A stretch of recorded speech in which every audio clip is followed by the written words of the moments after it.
Boo. I'm terrifying. I'm scary. Woo. Man, there's a lot of shit to talk about.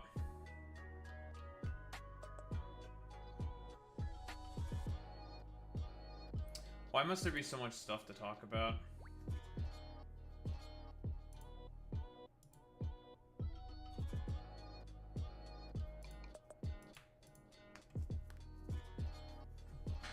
Ugh.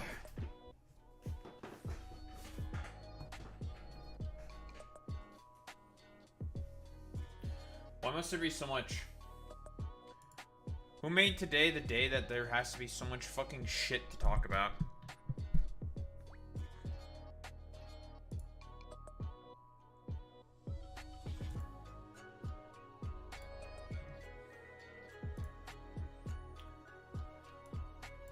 Well, gotta talk about all this fucking shit because of the fact that, I think it's tomorrow. So starting tomorrow, there's gonna be a planned outage, I think at 11 p.m. I think it goes till the 31st in the morning, where, there's a planned outage because they have to do some, like, checks on some stuff. That's the electrical company. So gotta do that shit. Which means, I guess tomorrow it's gonna be shorter stream than normal because of, well, you know, well, the power is gonna be turned off. Also, I updated all of the alerts and shit.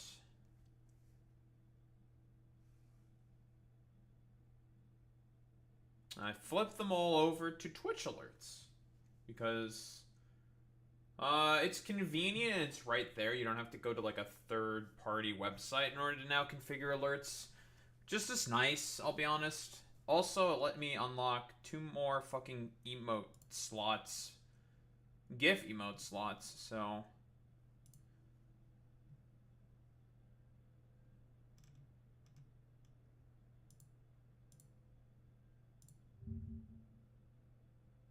should have them enabled, I think.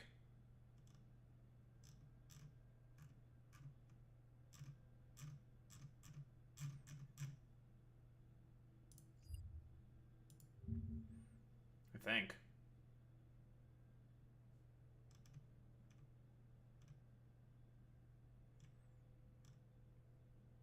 Create alert box. I did create my alert box. It's right there.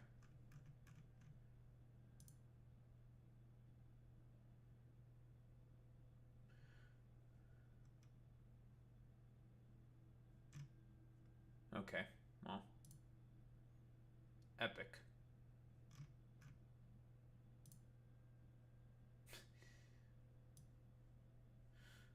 I mean, this shit should work, but I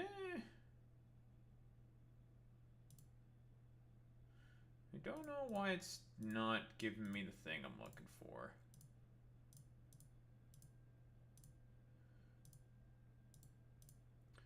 I do have to admit, this is convenient, though. So, can't complain.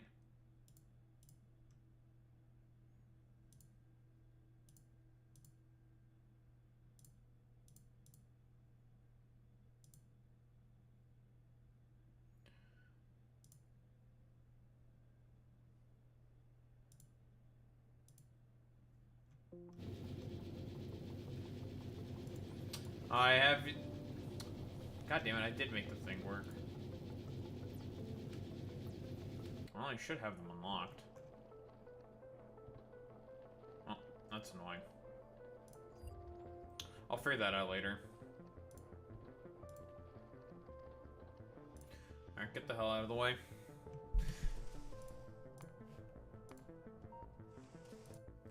Factory time.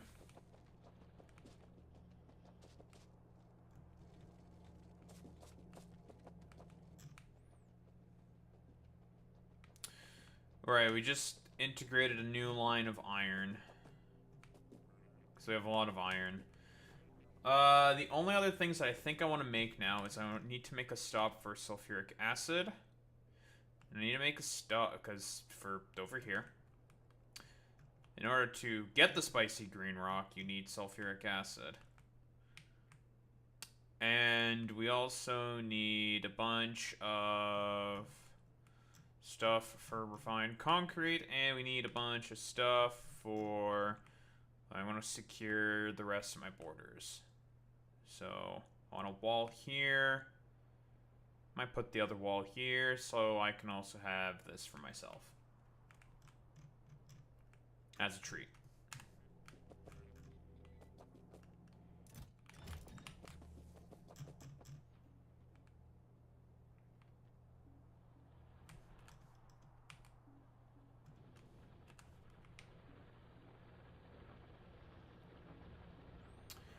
As a treat,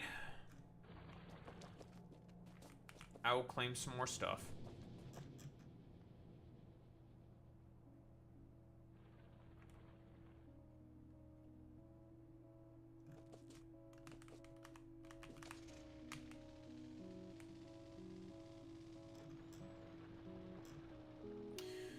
Yeah, we're gonna have to take care of that damn concrete, aren't we? That's okay.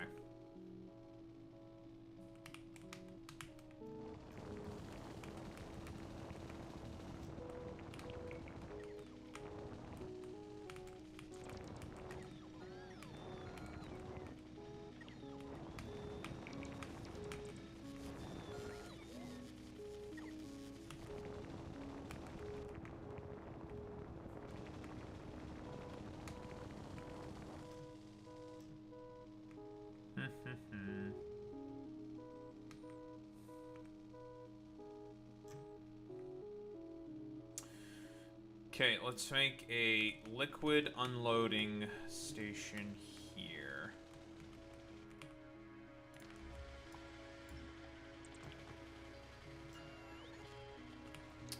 So we need to be able to unload sulfuric acid.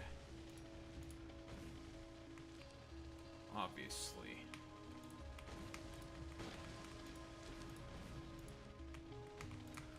You want uranium, kid? You need some sulfuric acid.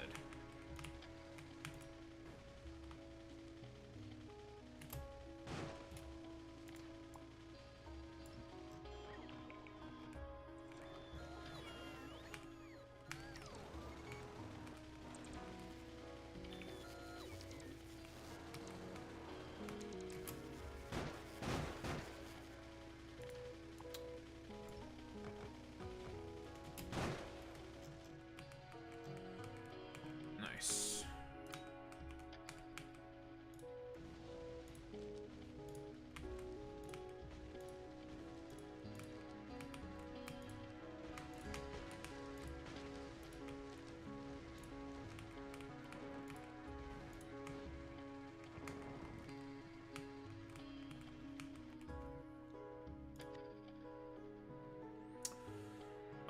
Liquid unloading.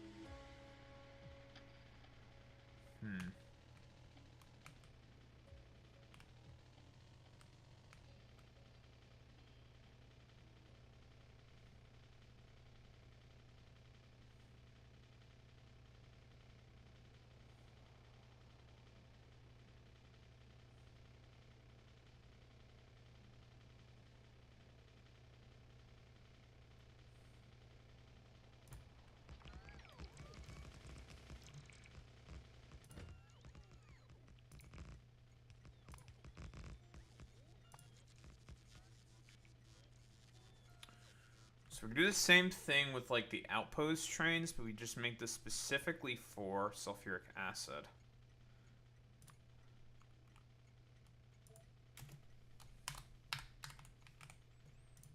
Don't want the wildcard parameter here.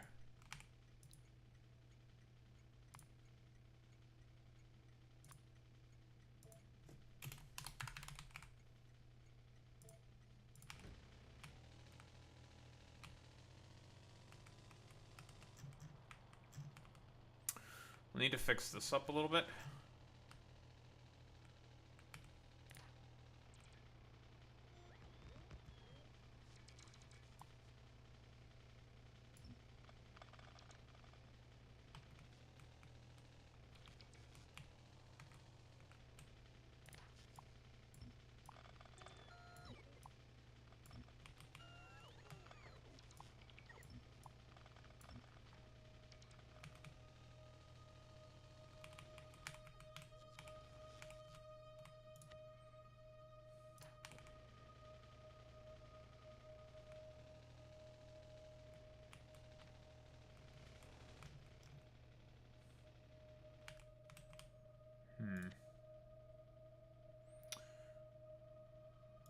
I'm gonna make a copy of this.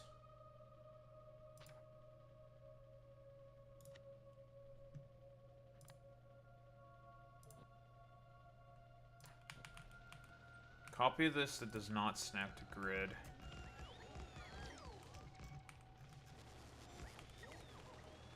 Perfect.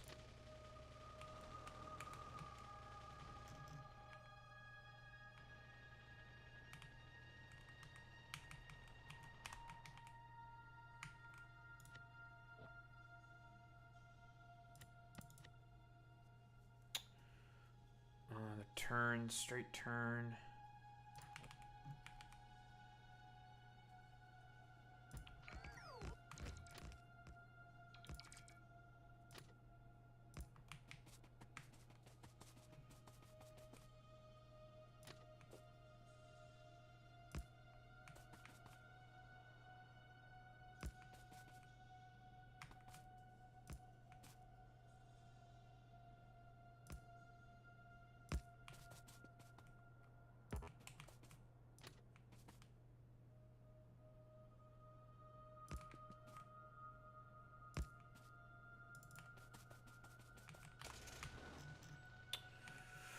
Alright, need more rail.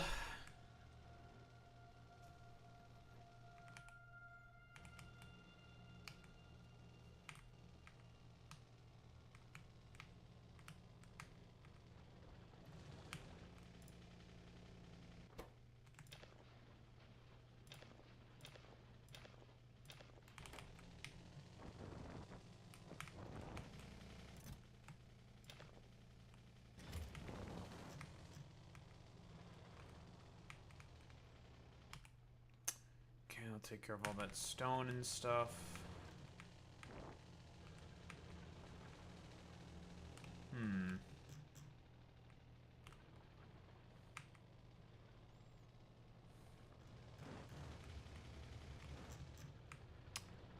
Right, reinforced concrete. I have to figure out what I'm gonna do with that shit.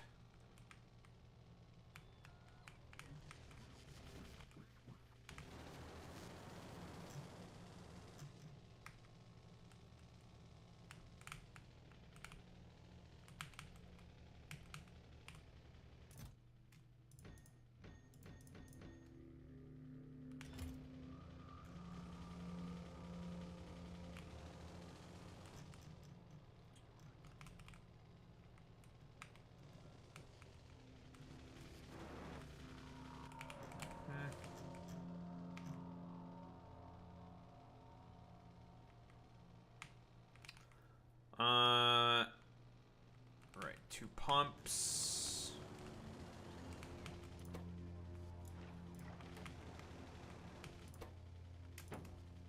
Storage tanks.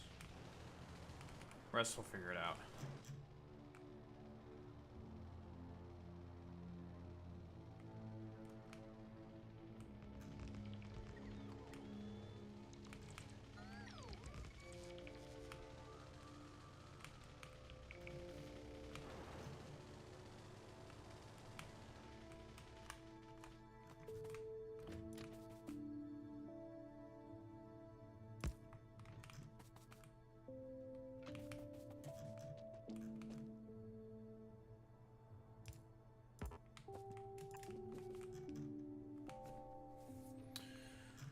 Alright, uranium mine prepared.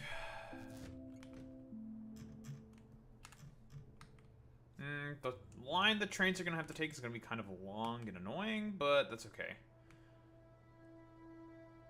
And we got a bunch of bug nests. Bug nest here. Here. So when I do eventually try to expand to this area, we're going to have to do some killing. That's okay. That's not the end of the world, to be honest. Like, eh.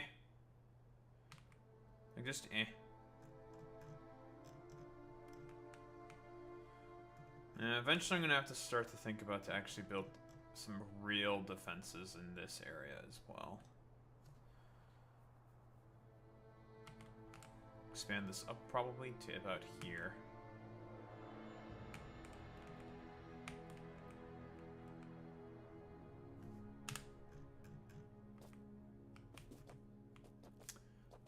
We got a lot of spicy rock here. I like spicy rocks.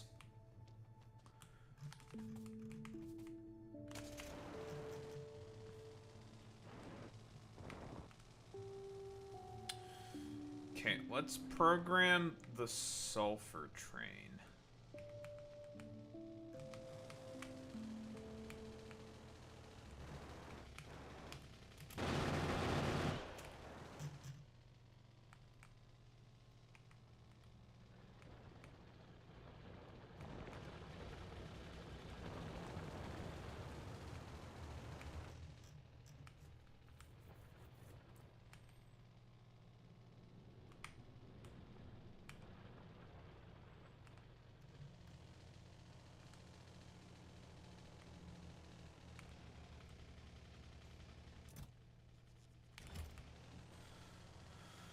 Sulfur train. Where are we going to put the sulfur pickup location? Could just do something similar to here. Except sulfur instead of, well, sulfuric acid rather, instead of, light oil. Where is my sulfuric acid? It's here.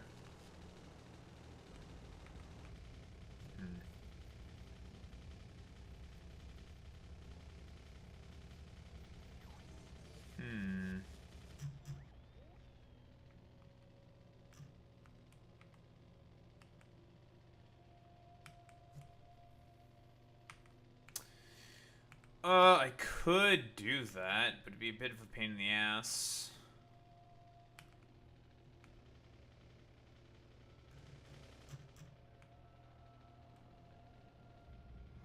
By a bit of a pain in the ass, it'd be a pretty big pain in the ass.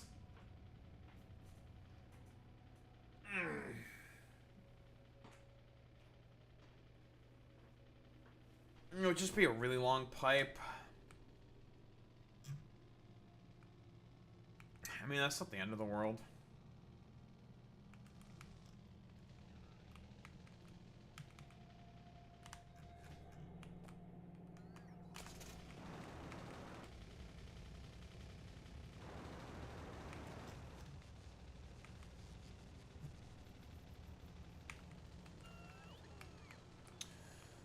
I could just drag it through the middle area. Yeah, we'll drag it through the middle area, I think.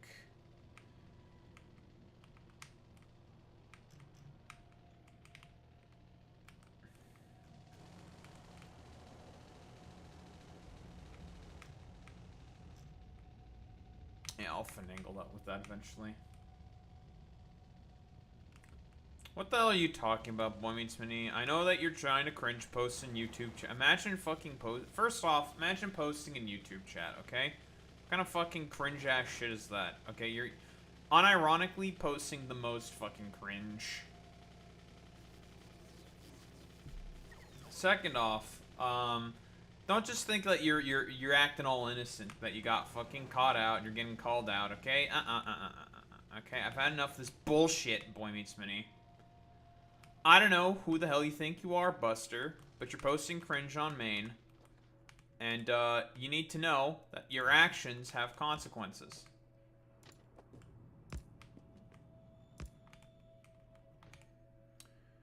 Okay,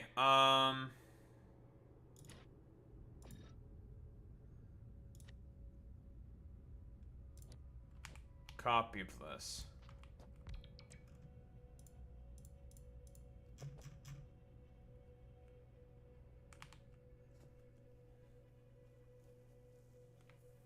Keeping the tradition alive. You're asking for a Molly Whoppin' Boy Meets Mini.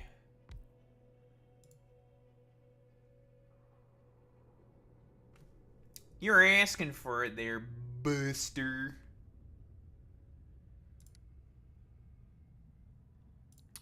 Okay, we're gonna turn this into acid unload.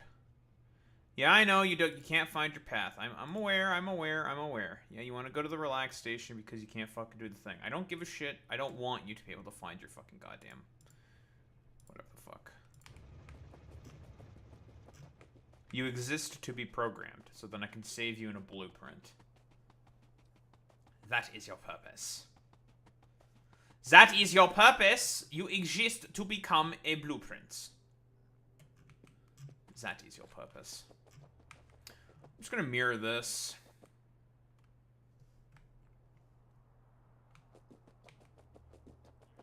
Because I like how clean it looks.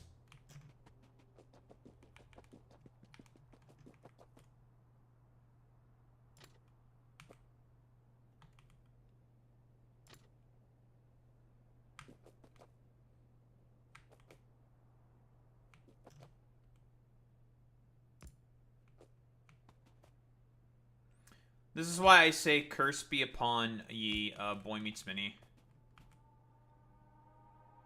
Curse upon ye. Forevermore. A curse upon ye for trying to be like Ambedkar. It's over for you. Boy Meets Mini. I know your greatest weaknesses. It's so over for you. You'll never be him. You'll never be him. You think that you're him, but you never will be him.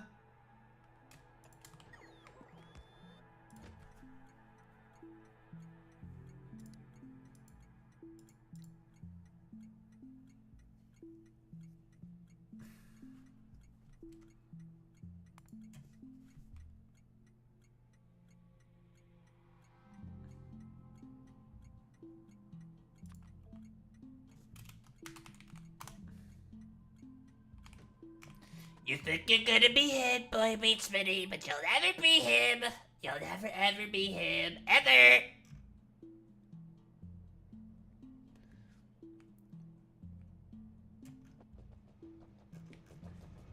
You think you're gonna be like him, but you won't.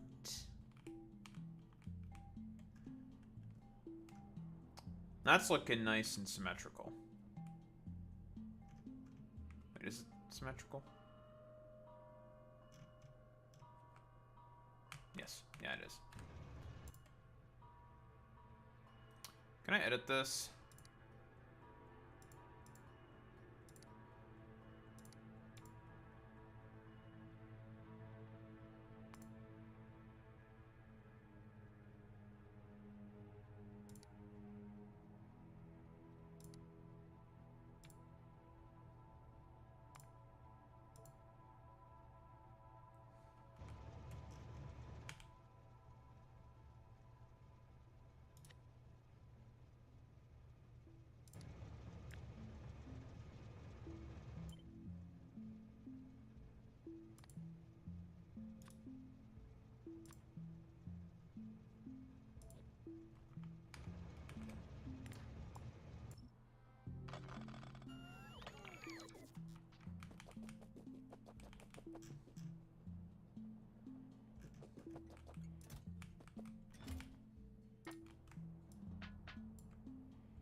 we now have a sulfuric acid train. I wonder where we get cranky Trump voice from. I don't know. Listen, folks, I just have different strokes for different folks. Let me tell you, folks.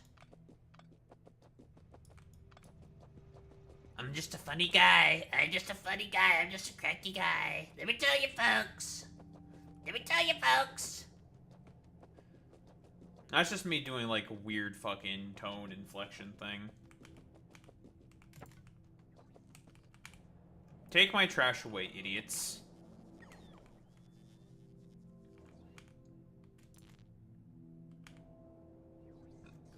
Take away all my garbage. I have no desire for it. Alright, perhaps I should do some research of some more stuff. Perhaps some more mining productivity. Do some research. That would be a bad idea. Consume my resources. Very important. Very important. Let me tell you, folks. What did I come here for? What was I coming to get? Oh yeah, we need to route. I need to get a pump. I need to get 2 storage tanks. Pump. 2 storage tanks. And in fact, instead of just one pump.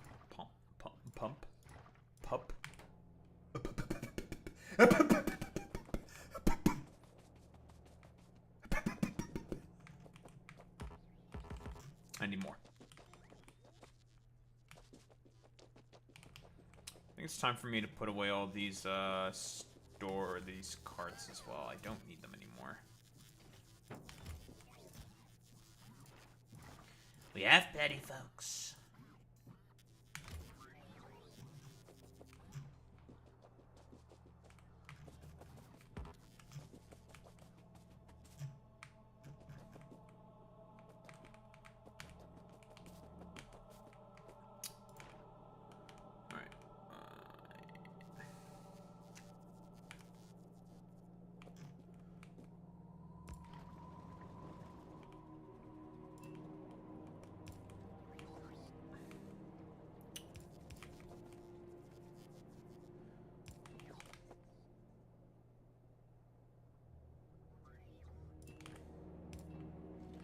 Pipe time.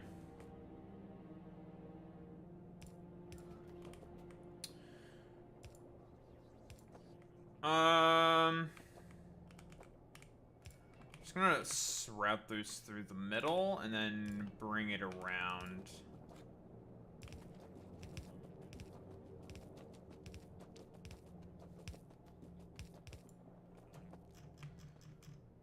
The details, we'll figure that out.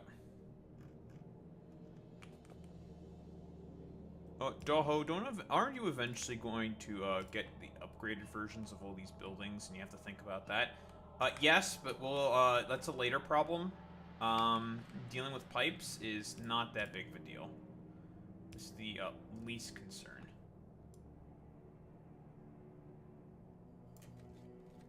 What's up, good guy, Cyrax? How you doing, buddy?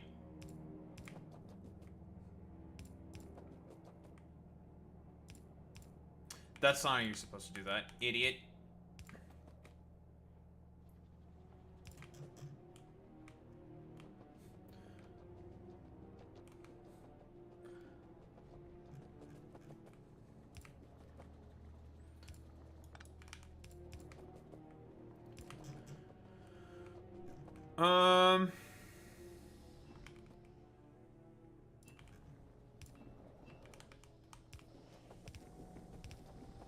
Is it safe to say, Boy Meets Minnie, that this is the first time we have not had like some dipshit come into YouTube chat? Listen, Cyrax, I gotta tell you, buddy, we've had like a fucking A-logger come into fucking YouTube chat. This is incredible. Yeah, yesterday's guy honestly was not that bad. Yesterday's guy was not that bad. But what, there was, we had an A-logger who, for some reason, felt like, wanted to, like, harass me with, like, 2 different YouTube accounts, and then, when I banned both of his accounts, decided to do some, like, weird soy LARP shit, saying, like, haha, I have now claimed victory over you, and it's just like, okay, like, I banned you because you're just fucking stupid and annoying, I don't like you. Like, I have given that guy so many, like, good faith opportunities to not be, like, a completely, like, miserable wretch, and the dude failed basically every single time, so I'm just like, I'm tired of you, you're just dumb and annoying, I'm getting rid of you, I don't care. And then most of the people who come into YouTube chat just tend to... Either they, like, because I don't think the dude was, like, a little weird at Boy Meets Mini, but I don't think he was, like, dishonest or anything. You know? So, listen, Cyrex, I understand that I may be putting a lot of expectations on you to be, I don't know, the carry for, like, YouTube chat, but it's just, like... the Trash Goblin.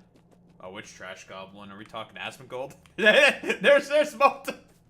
The funniest thing about you saying that is that there's multiple people that fit that description.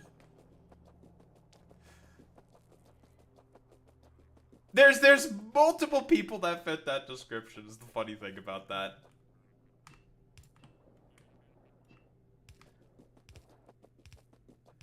But you know, it's good to have you here, Cyrax. Good to have you here, bud.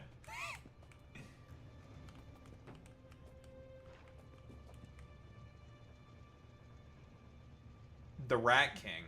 Oh, Asmongold? He's not really a Rat King, right?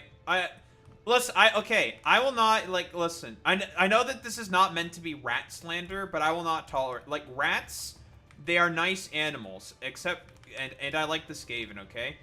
I will not accept this, slander on rats. Roaches, that's acceptable, but yeah, you know. Yeah, the arbiter of hating brown people for no reason. That's true. That's true. Asmongold loves to talk about turning Palestinian babies into mulch. This is a fact. That's like... Alright. Train. This is a fact. That is just a simple facet of life. This train did not... wait to get fucking full, did it? No, it didn't. Full cargo.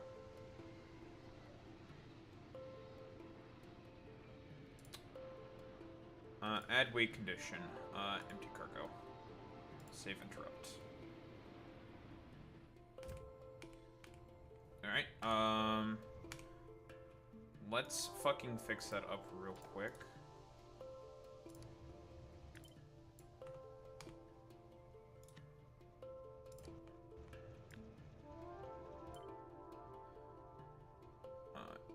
No entities.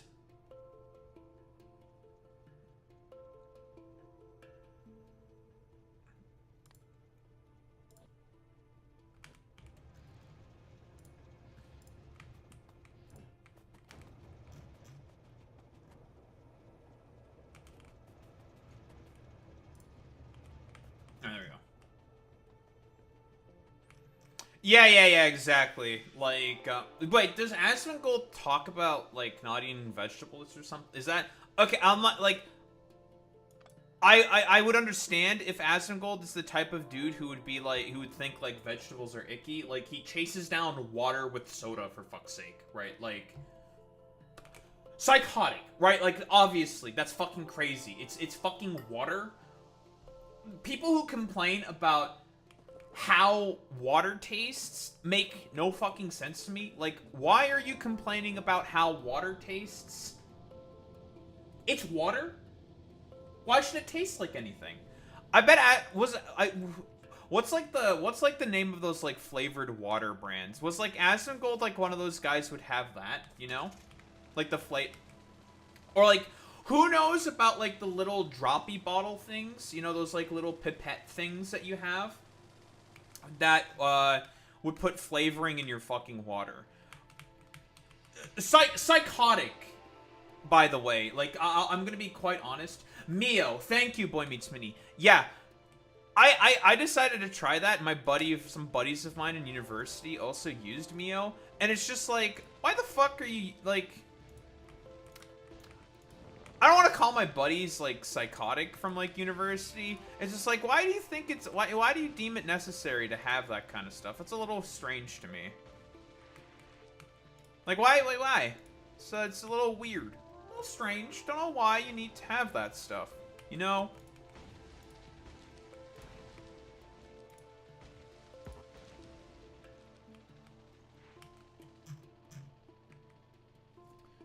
Alright, we're going to expand, so basically before I leave this planet, I'm going to make sure that I have plenty of outposts, plenty of resources coming in, blah, blah, blah, blah, blah, plenty of shit, yada, yada, going. Make sure I'm all good in that respect. We're going to make some refined concrete as well, because I need refined concrete to make elevated rails. And I need elevated rails to make my new outpost over here.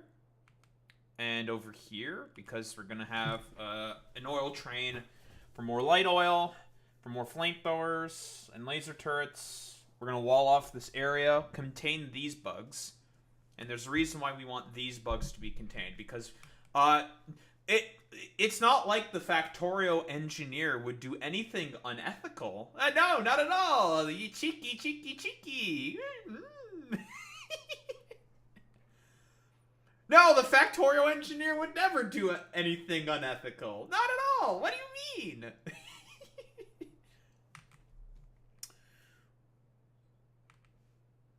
Yeah, everything is ethical with all the big bugs around. So junction here. Drop-off point can make it off right around here. And then we pipe. Do I want to claim all this stone as well? I mean, I could just for the fuck of it, right? This random, like, small patch of crude. I mean, I could. The elevated rail can come across here. Then I put it down here. Junction here, so I can have this ready as an outpost. This ready as an outpost. This ready as an outpost. This ready as an outpost. We do a little bit of future-proofing, you know?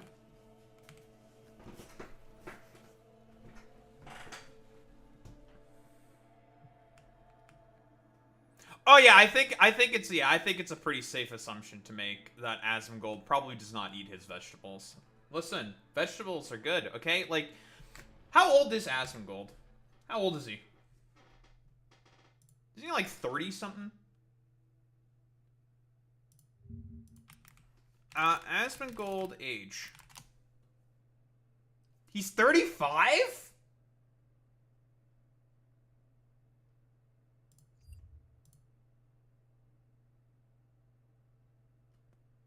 What?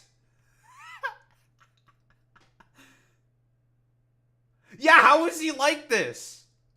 At 35? What?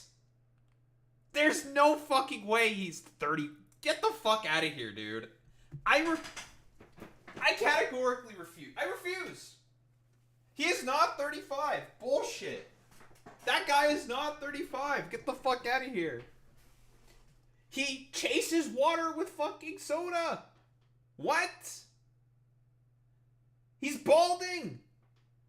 I think his body is eventually going to start shutting down. What? It's incredible, dude. Drink some fucking water, you know? Because Asmongold never will.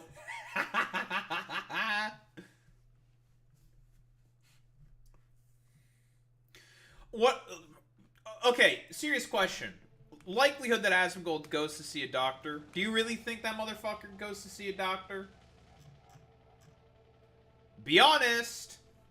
Ain't no way he goes to see a fucking doctor. I don't believe that for even a second, dude. Ain't no fucking way. Ain't no way that boy goes to see a doctor. Nah.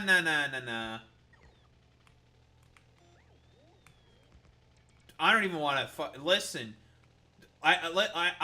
listen on my fucking TikTok, !TikTok, of course. Fucking someone told me that Ethan Klein is 40.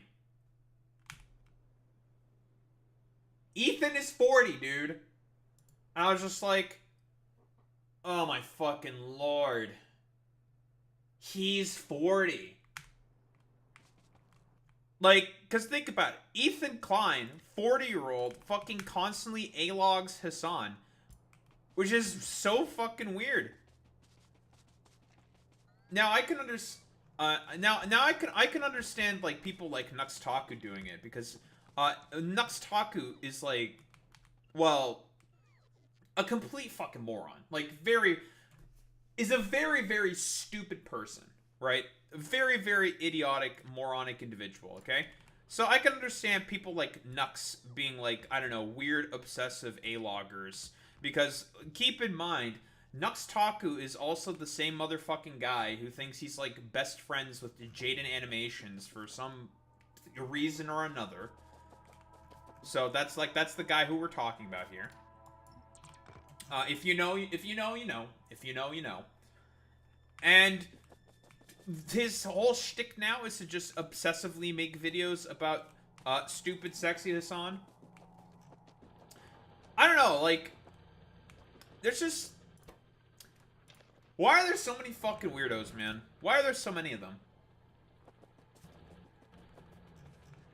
Who thought it was a good idea to have all these fucking goddamn weirdos?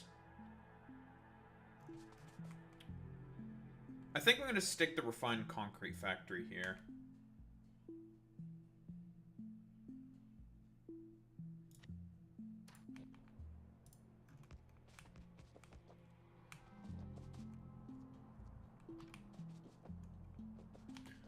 Oh, that is true. Yeah, we've been, most of the people who come through here, are either just, like, I mean, like I've said before, either a little weird or just, like, complete dipshits.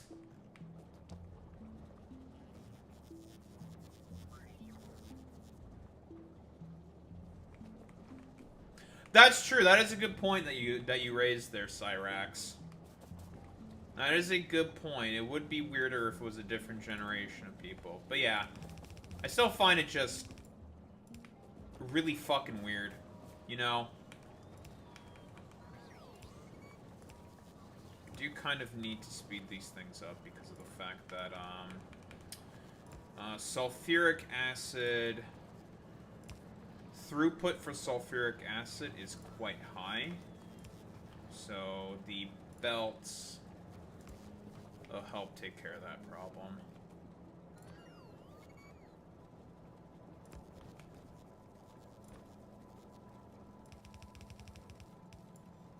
Right, I need water as well if I'm gonna make refined concrete, aren't I?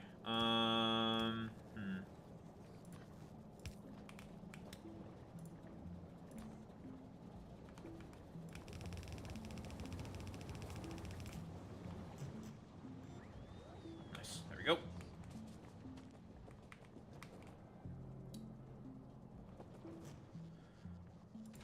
Yeah, we just need the high throughput. Just need the higher throughput. Okay, there's a lake actually not that far from where I'm planning on. Yeah, we'll just pipe it in. Yeah, I'll just pipe it in. That's fine. Grenades! I came here to get grenades. That's what I came here for.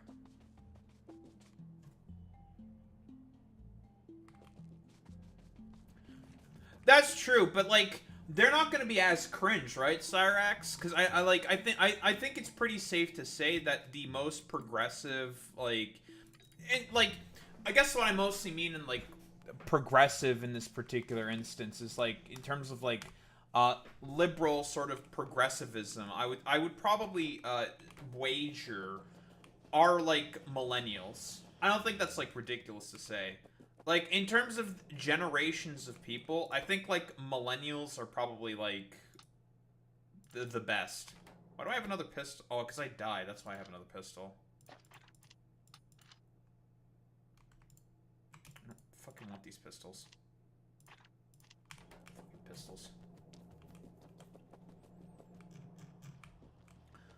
So, like, I've constantly shit on, like, old people here, okay? Because, old people tend to really fucking suck. I don't think that's, like, ridiculous or hyperbolic to say whatsoever. Old people tend to suck a lot. And, you know, like, TikTok grandmas being, like, part of the millennial age, I feel like, you know, in the relative grand scheme of things, it would probably be a much significant improvement. Oh, Ethan? Oh, absolutely. That's the exact same fucking point that I've brought up before, that he's just, like, a passive Zionist. And I think that's also the exact same point that, or argument that was even outlined by Overzealots when he was talking about, like, liberal Zionists. Like, he'll do, like, the whole, like, song and dance and everything about, like, yeah, I think, like, what Benjamin Netanyahu is doing is really bad. But, you know, I think, like, what Hassan Piker is doing is significantly worse. So it's just, like, it's like, okay, then why are you going after the guy who's, like, trying to actually, like, point out a lot of the problems with Zionism? Like, this doesn't make any sense. Like, why have a problem with that dude if you already don't like Benjamin Netanyahu? It means you, in reality, are okay with the basis of the ideology of Zionism, and you just want to get in the way for, well, the sake of wanting to, like, get in the way and shit like that. And that you actually are okay with Zionism.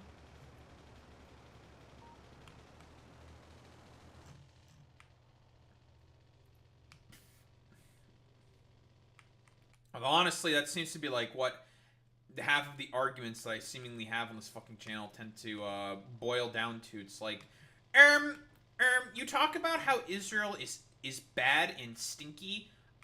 Why is that? It's like, they are bad because of X, Y, and Z reasons. They are bad because of this. They are bad because of that.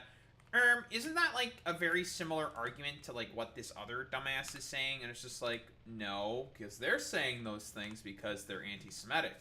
I say the things that I say about Israel because I think what Israel is doing is unjustifiable. Personally, I still think you're just an anti-Semite. And it's just like, alright, man. Sure, bud. You say that, dude.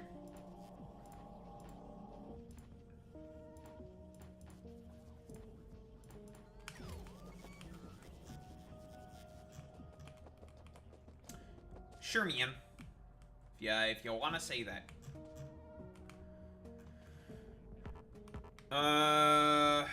Right. We need some assembly machines. Gimme. Refined concrete.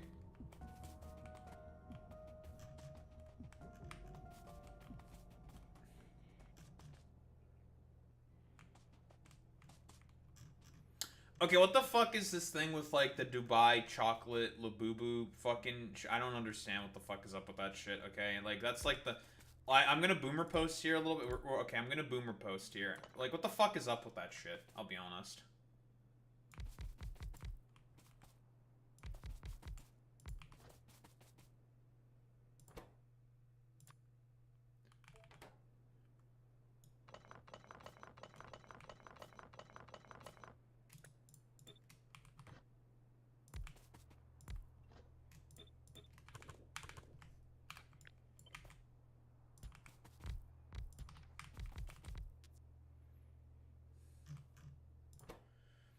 I need sticks. I need steel. Ironically, there is steel that is right here. So I could just take from the engine block assemblies.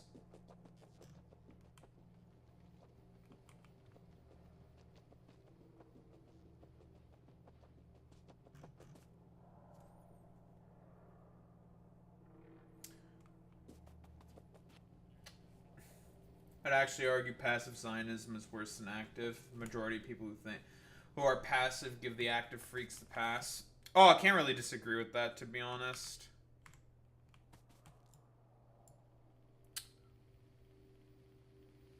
This makes 10 per second.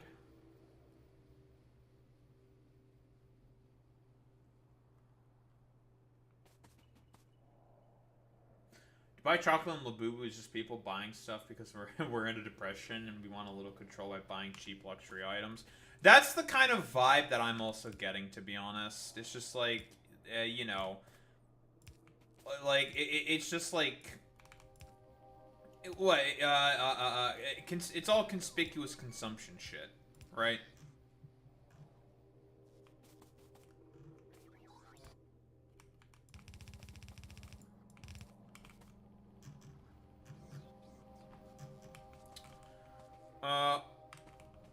Offshore pump.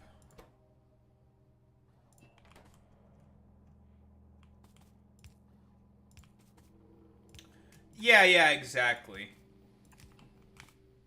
But then, like, the question ultimately then becomes, it's just like, well, I mean, like, who the hell really cares if I can afford a home at this point in time when I already know that, for example, like, there could be some, like, random idiot recession crash that's going to, like, completely tank the fucking goddamn market and destroy my home's value anyway, right? Ooh, yeah, that's actually a really good fucking historical example. Yeah, Furbies. I forgot about Furbies. Yeah, you're definitely correct on that one.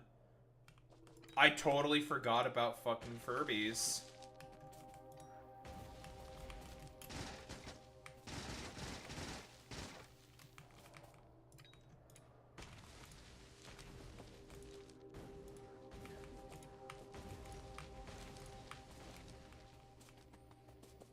You wouldn't use grenades to destroy trees, now would you, Clueless?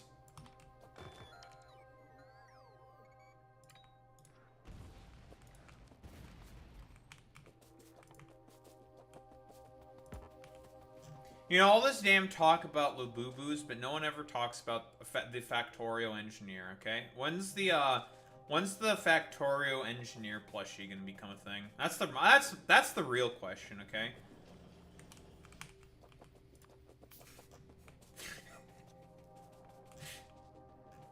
The cryptid that is simply just known as the engineer.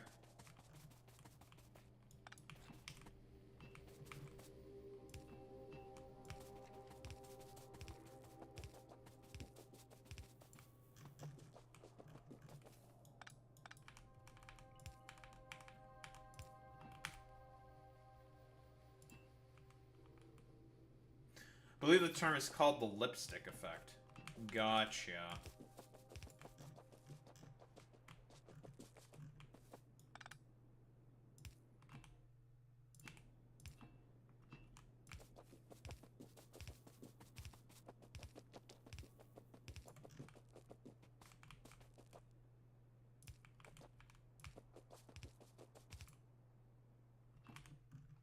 We fit it exactly.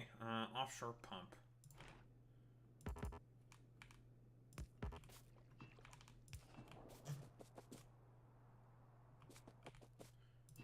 And pump. And that's the water for the reinforced concrete. Now we need the sticks, the actual concrete, and a bunch of other shit.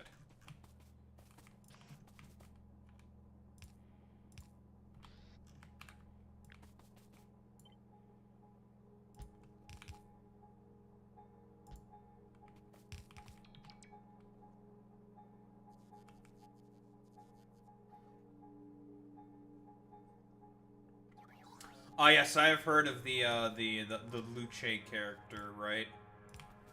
For the Catholic Church. I don't really know why the Catholic Church decided to make that, so that mixed with social signaling. I think that's also a big part of it as well. You know, it's all like, you know, the idea that, oh, look, it's like, look at this, like, social phenomenon that's purely based off of, like, consumptive habits, right? Like, conspicuous consumption, right? Like, Marx talked about it as well, right?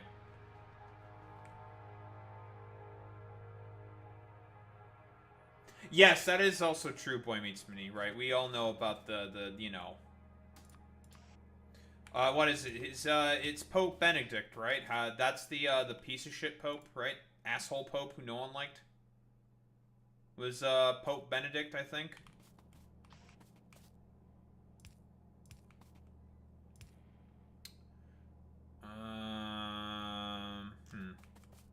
That's not ideal.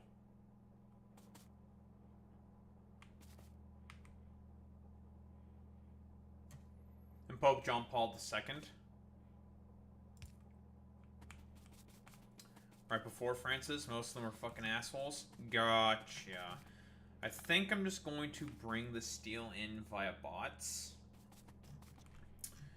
Because that does not appear to be a very high throughput item.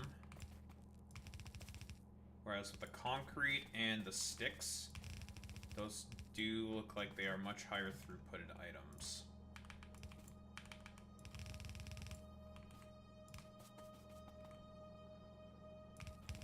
What's up, Zane?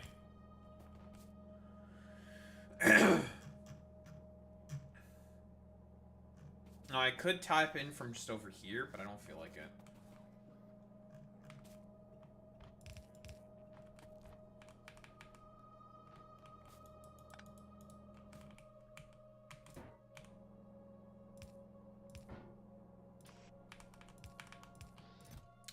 We'll just stick these into chests.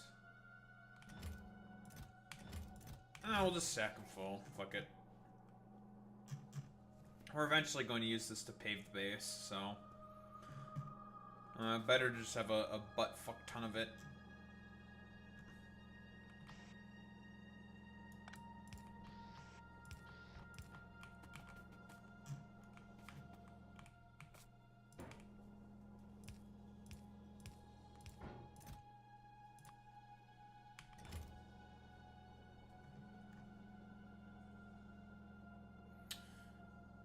This won't look exactly the best, but it gets the job done, so I don't really care.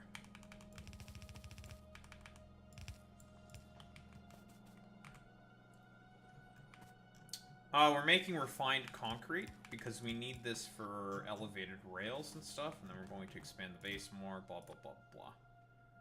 Standard Factorio things. Steel plate is what I want.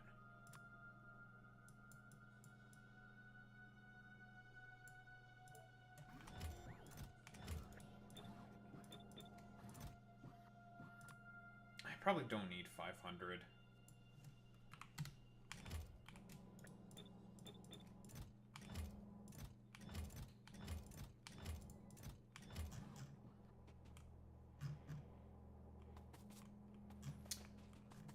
But yeah, I'm probably going to do a bunch of yapping today because of the fact that, tomorrow, I believe tomorrow, starting at around 11 p.m., there's going to be basically an inspection of the power infrastructure.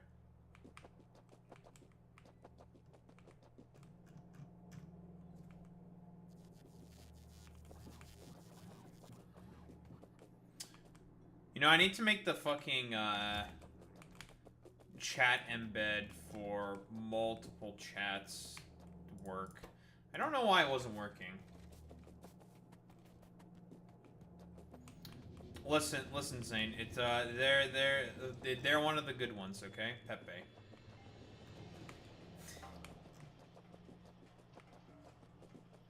They're one of the good ones, folks, let me tell you. For once, we don't have dog shit YouTube chatters. For once in our lives.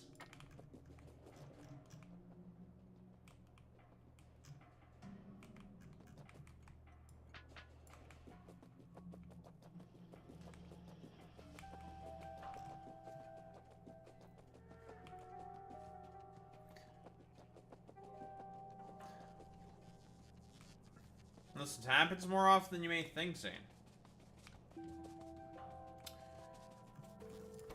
Right, okay, so, let's figure out what I want to do with the concrete now.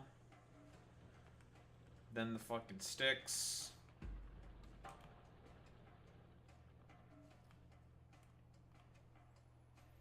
That is true, Cyrax. Yeah, it is. It is in your name. It does say good guy Cyrax. That's true. That's true.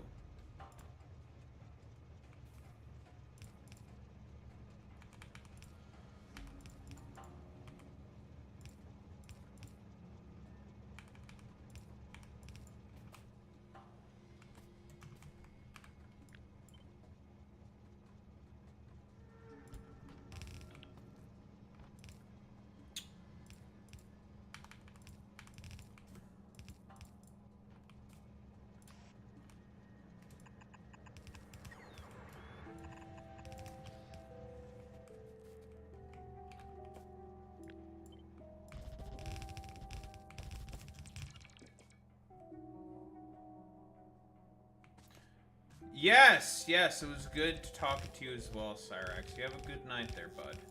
Or day. I mean, whatever. You know what I mean.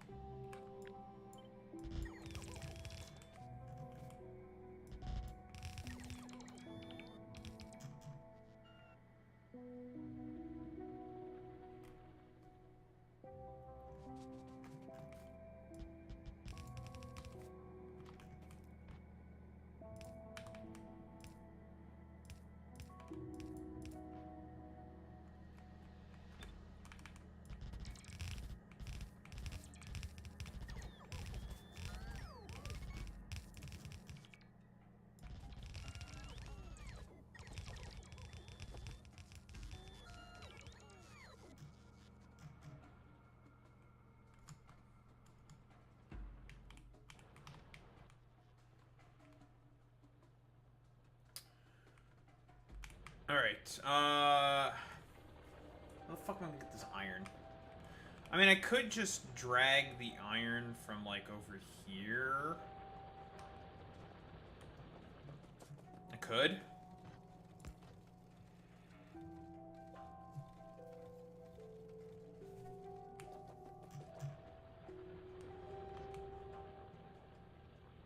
So just make some sticks. Just need some sticks.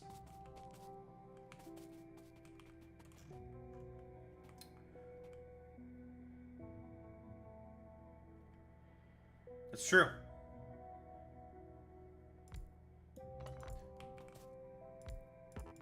Trump would probably be a big fan of the method that, you know, iron is made in Factorio, right? Because it's just like you stick it in a furnace, and it's just like, Oh, look at that. That's how you make iron, folks. You just throw it in a furnace.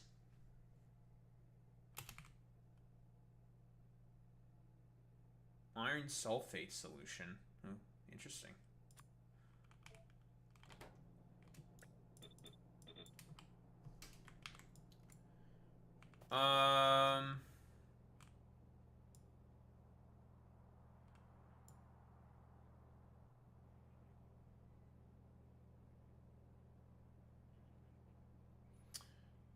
Plus 4.4 intermediates.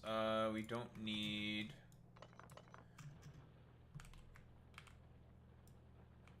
How about just 4 machines?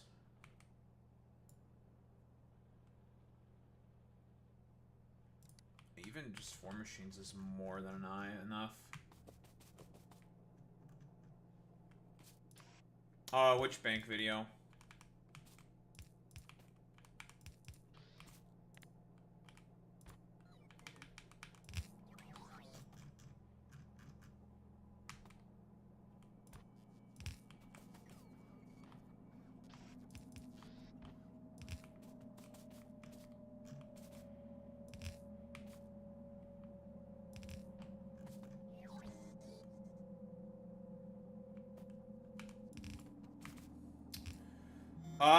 Wasn't there an update to that or something, right?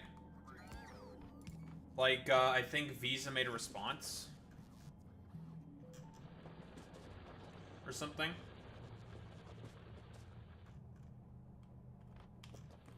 We made a video already about itch.io, and I think there was a response to it, I think.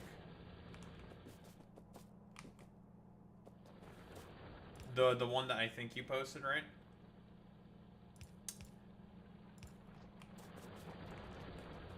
I watched the video and it's just like, yeah, it's like Uh, the video itself was just like kind of whatever, right? It's like standard corpo shit. It's just like, yeah, this is about what I expected, right? Like standard fucking corpo speak and talk. Like obviously they just like for these people it's all about bottom line shit, yada yada yada. It's just like, yeah, I'm not surprised by any of this.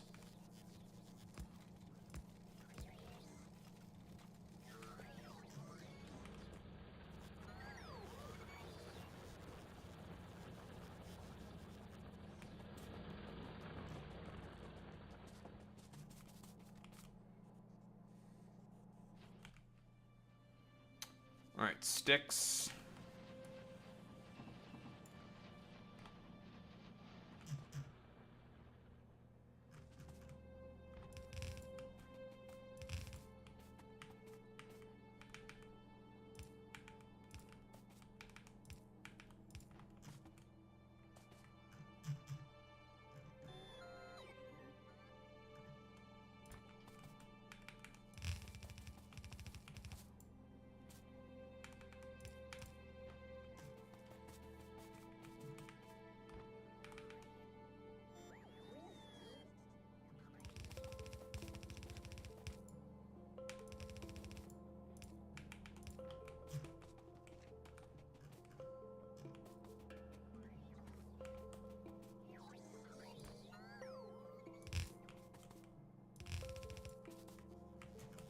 Ain't the prettiest looking thing, but hey, it gets the job done.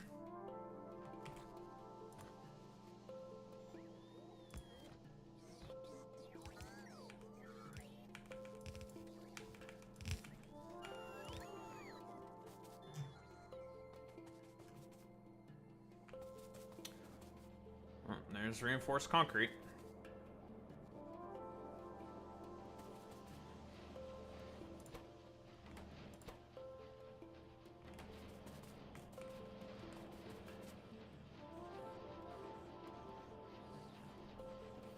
Oh, we were just talking about like Asmongold and stuff like that. We're just making fun of Asmongold, standard stuff, you know, as one always should. Make fun of Asmongold.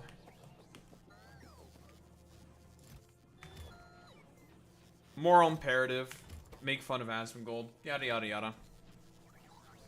Yeah, I believe good guy Cyrax has been subbed to the YouTube channel for a while, right?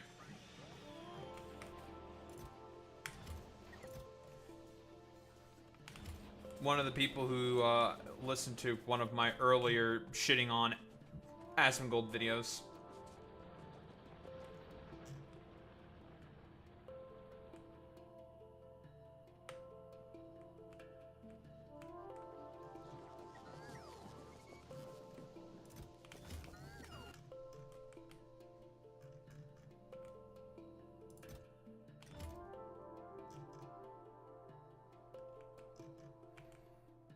I'm gonna have to add more, I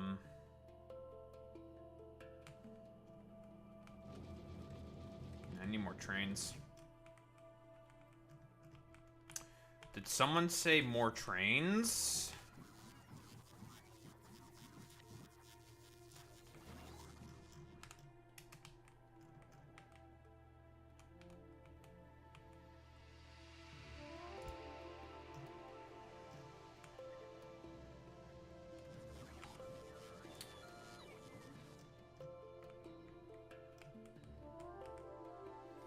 I need trains that do not go to the fucking concrete because we do not need to get them to get fucking concrete. Go, please pick up the iron instead.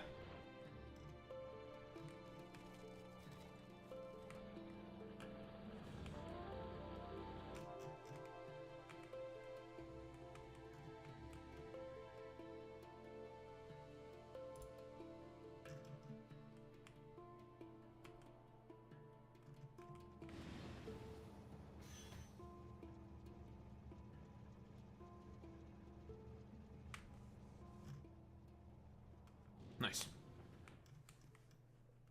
Oh yeah, it's all come together. It's all come together.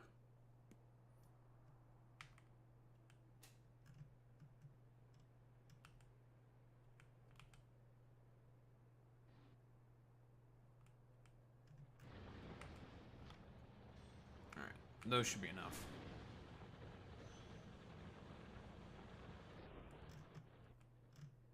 Oh, yeah.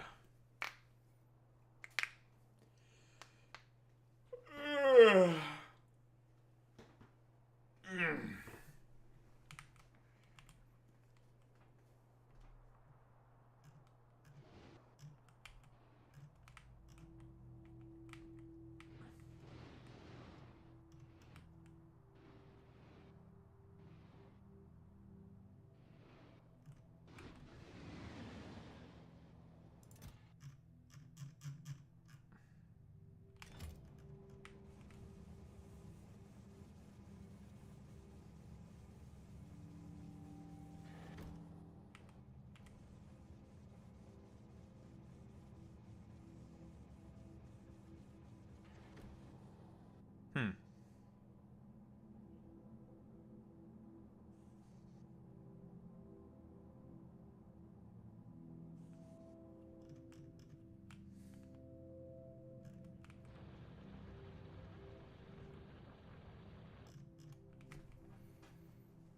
Maybe it would be better if I were to just extend those by about 2 slots.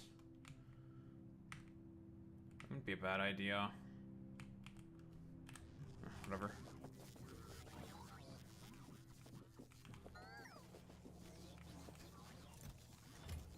Right, now we're starting to get some elevated rail, which is very nice.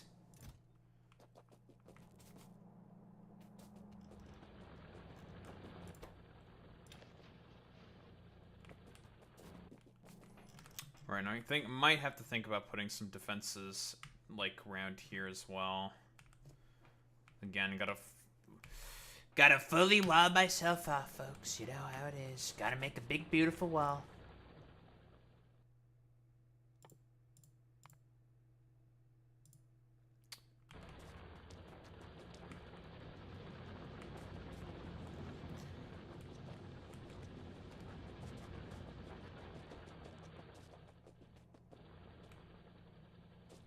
We all know, folks, big, beautiful wall for the big, beautiful bill.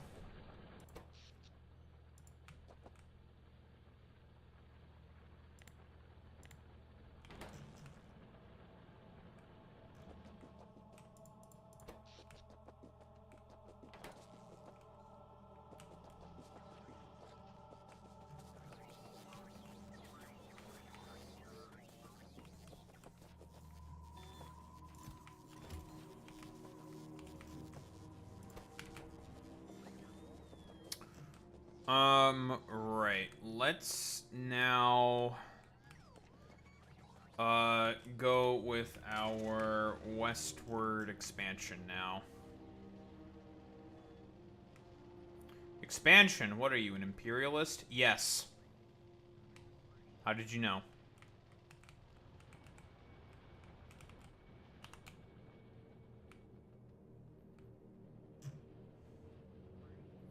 Boy Meets Mini loves imperialism. We all know this, right? That's why he likes playing Fallout all the time. We all know that Boy Meets Mini secretly is an imperialist. See? He's true in it. Means it has to be accurate, right?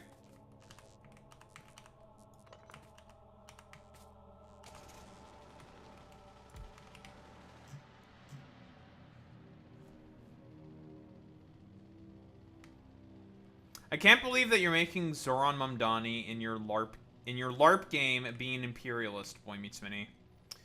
I should have expected no less from Ambedkar's weakest soldier. You disappoint me. You disappoint me. Boy Meets Mini. You disappoint me greatly. You are no longer Ambedkar's strongest soldier. You are, in fact, his weakest soldier.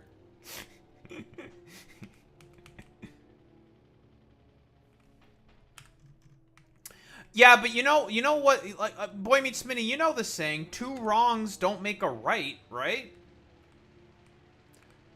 An eye for an eye does make the whole world blind. Yeah, I'm pulling out the fucking... that's the Gandhi quote. Yeah, I'll do it. I'll pull it out, okay? I am a racist. This is true. We are critical racist theorists here, alright? We engage in incredibly important racialized analysis in this channel.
We're going to need to make a little bit of space here for the elevated rails, because this is where we're going to stick them.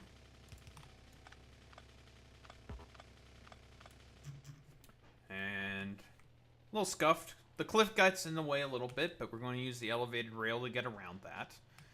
And because we want to use the elevated rail to get around all this fucking rigmarole, fuckamagee bullshit over here.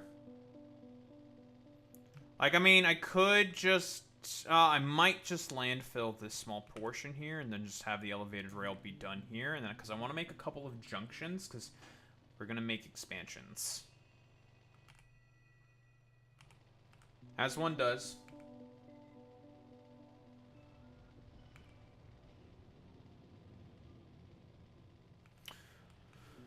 I mean, even in, like, the what, like, I don't know if, like, no, I mean, like... in the transitionary steps, right, there's still probably going to be police, more than likely.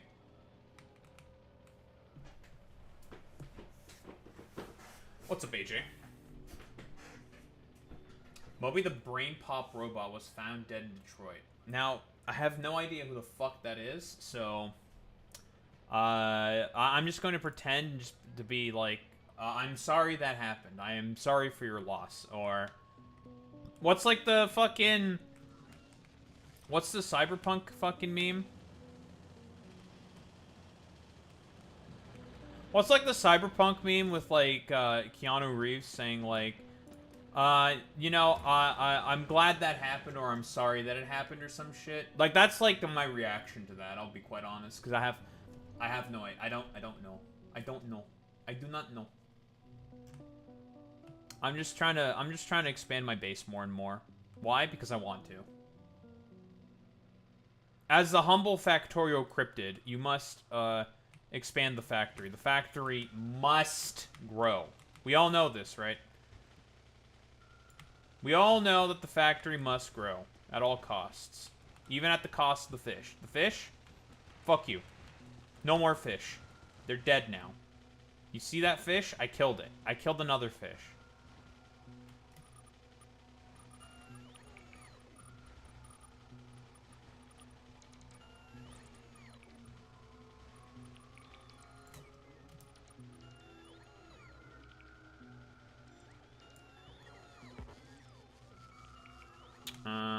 We need more landfill. Cringe.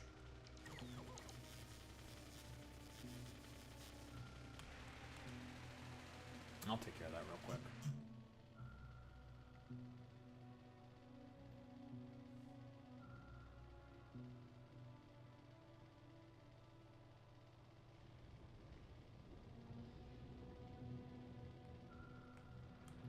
Ah. See, that still sounds like an America thing, which means I have to be probably racist against it, because I am racist against anything that's American, right? That's how that works as, like, a Canadian, right? You have to be racist against anything America.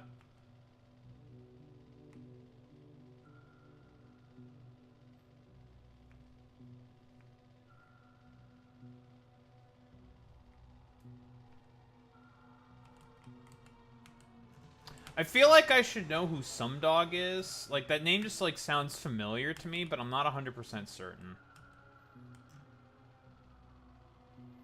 I feel like I should know the name, but I don't know.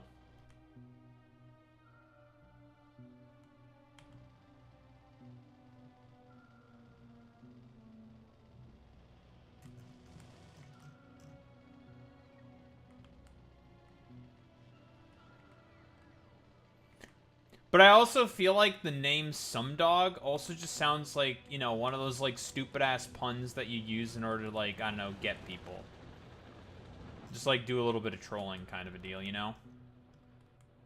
I also get that vibe as well from the term Sumdog.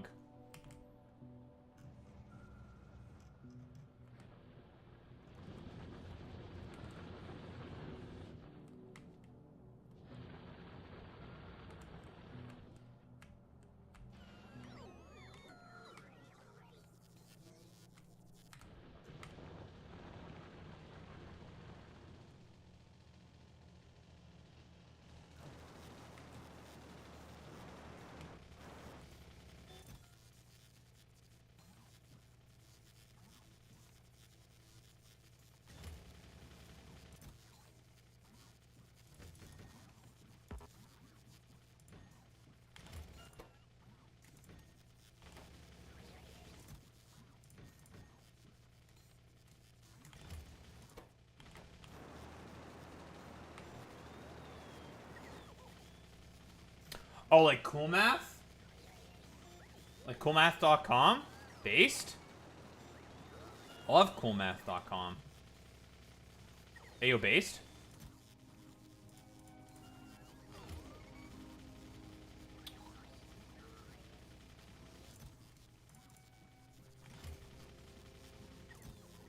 Any Cool Math enjoyers in chat? I like Cool Math. Someone could say it's pretty cool. I hate myself for making that joke. You can unfollow for that one. I would not blame you. You can cancel me for that one. I already know the Twitlongers are coming out about it.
The complete destruction of this forest has been sanctioned.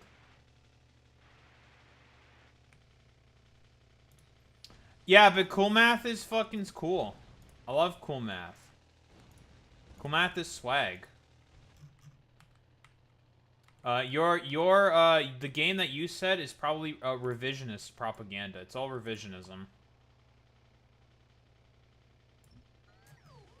And I will not tolerate this revisionism.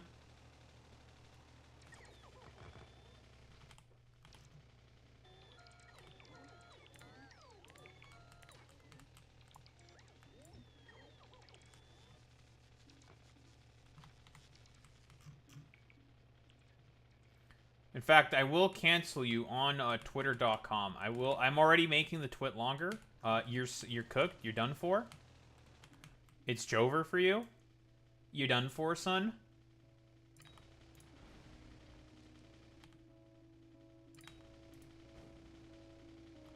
Just like how I destroyed that entire forest. For what purpose? It should be pretty obvious.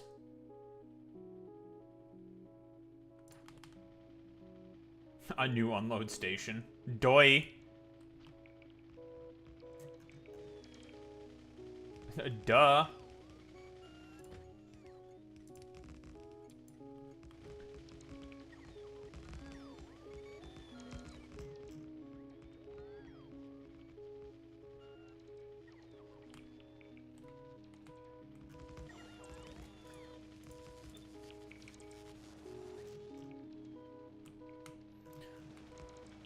Daho, you wouldn't just make another unload station for trains, no, would you? Of course not.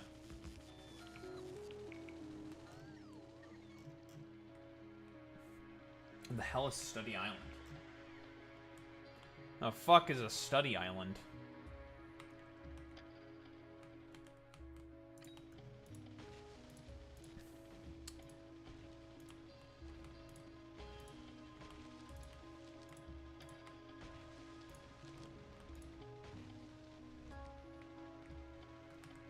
Oh, don't get me fucking started on Kumon, dude. I went to fucking Kumon, okay? Don't get me fucking started on that shit. God, Kumon really was not good in terms of its tutoring ability. Terrible for that.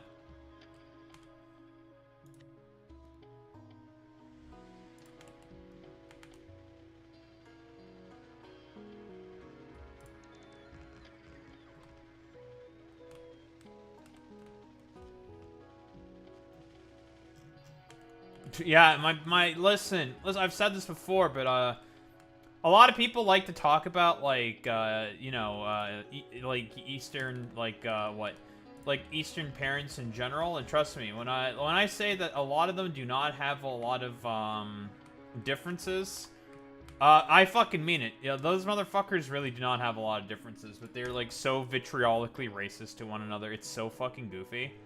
It's like, you motherfuckers all act the exact same ways. Yeah, your goofy asses are always so fucking racist.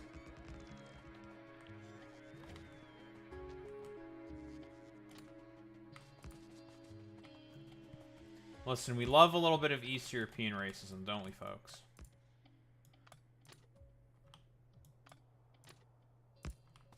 I should know. I am one of those East European racists.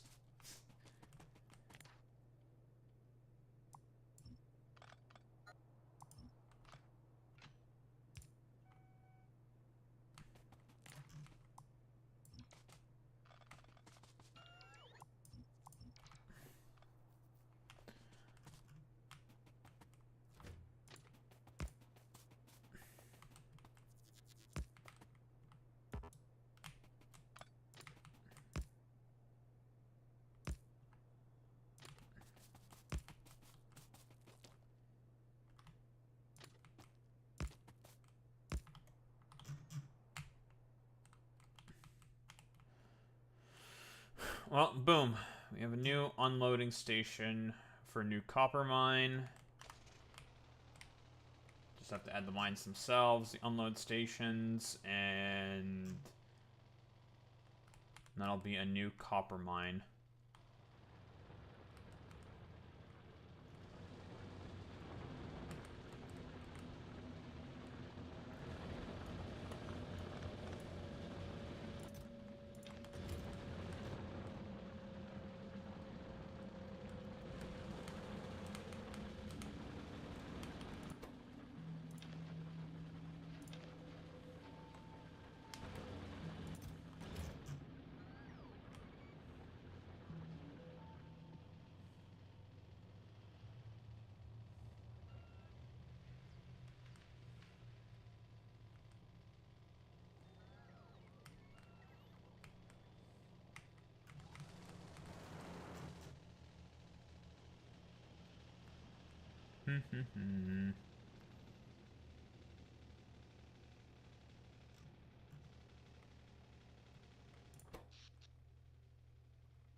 The accumulator's out of juice.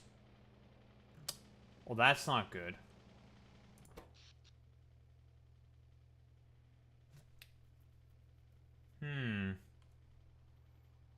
The smelters are taking up most of the power. Well, that ain't good. In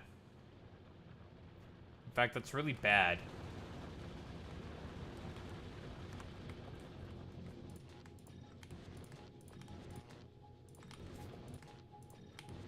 We need to take out all these productivity modules.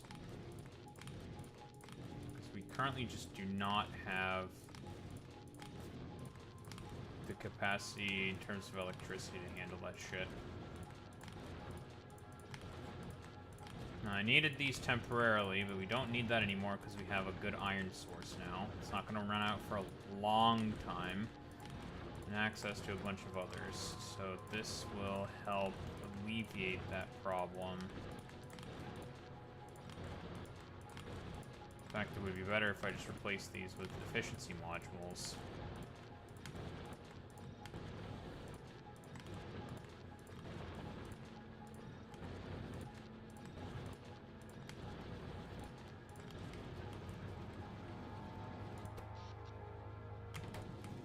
That was a good dent.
We are having power grid problems.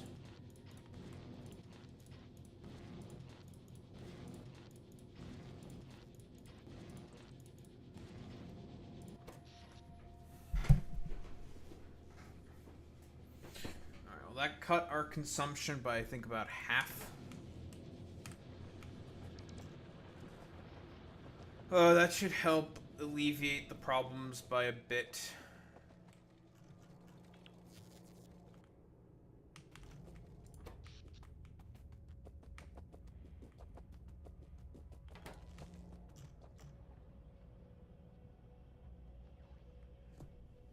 The only other area that has a ton of productivity modules in it are the furnaces for the steel. We are going to keep them like that for now.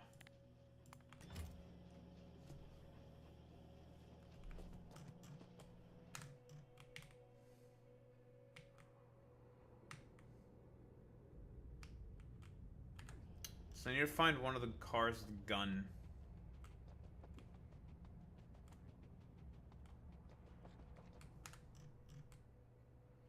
I require gun.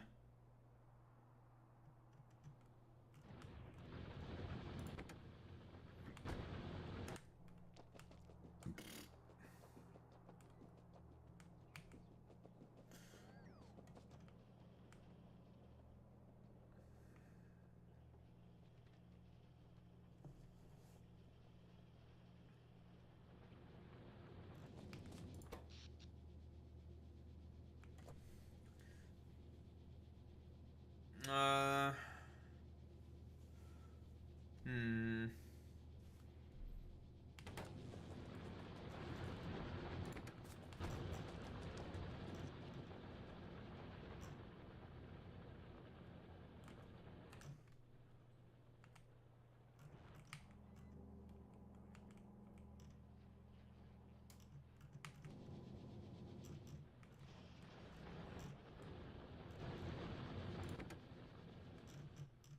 Which one of you idiots has a damn gun?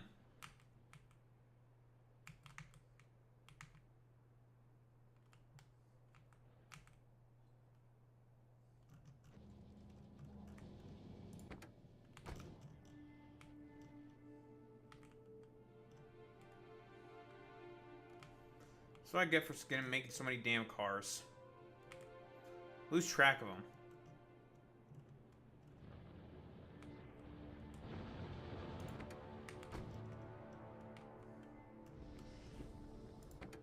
You have a gun.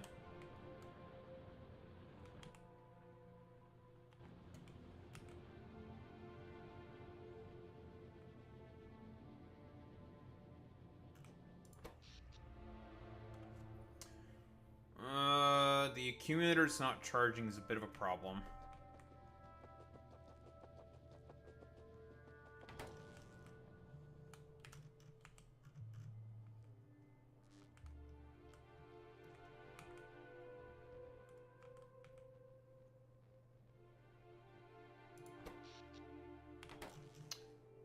Really need to get nuclear power going.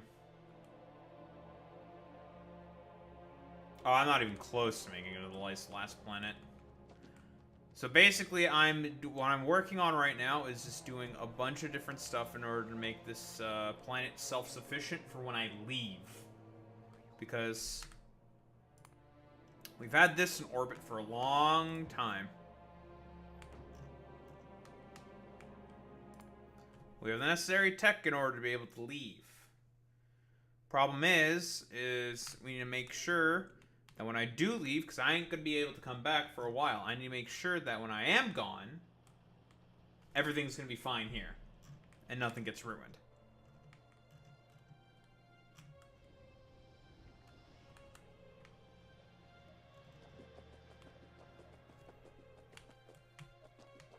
Which is why I'm doing all the, like, expansions and shit like that.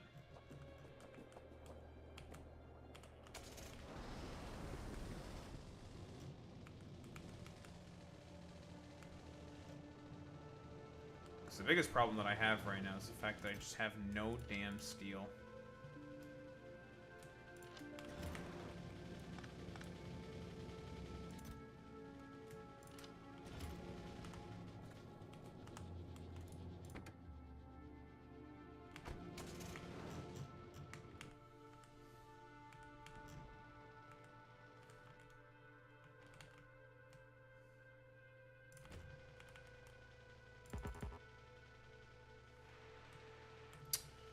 That's annoying.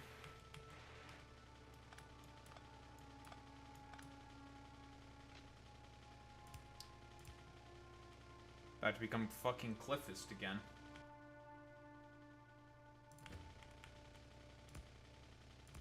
You see these damn cliffs? I have to exterminate them.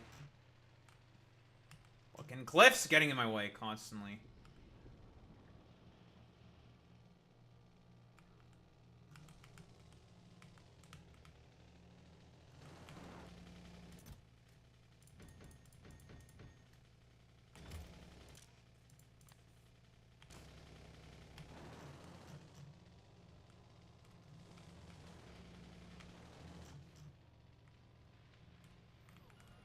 But yeah, basically one of the biggest problems that I have right now with my base is the fact that steel production is not great. And my power situation is quite strained. Yeah, it's gonna get, there's gonna be more colors eventually added.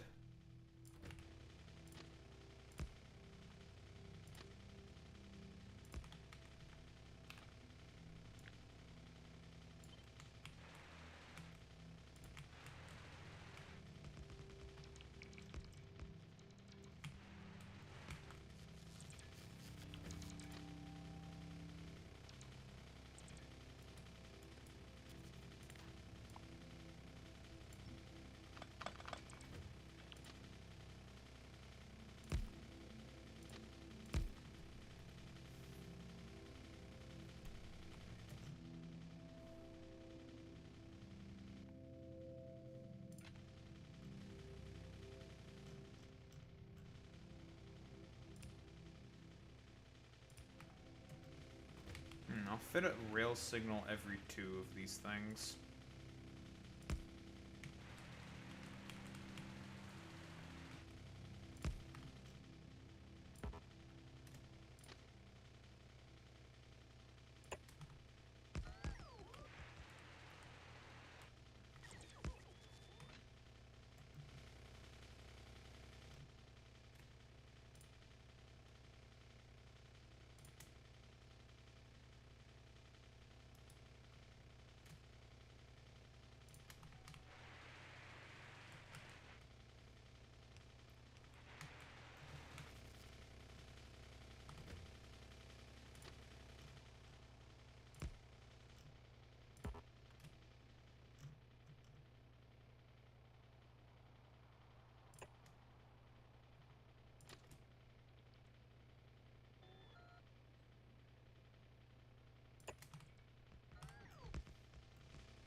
No, this is actually Romanian rail lines, which means it's automatically dog shit, right? That's how that works.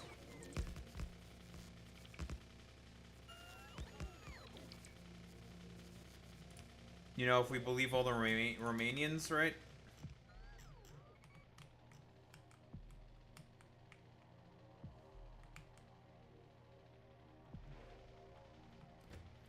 That was pretty wild, I have to say. But then again, you know, Moldova is a bit of a shithole.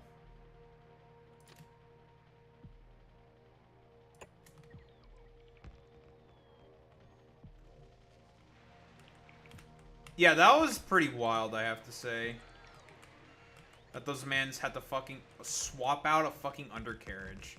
That is insane.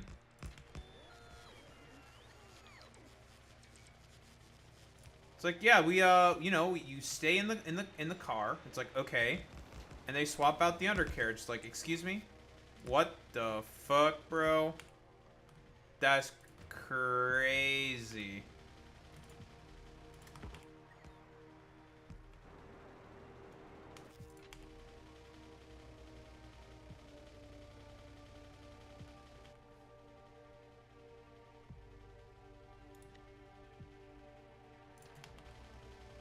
And this should be grid aligned.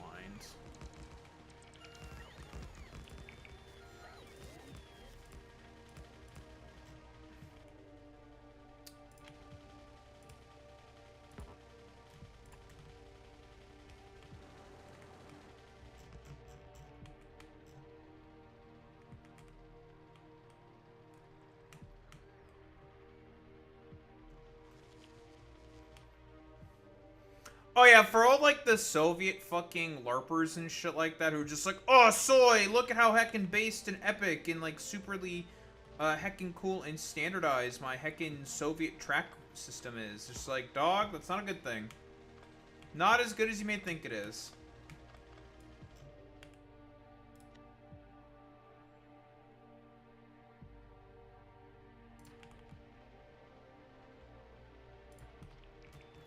That's not as heckin' wholesome, big epic, big chungus, big win that you think it is.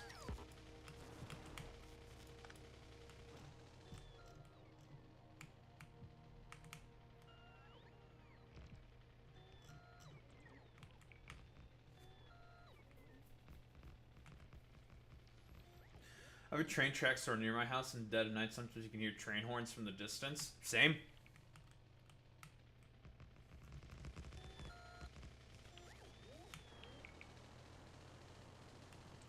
It's understandable considering what happened in East Palestine, right? That's more so like a problem with like deregulation and shit. I'm gonna landfill this section.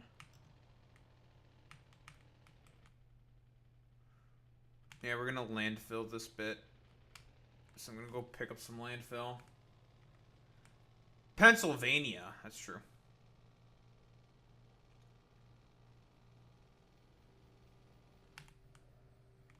I also need to get more rail.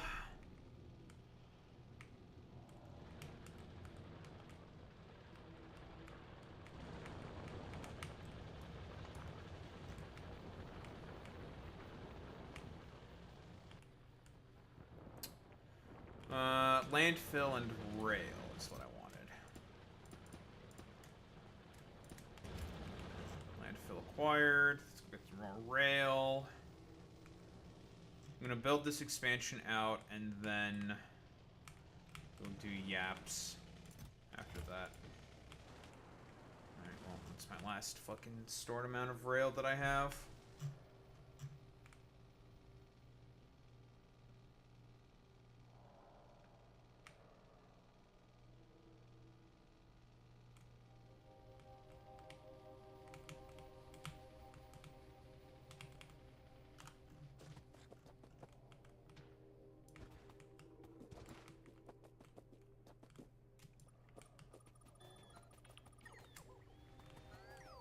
I don't want to pick up the fish.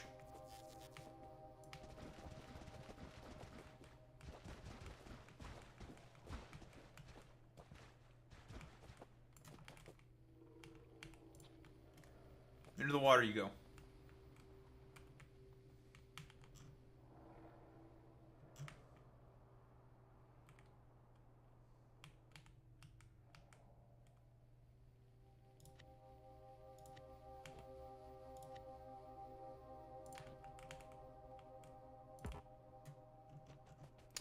We were just slightly off in terms of the fucking landfill. Son of a bitch. Okay, so...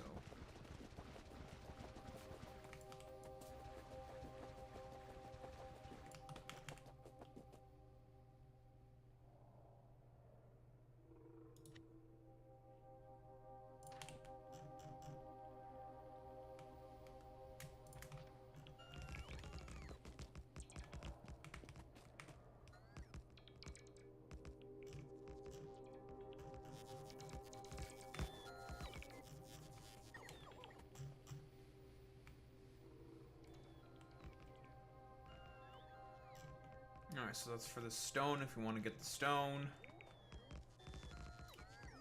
Make another one for that copper over there. I'm gonna turn from here, I think, now.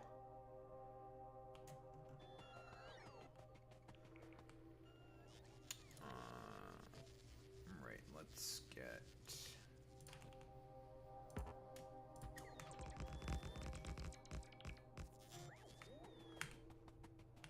Running on a rail again.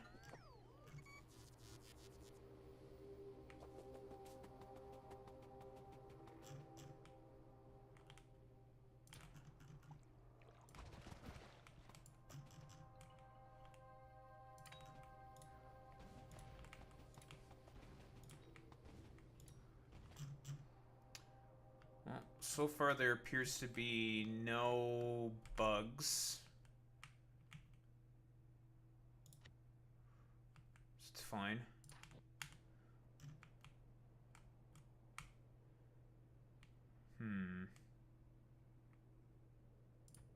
Make a T here. So I have space to curve all the way rails around in this area, blah, blah, blah.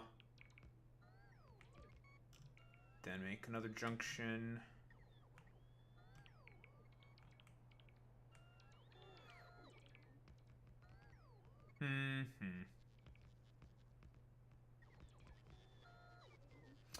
Well, actually, we might come up with a little something for this, right? Make the load area here for this iron. Yeah, I think that's easiest.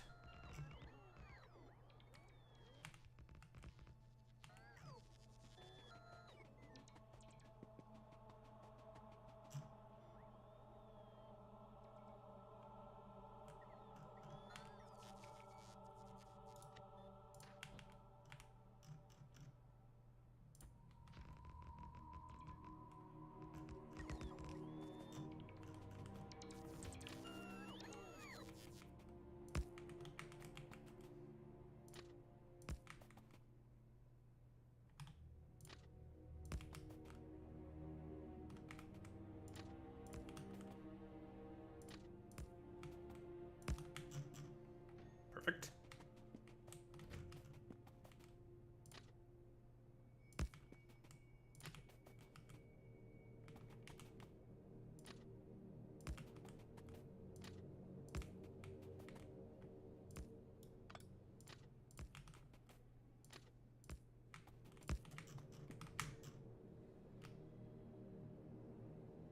Nope.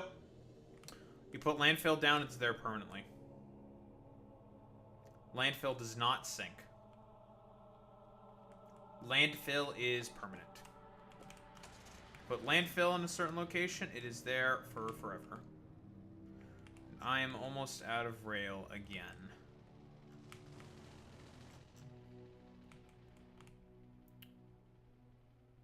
Wonderful.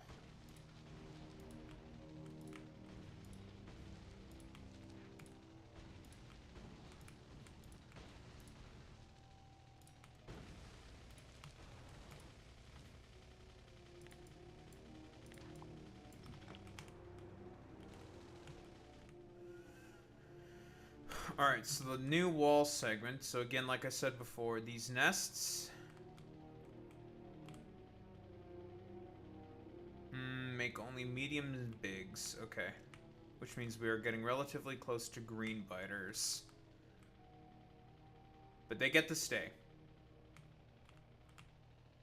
They don't go anywhere, they get to stay.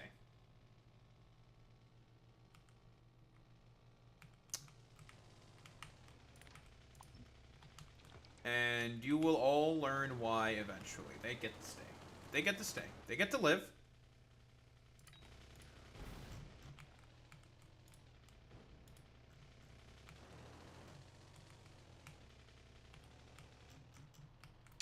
Just put like the wall off like over here.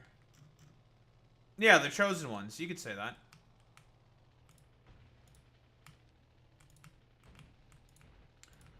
That's a term that can be used. Sure.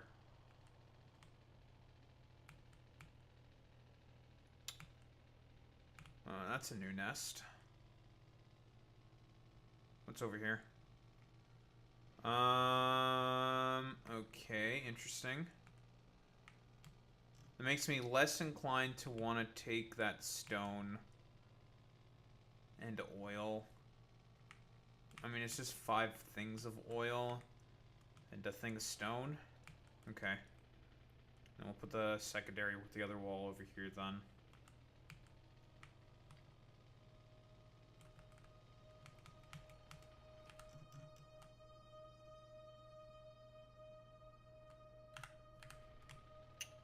Let's check to really see if this is like a completely isolated pocket.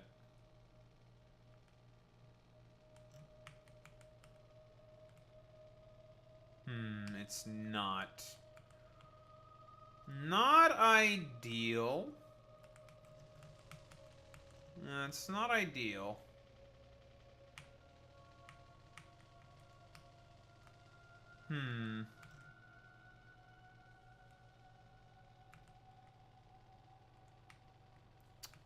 Yeah, we are getting into the pretty deep parts of the map. Which means there's going to be a lot more nests, and they're going to be a lot bigger. But there's a lot more resources that tend to be at the edges of the map.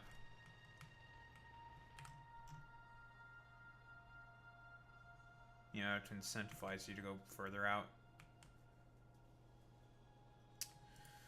That's a little annoying that this is not an isolated area, which means when I do the thing that I need to do, I need to make another wall over here, which is kind of annoying. But that's not the end of the world. Okay.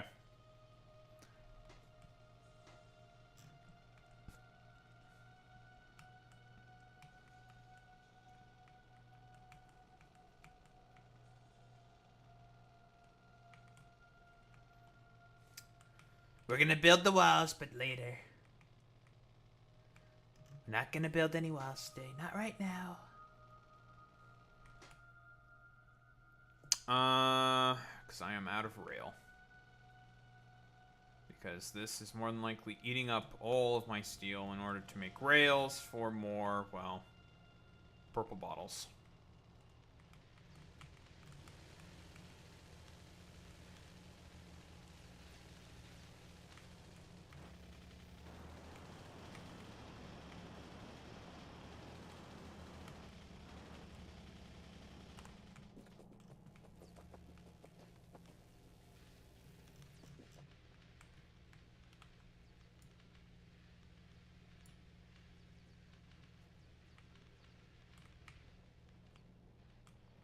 .68 per second. 1.5 per second. Interesting. So I'm just a little short in terms of being able to sustain 32 labs. I think it's supposed to be, this is only, the setup that I have only sustains 30 labs, I think. I don't remember exactly.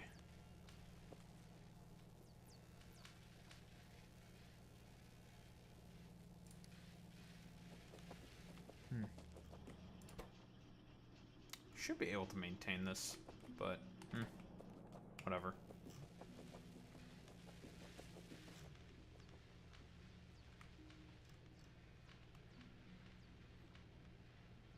Whatever. We're fine.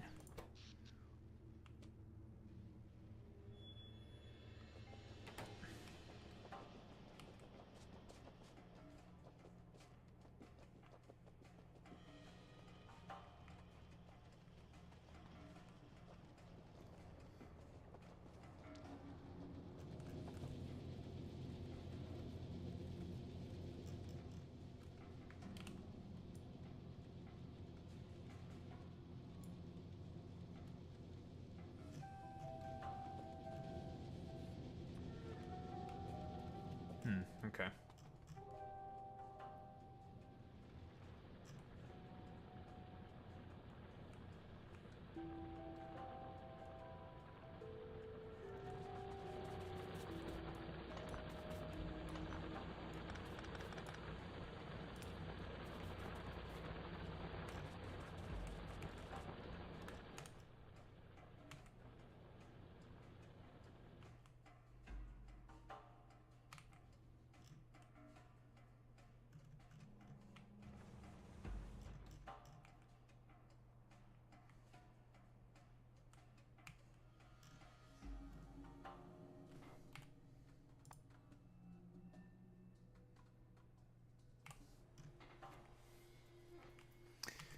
Can't believe that Boy Meets Mini is incapable of typing. Shaking my head. Shaking my head, my head. Boy Meets Mini, shaking my head.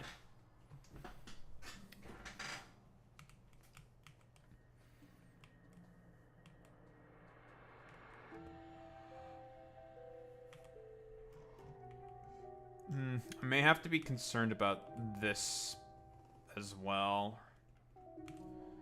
Because I do not like this and this. Because this will not be enough to hold this area. Not against big biters. That's for certain. With red ammo, that's not holding. I'll have to make a goddamn thing up there eventually.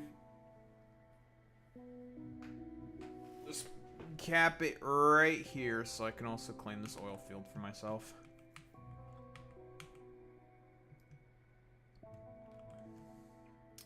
So what, make a choke here, we make a choke here. We can sacrifice this stuff, I don't really care. So yeah, like here. And here should be good.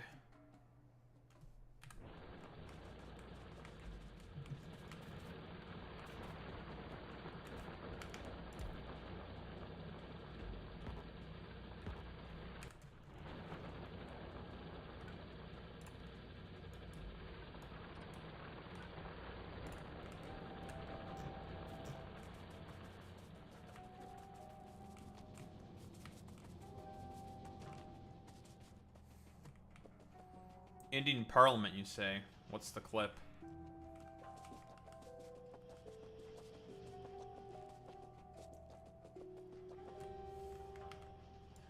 What did those dumbasses say this time?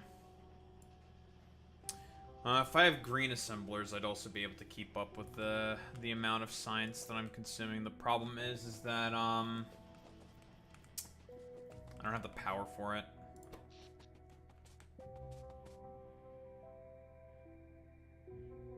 My damn grid is already strained enough as is.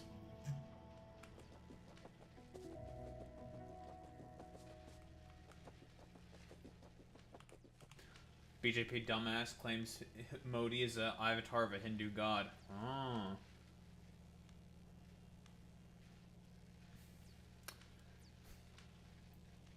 Someone might want to tell that dude from the BJP that, you know, private jets exist. They're a thing, you know? They've been a thing for a while now, you know? Look at Modi! He's an avatar of a god! Look, he went from one place to another place really fast because he has, like, a private jet or some shit. Like, okay, man. It's really silly, dude. That's so fucking goofy, bro. Soy points like, oh, soy! Look, he's so fast. He did the thing really quickly.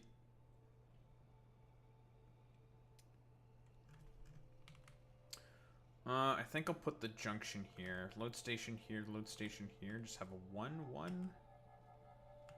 1 here and a 1 here. I want to eventually use these. Eventually. I think that works. Why did a train go here? Why are you there?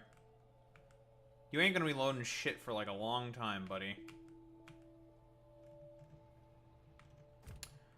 Well, you know what that means. I have to go get more. I have to put more fucking trains. You know what that means, folks. We need to put in more trains. That's a good thing about this, See, that's the good thing about this, design. It's scalable. You need more trains and stuff. I guess just fucking... Just... You need to expand the network, you just go out and expand the network. It's very, very clean and very easy. You know? Boom. New train. Yeah, but here's the thing, like, with just one more train forehead is actually not like soy cucked lib shit. It's actually like fucking based, okay? I should know. Pamphlets told me about this in like a dog shit fucking meme.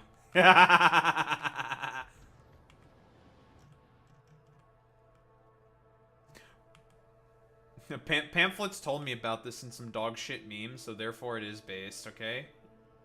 Shut your goofy up, you fucking, dumb fuck revisionist. Another thing we are definitely also going to need is another outpost train.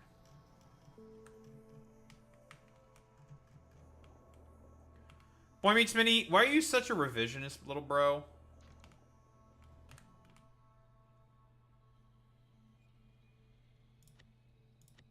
Imagine being a fucking, like, Zionist revisionist. Couldn't be me, dude. Could not be me. says that fully well knowing that, like, Boy Meets Mini shits on, like, Zionists all the time and all that stuff. We're just doing, like, the 3 IQ Marxist-Leninist fucking meme.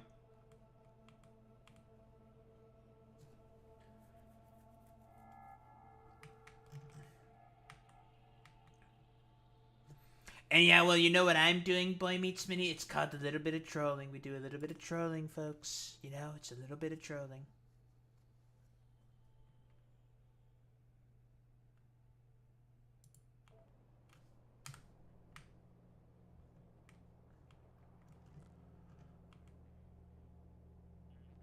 You know, maybe it's like, maybe we need to do the meme where it's, we talk about, Brahmin leftists, actually, Boy Meets Mini.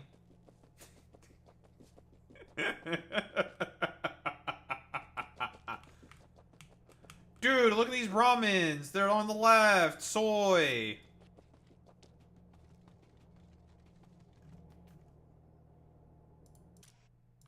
What, like, the like, stupid idea that people think that, like, there's, like, Brahmin leftists or something? Because it's just, like, really fucking stupid.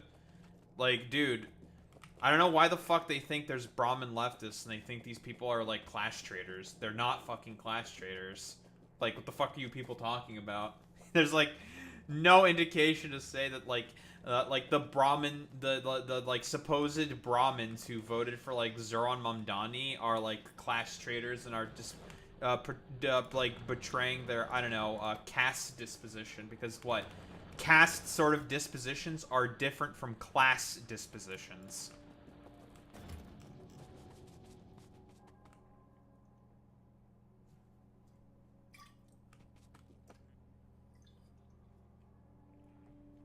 You know, I heckin' love my Marxists when they talk about day class analysis and then throw that shit out of the window when, I don't know, some, like, stupid dipshits decide to be, like, not as stupid dipshits. Oh yeah? Well, you know what, AJ? You're a very large chicken. Dab. Got him. God, I'm so funny. Why am I the funniest man on the planet? God, why am I so funny? What did I come here for? Right, to put away these, like, 2 dumb fucking pistols that I have. And this wood.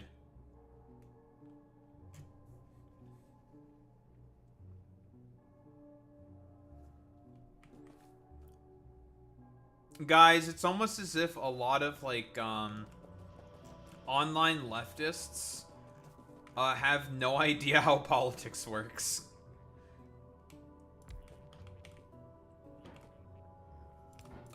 Listen, it may come as a shocker to you all, but it turns out the left, they're not exactly the smartest when it comes to politics sometimes. I know, like, shocking, I know.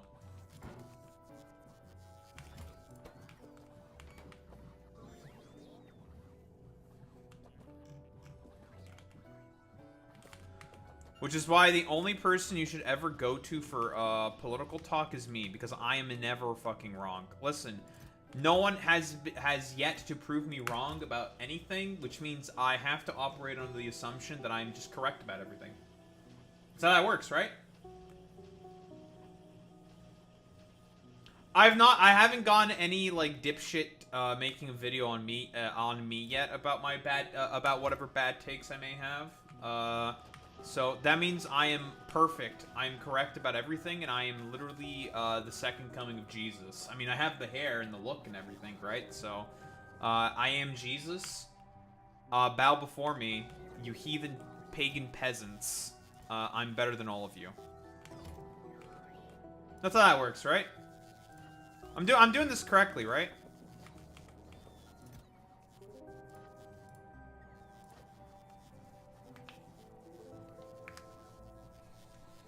Alright, we need to get some large electric poles, and I think more landfill. We're gonna need a bunch of landfill.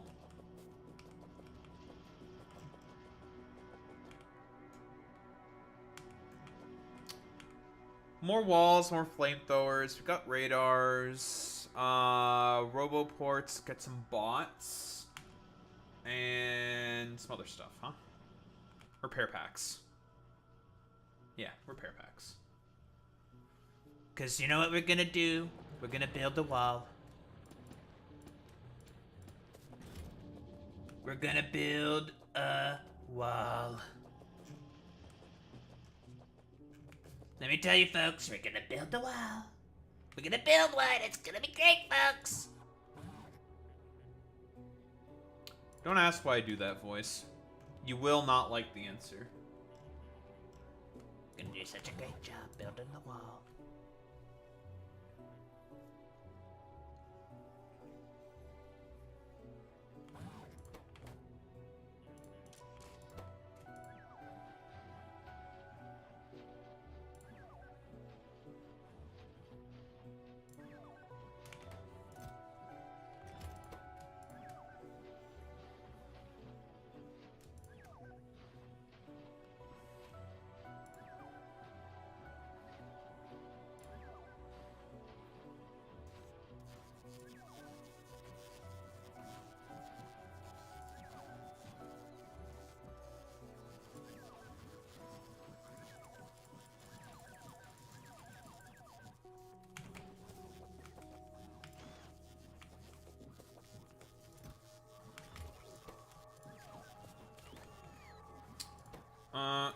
Pumps. Storage tanks.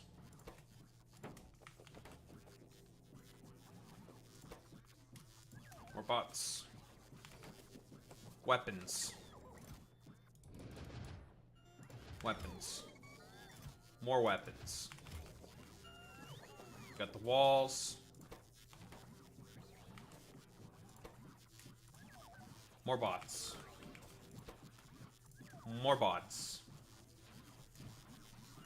More bots. More bots.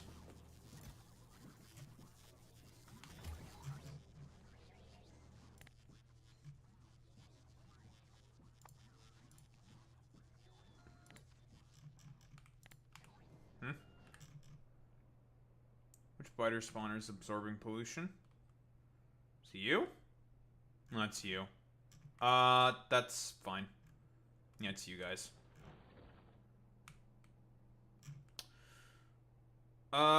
That's fine.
Why do I have 2 pumps? I only need 1 pump.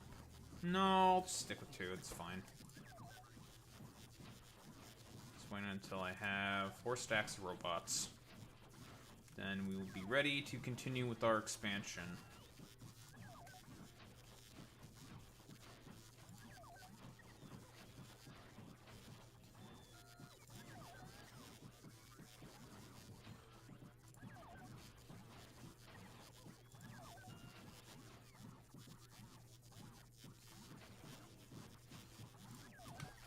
Perfect.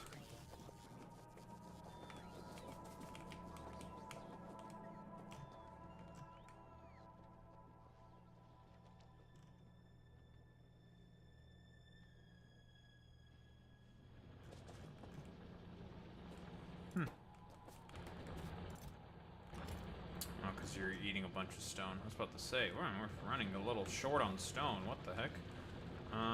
Here's a way to fix that, actually. Get rid of this.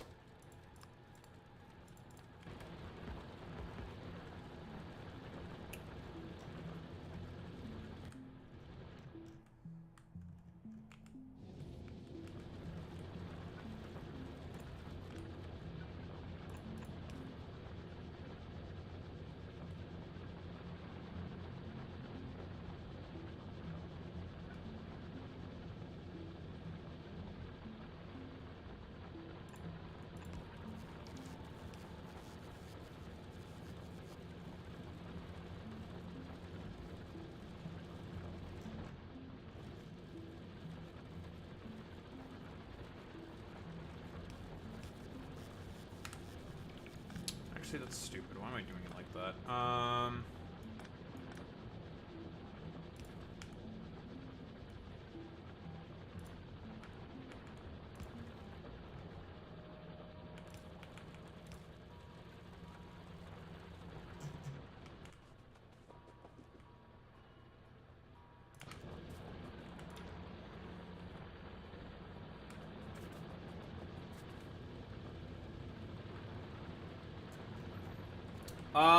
Well, your character also is capable of having a nuclear reactor in his pocket and weighs about 1 ton. So, welcome to Factorio. Where goofy shit happens all the time. Shut up and don't think about it, okay?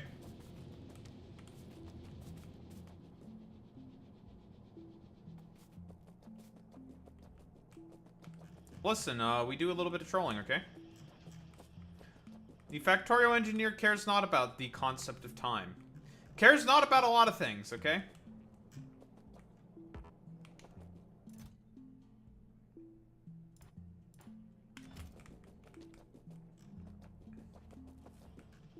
Like I said before, you are just a humble cryptid.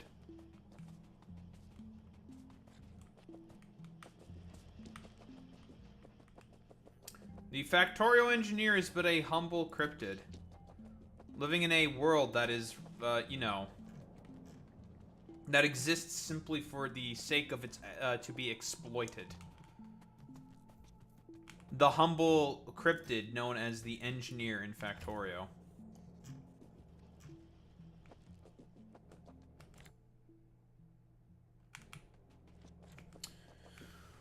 We're at 700 per minute in terms of steel now? Okay, that's pretty good. Alright, let's finish up with this damn expansion that I've been working on. And now we have... Eventually I'm going to move the coal power plant. Because I'm going to put the copper station. I'm going to put the coal... I'm going to move you to over here.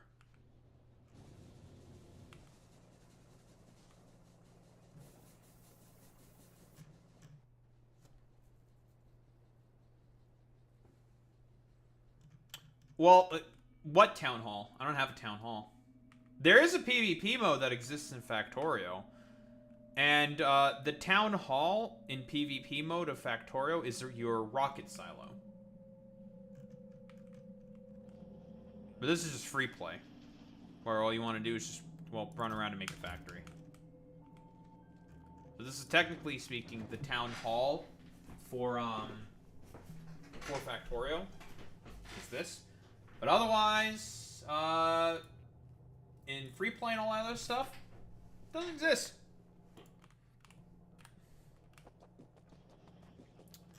Where did I put my car?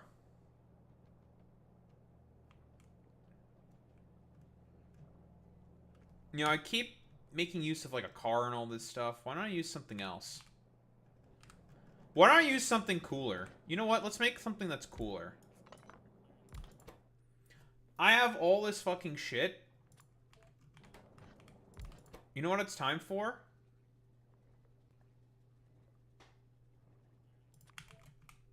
A fucking helicopter.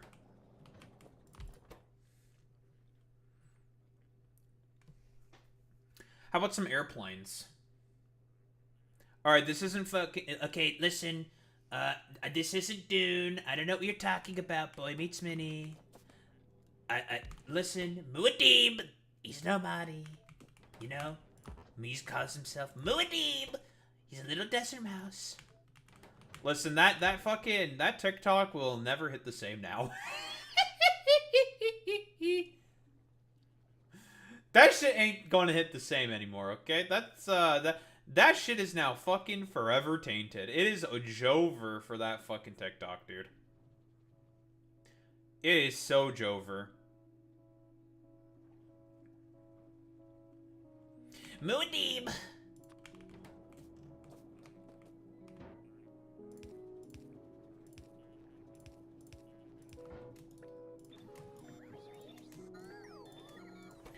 Alright, Boy Meets Minnie, you're gonna actually see an example of some real ramshackle shit in Factorio, okay?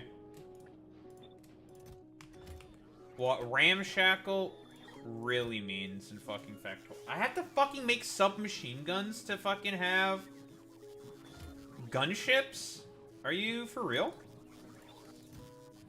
Are you trolling? I have to make a thing for submachine guns? What kind of fucking Krungo Bungo McChungo Flungo McDungo Bungo McFlungus Bungus McChungus Wungus McFlungus Bungus Chungus Bungus shit is this? I'm actually going to shit my pants. I'll do it. On camera. Fuck, I have to make submachine guns to fucking for this shit. Fuck off.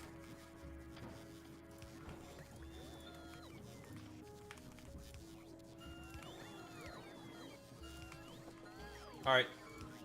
Start making stuff. Go.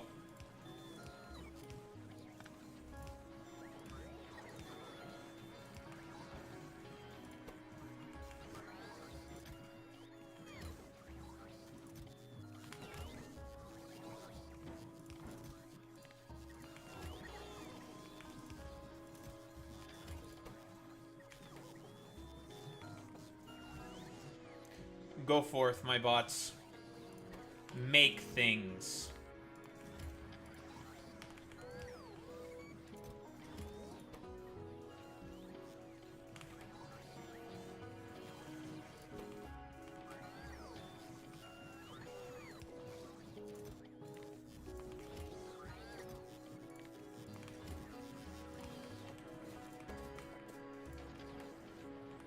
Now, Boy Meets Minnie, say hello to the fucking tank. You want to talk about fucking things looking clean? Look at the design of this fucking thing. This is the tank in Factorio. This thing is one of the most ramshackle fucking things on the planet. You want to know what this looks like? You see this fucking dozer? This thing is basically a bulldozer with a turret on top. All the exposed pipes, this exposed like fuel tank and everything. This is one of the most ramshackle fucking things on the goddamn game. It's very, very thematic, okay? Very, very aesthetic, very cool, very based, very epic.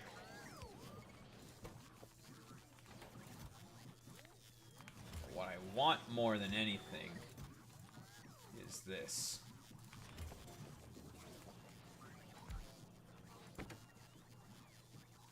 Hello, helicopter.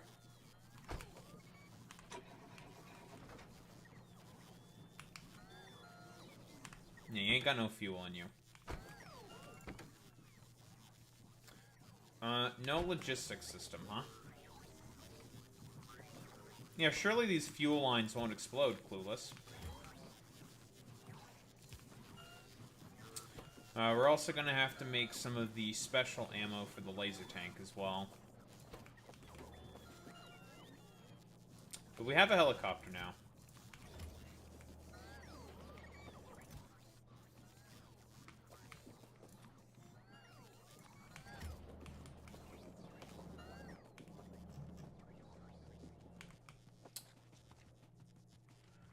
Alright, you doofus. What kind of fuel do you take? Do you take rocket fuel? Do you accept rocket fuel? No. Yes.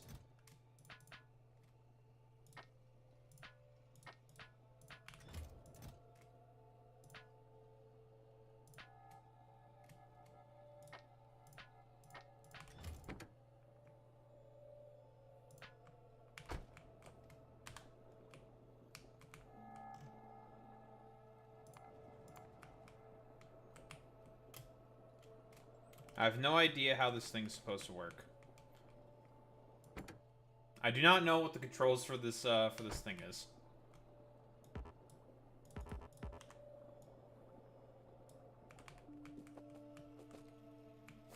Gets the helicopter, has no idea how to drive it.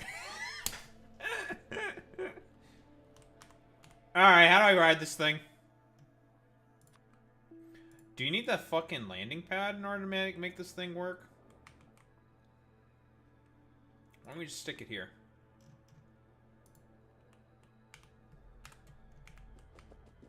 Do we need a pad?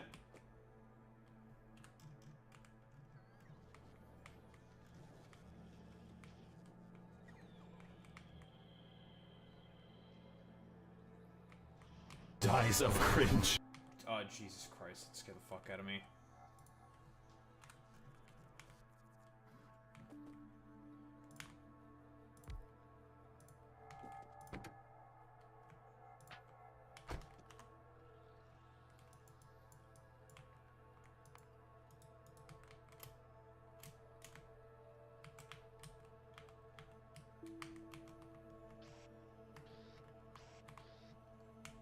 How the fuck do I ride the helicopter?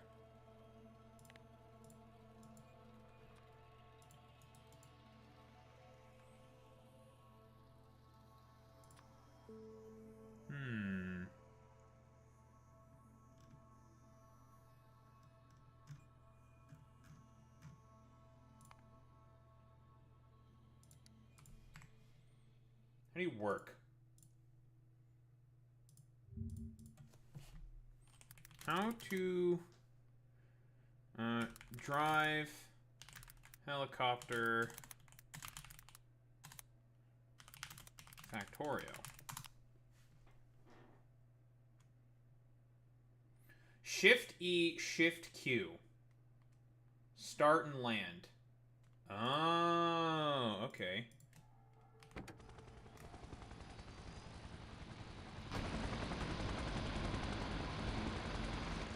Oh.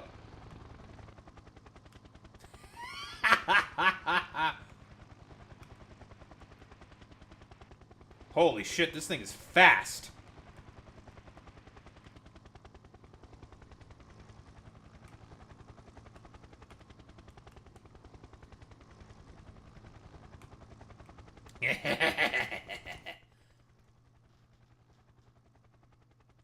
Alright, well, for now, we're gonna build with it.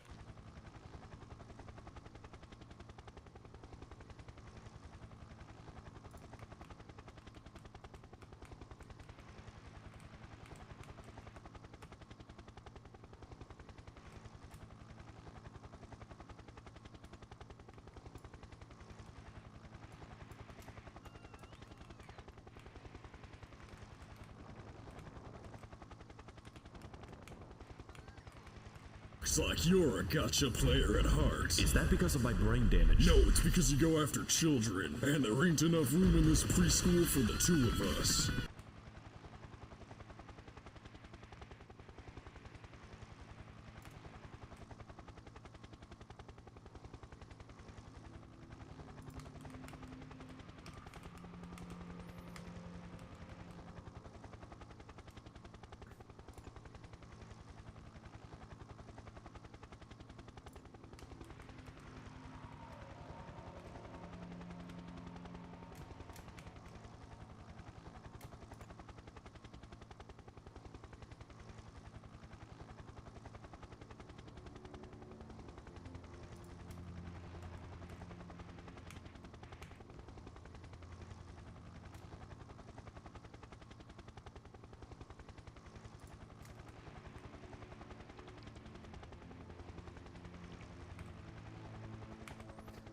Thought gotcha players play. Listen, it's a joke. It's a joke from a Maxor video, where Sundowner is basically a gotcha player. If you know, you know. Would recommend watching the Maxor meme videos. They are very, very funny.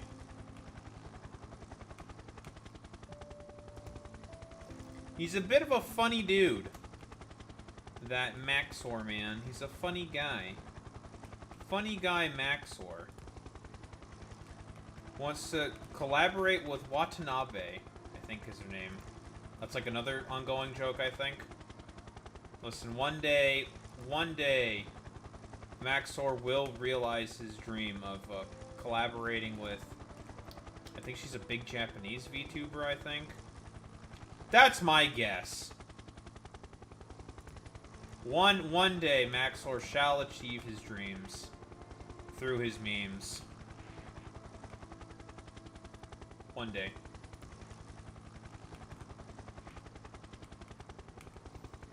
You know, I wonder if Kojima knows about Maxor's existence, because again, like, that Metal Gear Solid Revengeance video is one of the most popular, like, reference to memes in, like, formats, generally speaking. Well, it was for, like, a while.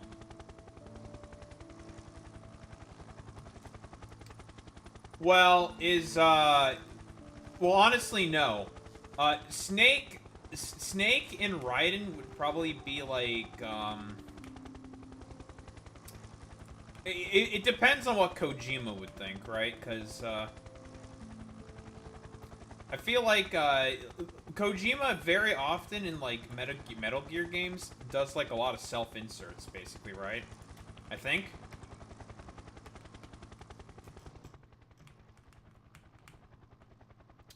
I see that the enemy is making an expansion. That's not allowed. Looks like I need some fucking ammo.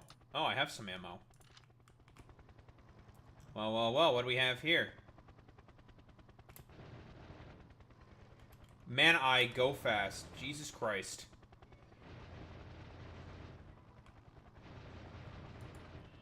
Fuck you. Who said that there was allowed to be bad stuff there? Who said? I certainly did not say that.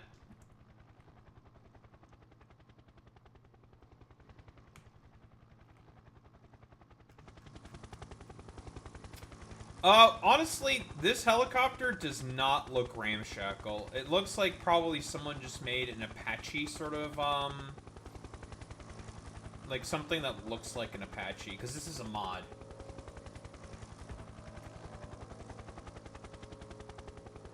Alright, let's land.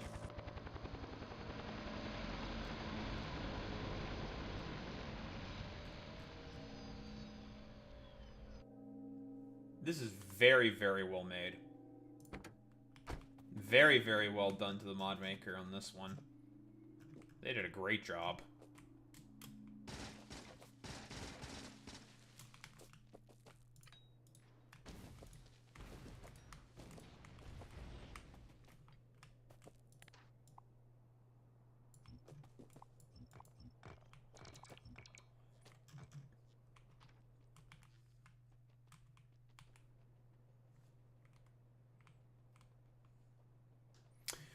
Yeah, but, like, who would I pester, right? Like, who the fuck would be the engineer that I'd be constantly pestering, right? Like, who would that be?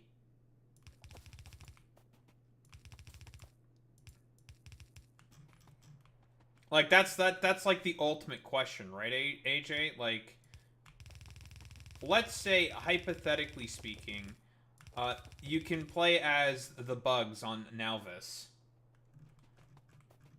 Like, what would you do? Exactly. Who would you be pestering?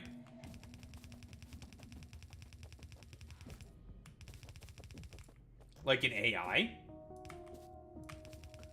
Like, would this be a PvP mode?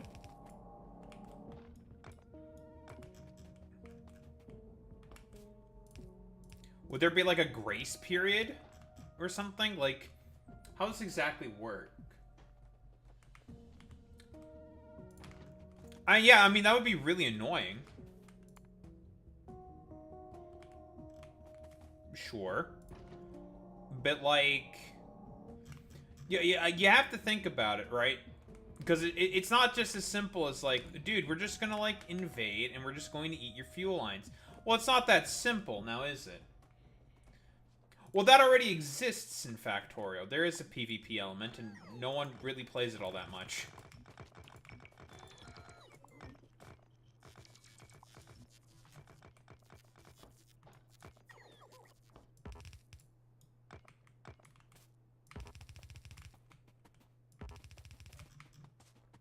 I don't know if there's any Factorio Twitch integrations. Like, I don't think so. If there were, that shit would be fucking really annoying. Potentially. Because if you could just put, like, fucking random fucking biters in the middle of, like, certain parts of the base, that would be very fucking obnoxious.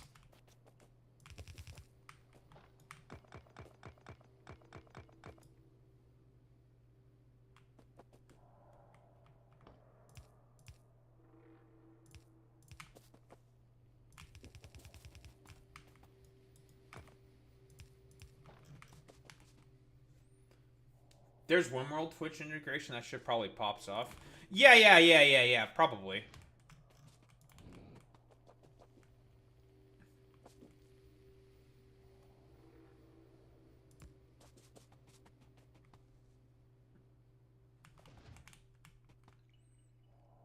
Such is the awkwardness of the fucking goddamn flamethrowers.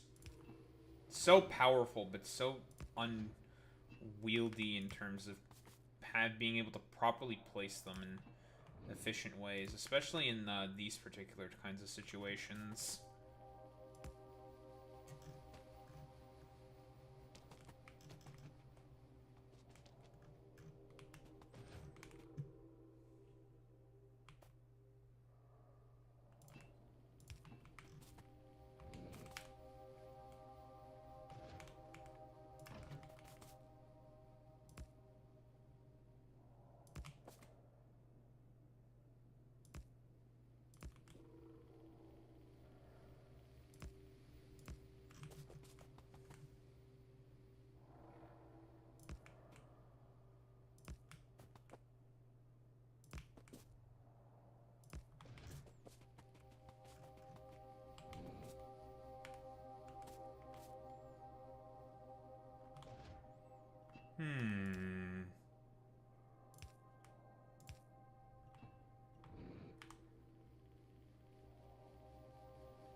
I think this will work. I think that's good enough.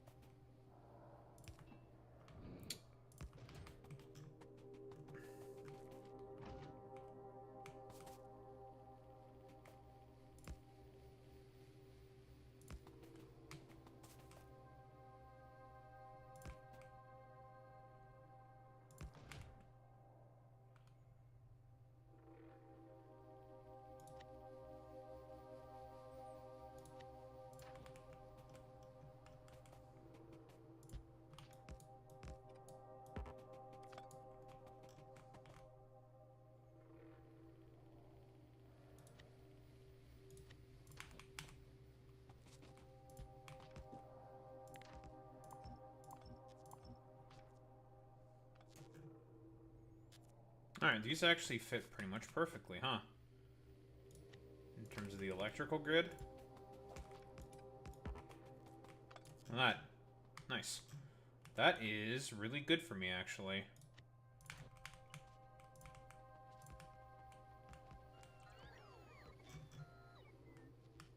Boom. Nice. Now, let's make the drop-off point for the,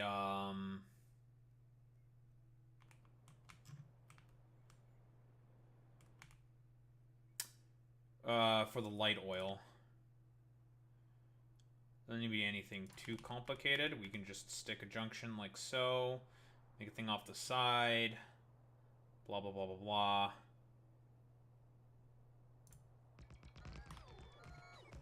That's how we will do that.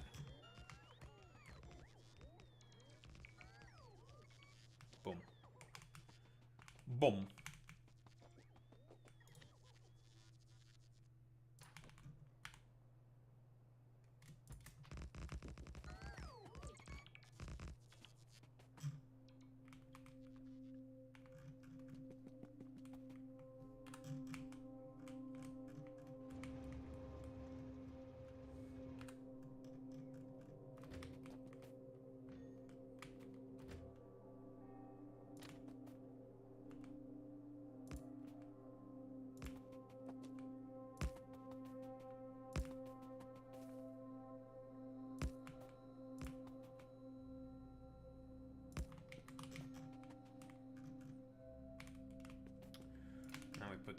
signals.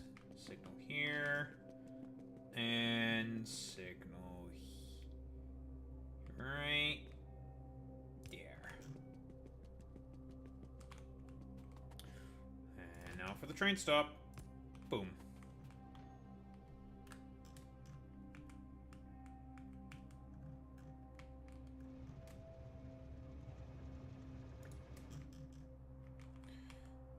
Copy. And paste. And we are now getting a train from there. Look at that.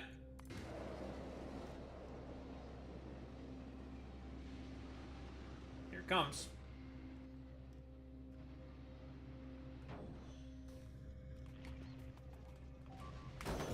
Ow. I destroyed the helicopter. The helicopter was on the tracks. And I almost died. Nah, whatever.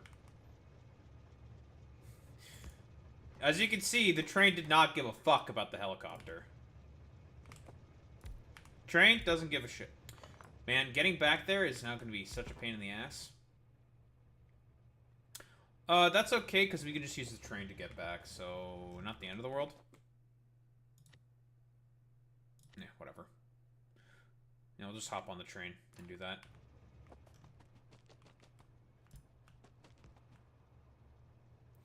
That's fine. Just make another one. Whatever.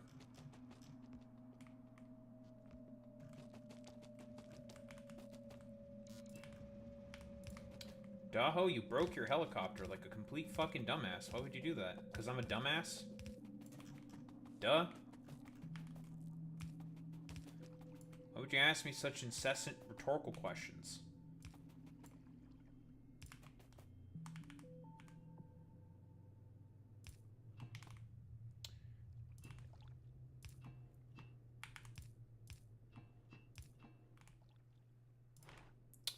Alright, this is why I brought another pump as well. For a junction. For when I inevitably...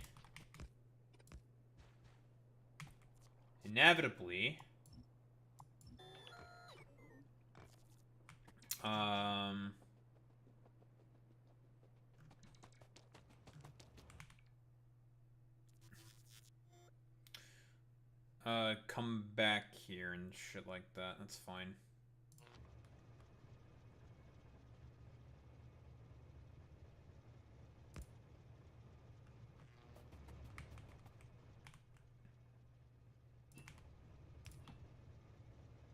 The train's also gonna come back here as well, so it's not the end of the world.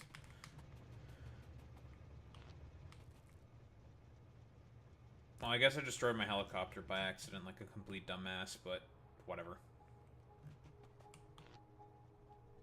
Oh, I thought my large poles would be far away, but guess not. They are not very far away, so... eh. Me losing the helicopter is not that big of a deal. Alright, well, you're gonna unload. Now, that wall is now good to go.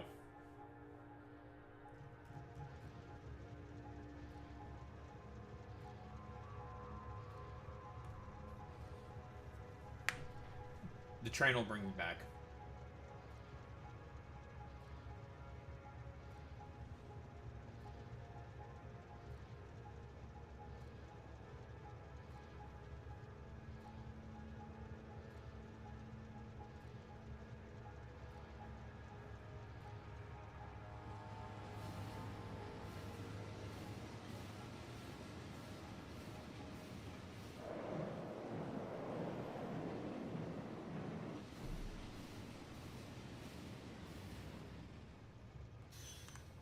Ta-da! Who needs a helicopter when you got a train?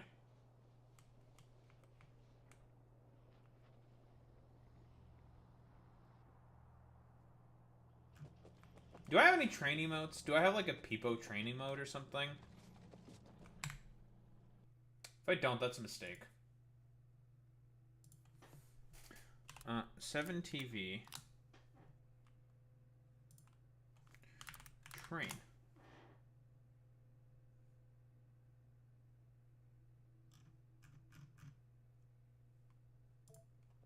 Oh, while that's loading, I guess.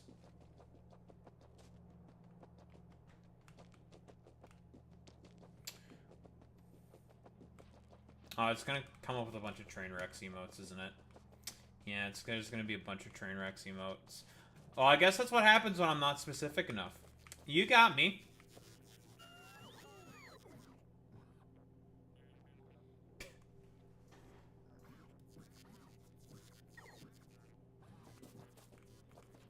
There's a Keck W train.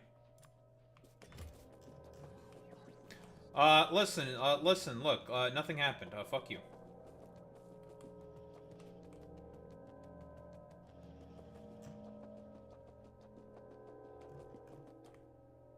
Clueless. Yeah, sure, I lost a bunch of rocket fuel.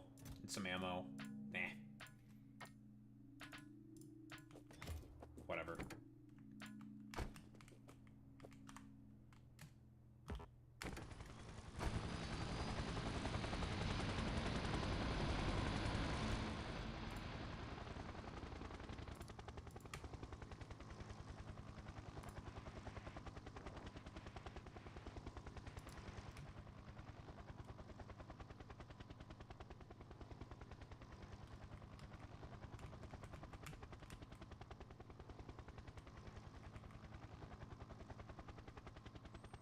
Man, these things are fucking fast, dude.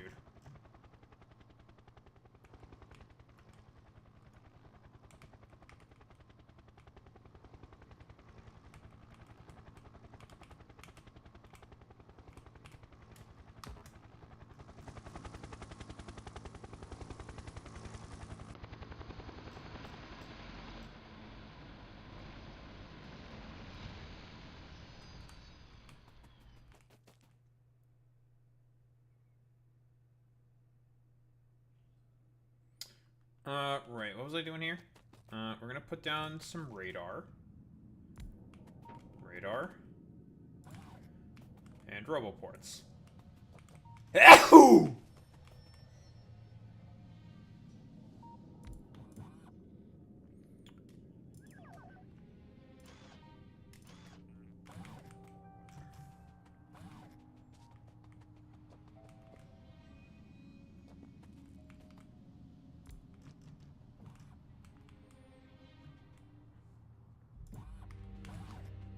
Establish a small robotics network.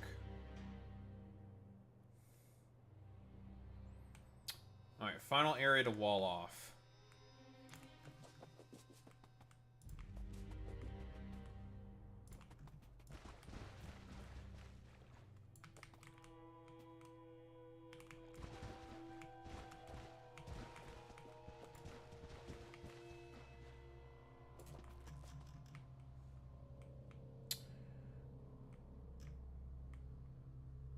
A little close to the bugs, but it should be okay.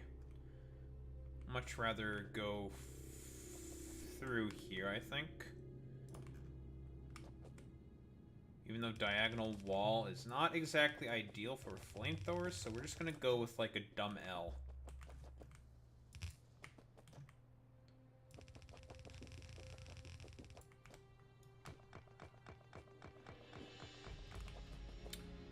Just gonna go with a dummy thick L.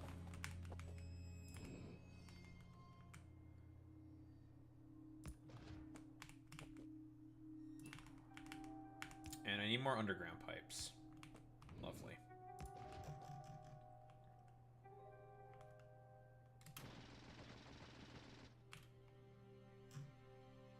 Well, back to the helicopter.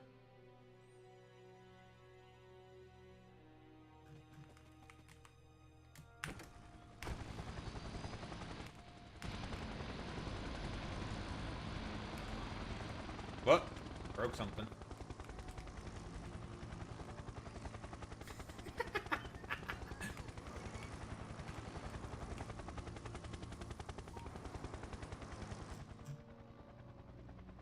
That was funny.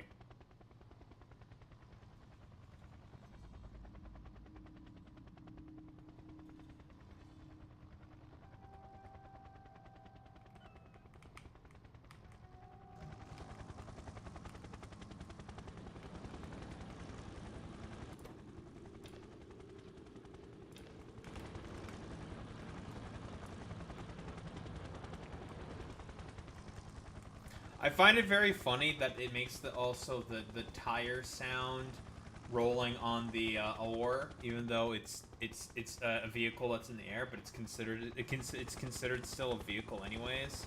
So it plays that sound effect anyways. I don't know if anyone noticed that. I think that's very funny.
Well, that's a little awkward.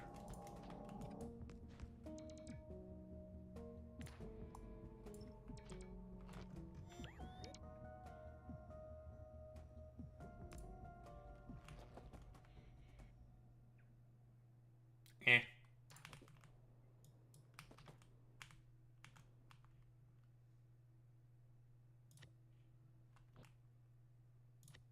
Whatever.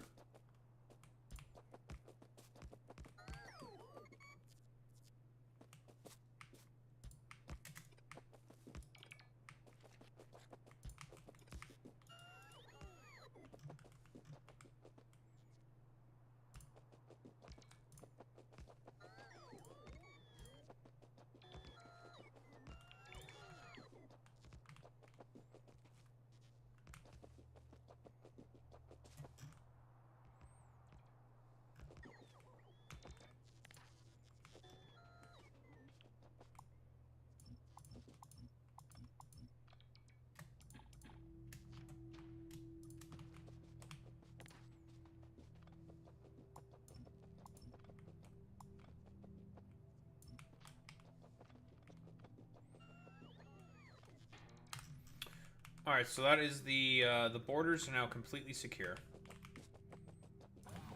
We have secure borders, folks, let me tell you. We've done everything we need to do in order to secure our borders. No illegal aliens are gonna be able to come in, folks, let me tell you. There'll be no illegal aliens coming in. No way in, no way out. Even if they somehow did manage to get in.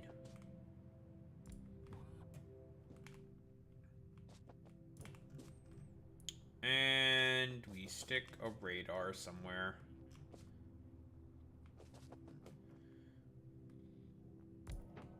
The only thing I forgot to bring with me is just some repair packs. So we can just go grab those real quick, drop them off, blah, blah, blah, blah, blah.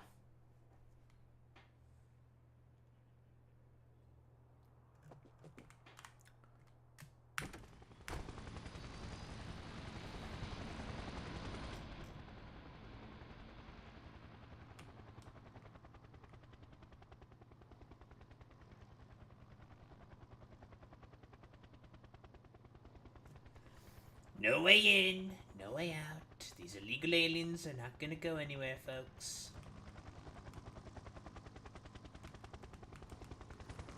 Can't handle the helicopter because it goes a little too fast, folks.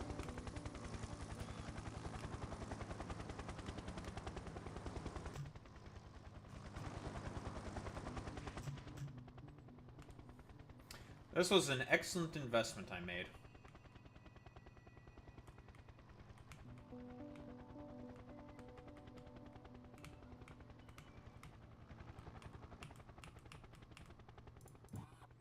With this helicopter. I know there's also cargo planes that you can make. Maybe I could make like an airplane network. I don't know how much better that would be to make in comparison to, say, trains.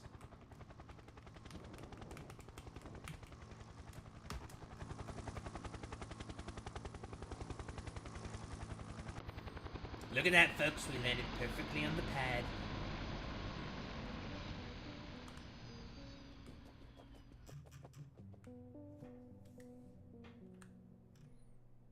Ooh, and there's a nice little helicopter icon on the map. That's very good. What a very, very well-made helicopter mod, I must say.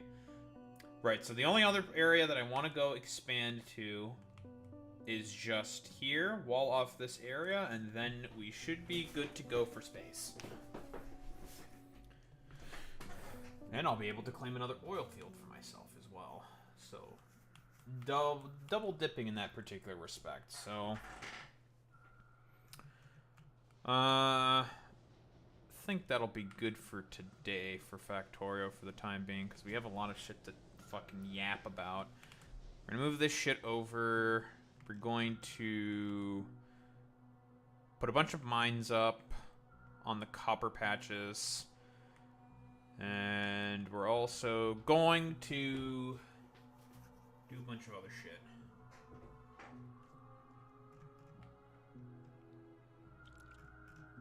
Like, look at this little guy. Makes noises.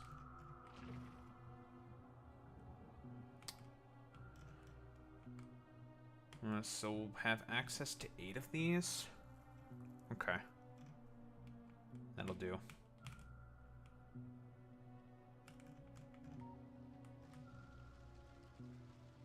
Yeah, I know. You guys are very, very upset and annoyed. That's fine. Don't really care.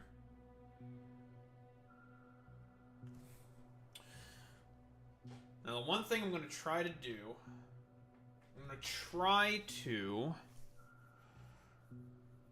see if I can automate the bringing of repair packs as well for my outpost trains.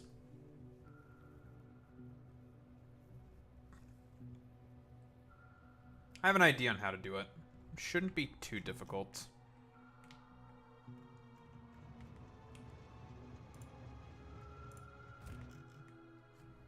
Yeah, it should not be that difficult.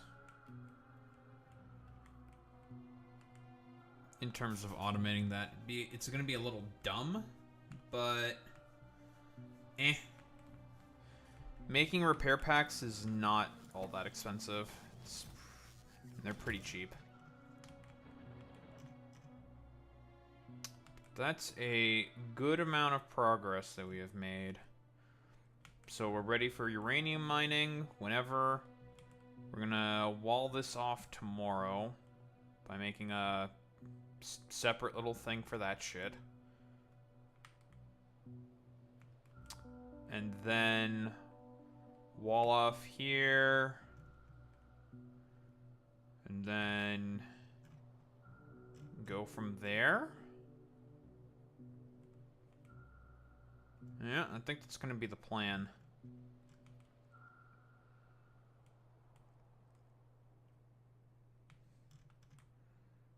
I'll stick the junction over here. Because I have this here and just go like, zoop. Yep, for the supply train. It's easy enough. Nice. Very good. Boom. All right.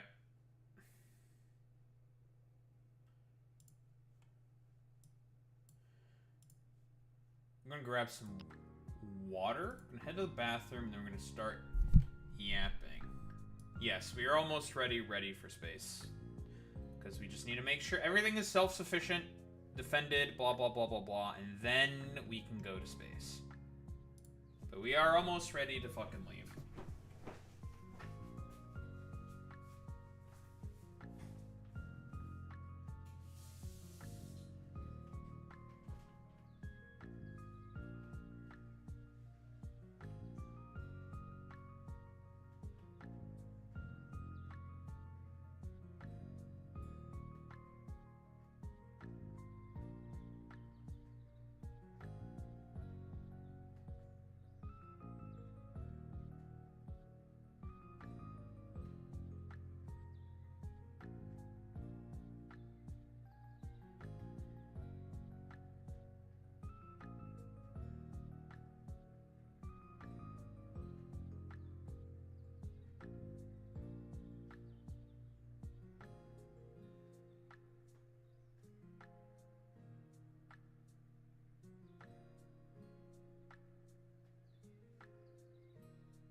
Ugh. Old man. I'm an old man.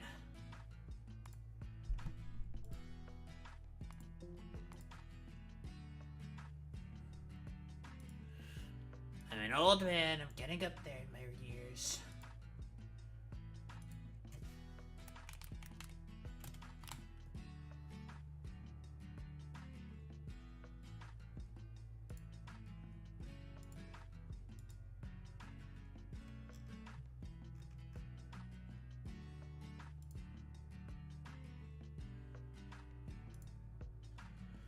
Ay, ay, ay, ay, ay, ay, ay.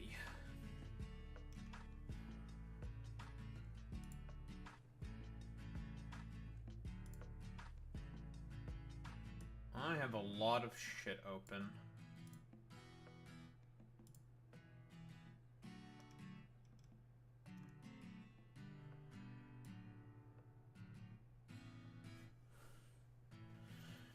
Over 8,000 posts talking about LOL overruled. Well, I suppose I should take a look at that then. Because it seems like it's actually really, really bad. Like, very, very bad. There's the Alyssa Slotkin shit.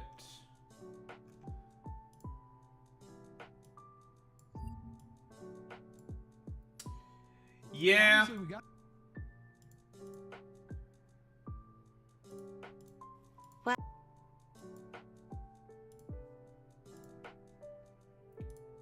Alyssa Slotkin. I mean, you know, we have, like, schizophrenics like fucking Ethan Klein trying to take, like, immediate advantage of this. Saying, like, haha, you can't have a token Jew anymore. And it's just like, why is that the frame of, like, reference that you're immediately looking at this from, Ethan? That's really fucking weird. And, you know, they say that I'm a fucking goddamn, anti-Semite. It's just like, alright. It's,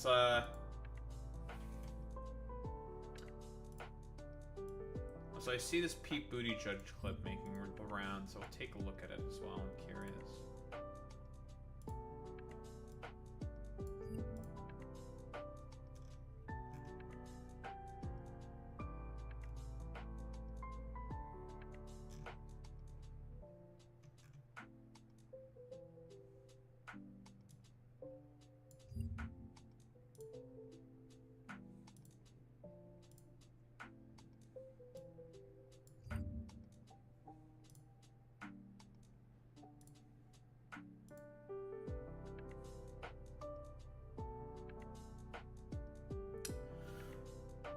I'm trying to think, like, I said this already, but, tomorrow, I think it'll be a not as long stream, obviously. Probably just gonna play games only, not gonna look at any news or anything, because, planned power outage, I believe, at around 11 p.m., I think, based off of what I've read. And I think the power will be off until the 31st at like 5 in the morning, I think. So that will be that.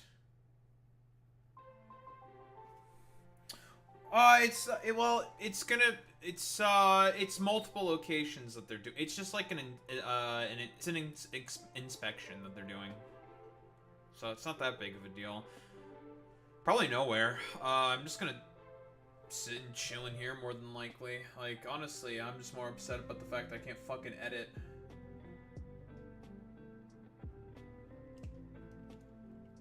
Yeah, it's tomorrow night. It's in the night, so it's not in the morning or anything, or like during the middle of the day. Why would, like, they would never do that during the middle of the day. That would be like, what the fuck are you doing? Middle of the day would be very, very strange to do that.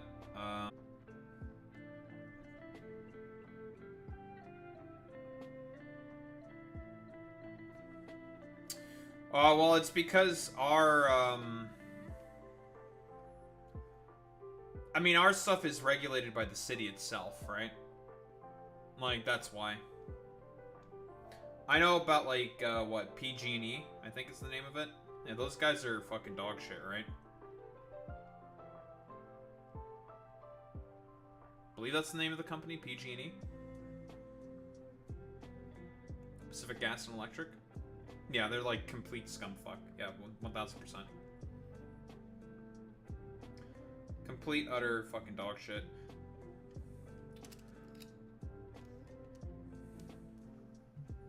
So in that case, today I'm gonna have to do extra editing today then. Oh boy. Lots of editing. No procrastinating.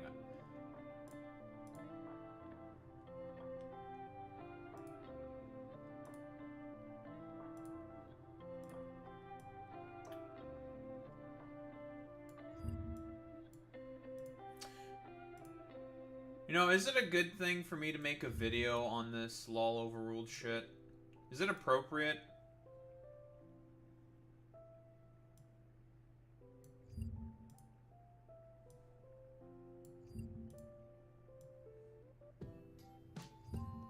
I'm not sure.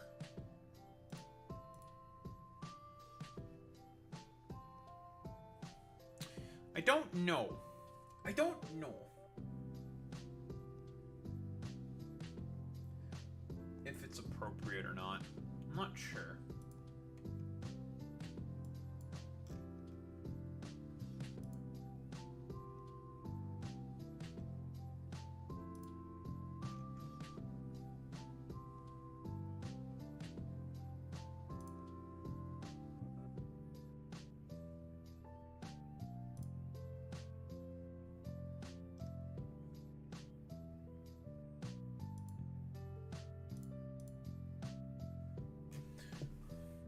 Alright, we now have a train emote. We have a peepo train emote. The little peepos in the little train. Choo choo.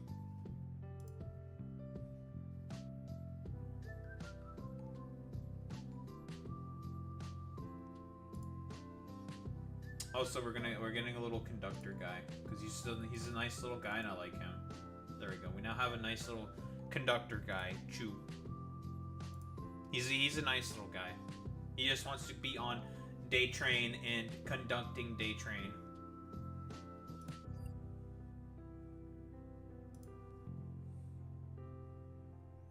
Very cool, very, very good. Little guy on a little train. He's just a little guy, folks. Let me tell you, just a little guy. Oh, also, I put on a bunch of, Twitch alerts.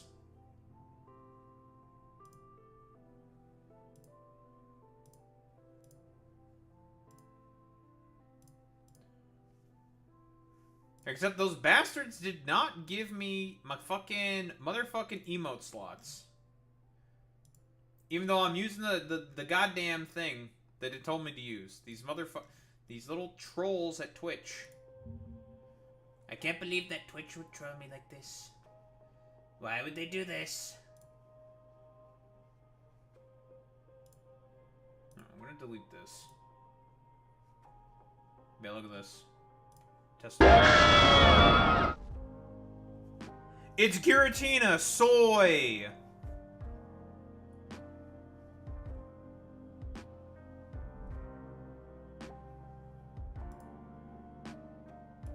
I have no idea if the Peepo train is working.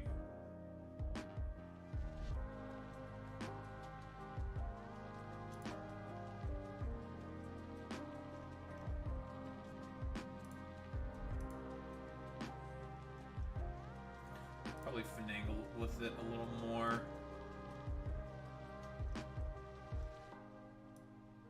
I don't want you at 50%. That was loud as fuck.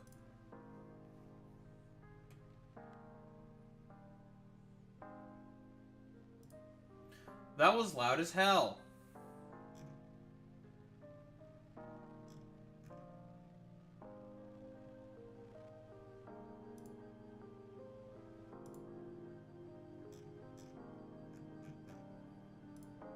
Alright, lovely.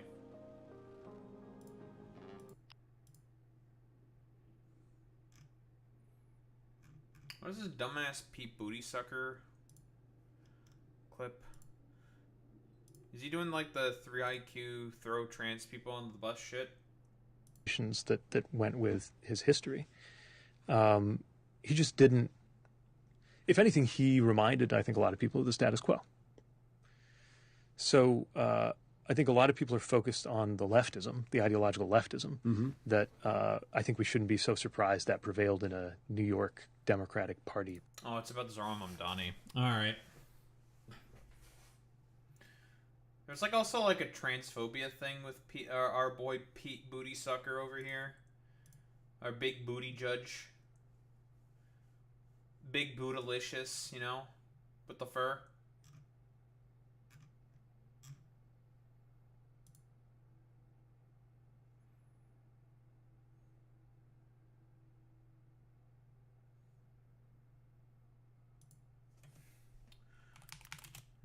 Pete Booty Yig.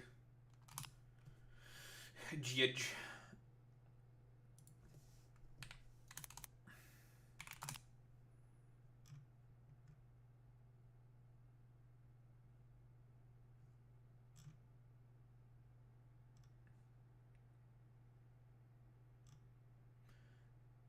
Yeah, Pete Buttigieg says trans athletes in women's sports raise serious fairness issues. Totally, man. Like, for like 3 people. three people.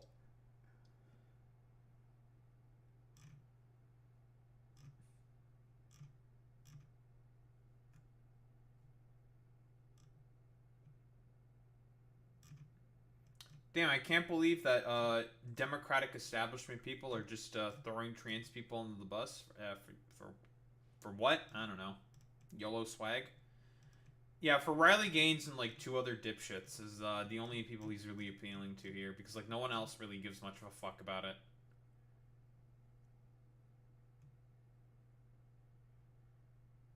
Watch Pete Booty like listen, even though like the dipshits he's trying to like I don't know.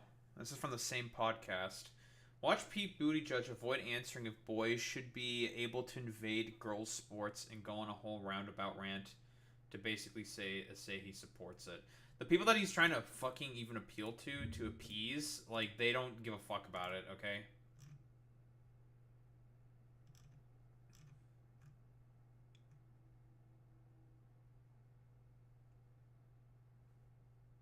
Cartman will play Charlie Kirk in the next episode of South Park. America and you love abortion.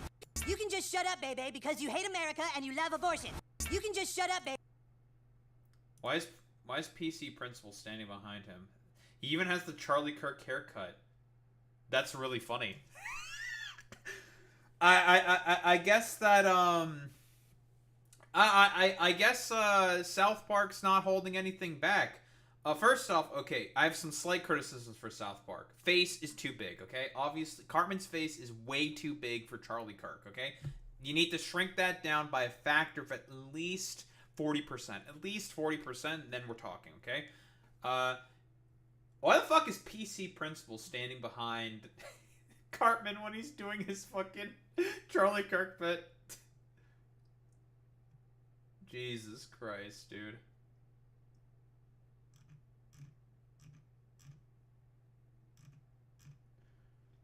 So fucking stupid, bro.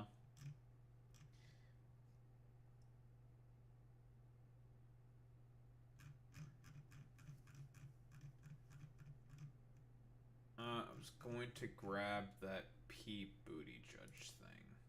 Yes, I have it. Okay, lovely. Alright. Lots of shit to talk about.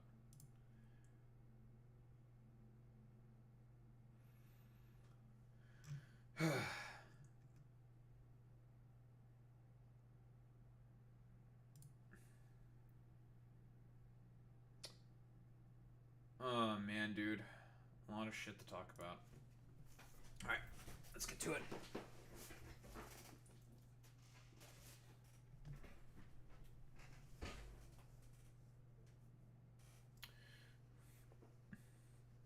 Alright, Pete Buttigieg talking about Zoran Mamdani.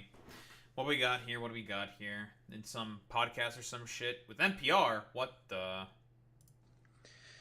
I think that he also, just as a matter of campaign strategy, was omnipresent. He was everywhere. He's going on podcasts. He was doing social media. And so I think a lot of more conventional political operatives. If we're talking about Zoran Mamdani, a lot of the podcasts he would go on to, a lot of the shows were also very local shows, right? Like the Bulwark podcast. He's been on Majority Report before. A lot of the stuff, and like a lot of the news sort of anchors that he would also go talk to and stuff, was very, very local. He hardly would do like the sort of like national sort of, I don't know, like media tour. Very, very localized campaign, making it very, very clear, broadly speaking, that he's, well, way more interested in fighting for the people of New York, broadly speaking, right?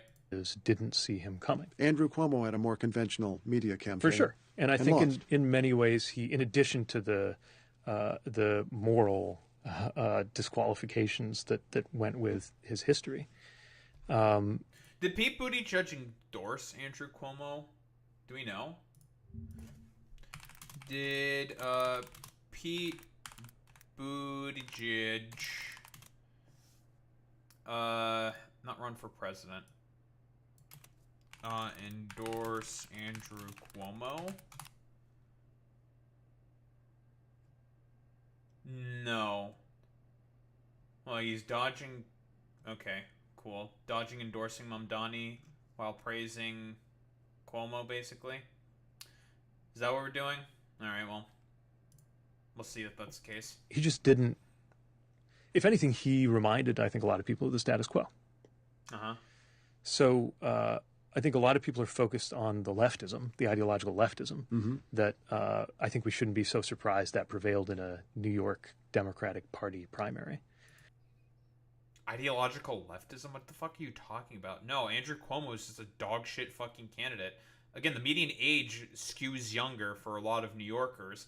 He talked about their issues, which is the fact that the city is unaffordable. It's harder to be able to afford, like, groceries, other amenities, like rent is also through the roof.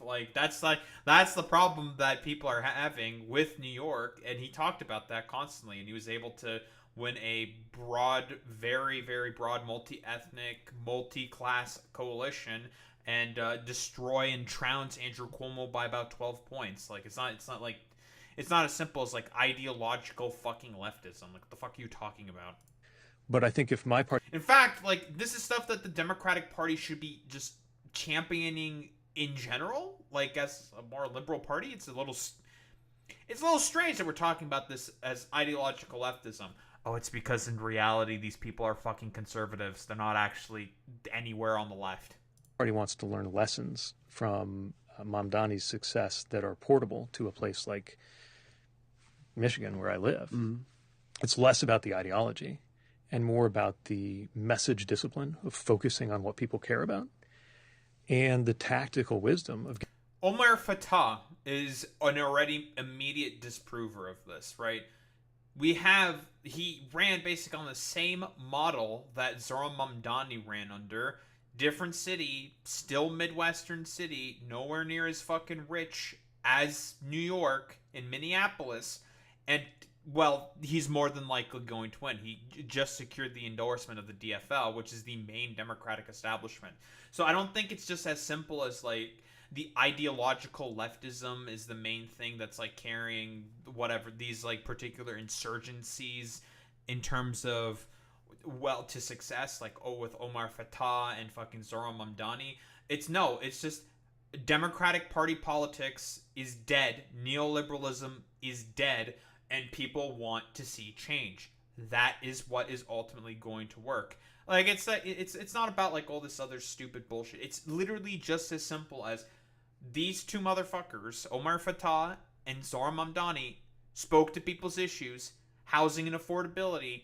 Everyone's just like, yeah, it's, like, really hard to be able to afford a house here, and it's hard to be able to get groceries and stuff like that. They spoke to that and were successful as a result. Like, that's literally it.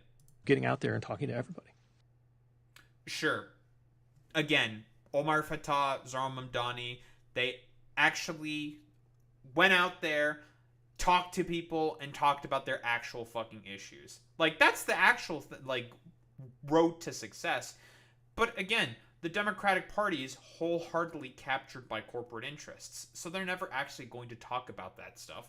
because they're not interested in any of that stuff. Because they just want, whoa, crazy, to be able to have the exact same sources of cash flow as the Republican Party. And that's all just corporate.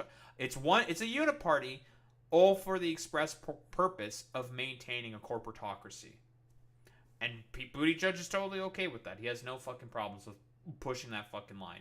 So that's mostly why he's not probably really going to endorse Zoran Mamdani, because Zoran Mamdani, broadly speaking, threatens that fucking status quo, which these motherfuckers in the Democratic Party still want to preserve for whatever fucking reason. Don't think there's really much else to say about that. Basically, like, kind of, yeah. That, like, Zoran wouldn't be effective anywhere else. But again, that's immediately countered, like I said, with Omar Fatah, right? In Minneapolis. Omar Fatah literally ran on the exact same platform. Not exactly the same, but highly sort of similar platform as Zoran Mamdani. And he's poised to fucking win. So, no, it's not that. It's just, it's a successful platform. People want it. And, like, Democrats have to, like, come up with, like, literally anything possible to, like, cope and seethe about it. Like, that's really all there is to it. Like, it's one of those things where it's like, the future is now, old man. It's populism. Fuck you. You know? Kind of a deal.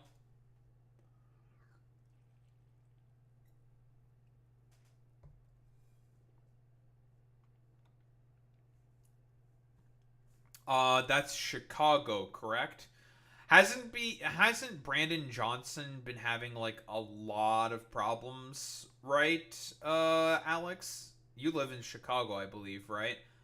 You can probably speak to that more so. Like, there's been, like, a lot of extenuating circumstances for us to, I think, why Brandon Johnson is as, I think he's, like, unpopular, like, he's underwater in terms of popularity. It's not because of his policies or anything. There's been, like, a lot of bullshit that's been going on in Chicago, and he's been having trouble managing with that and dealing with it, right?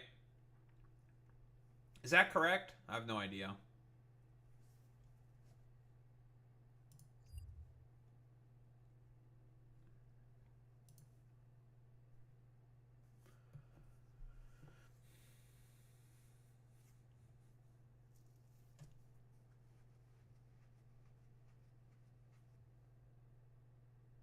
Yeah, he's unpopular.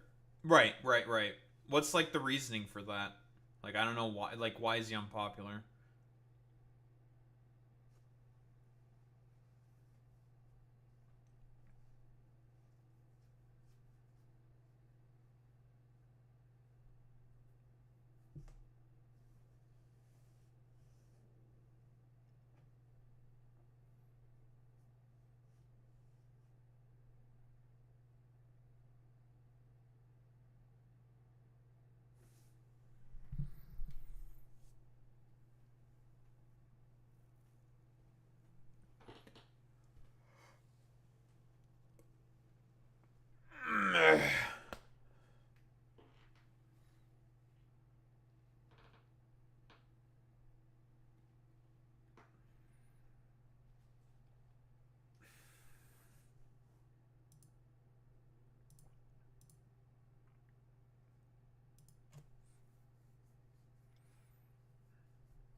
I'm just going to continue then.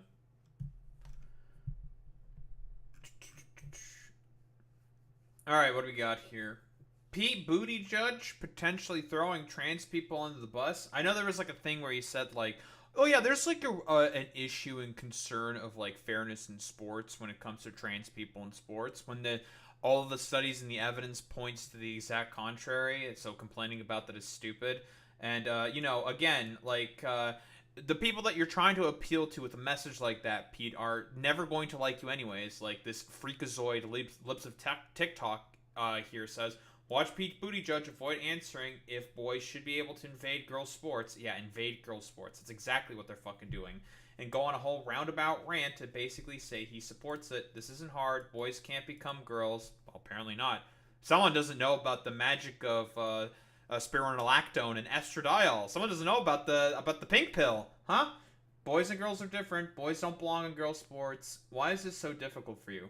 I find it really funny how TERFs and, well, Nazis, like Libs of TikTok specifically, never really focus on trans men ever. Like, it's all about just, like, women, like, girls for them because, I don't know, like, yeah, it's something pedophilic about it or some shit. But hey, what do we got here? What does our boy, Pete Bootysucker over here have to say?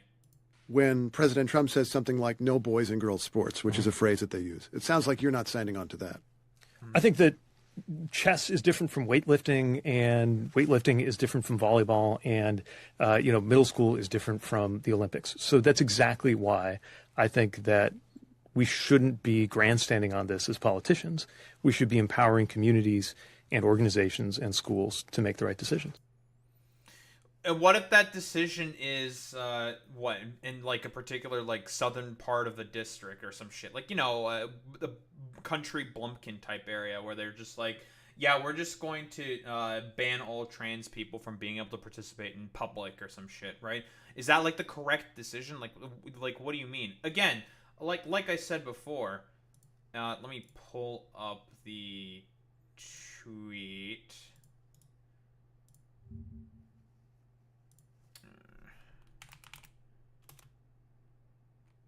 Pete Buttigieg.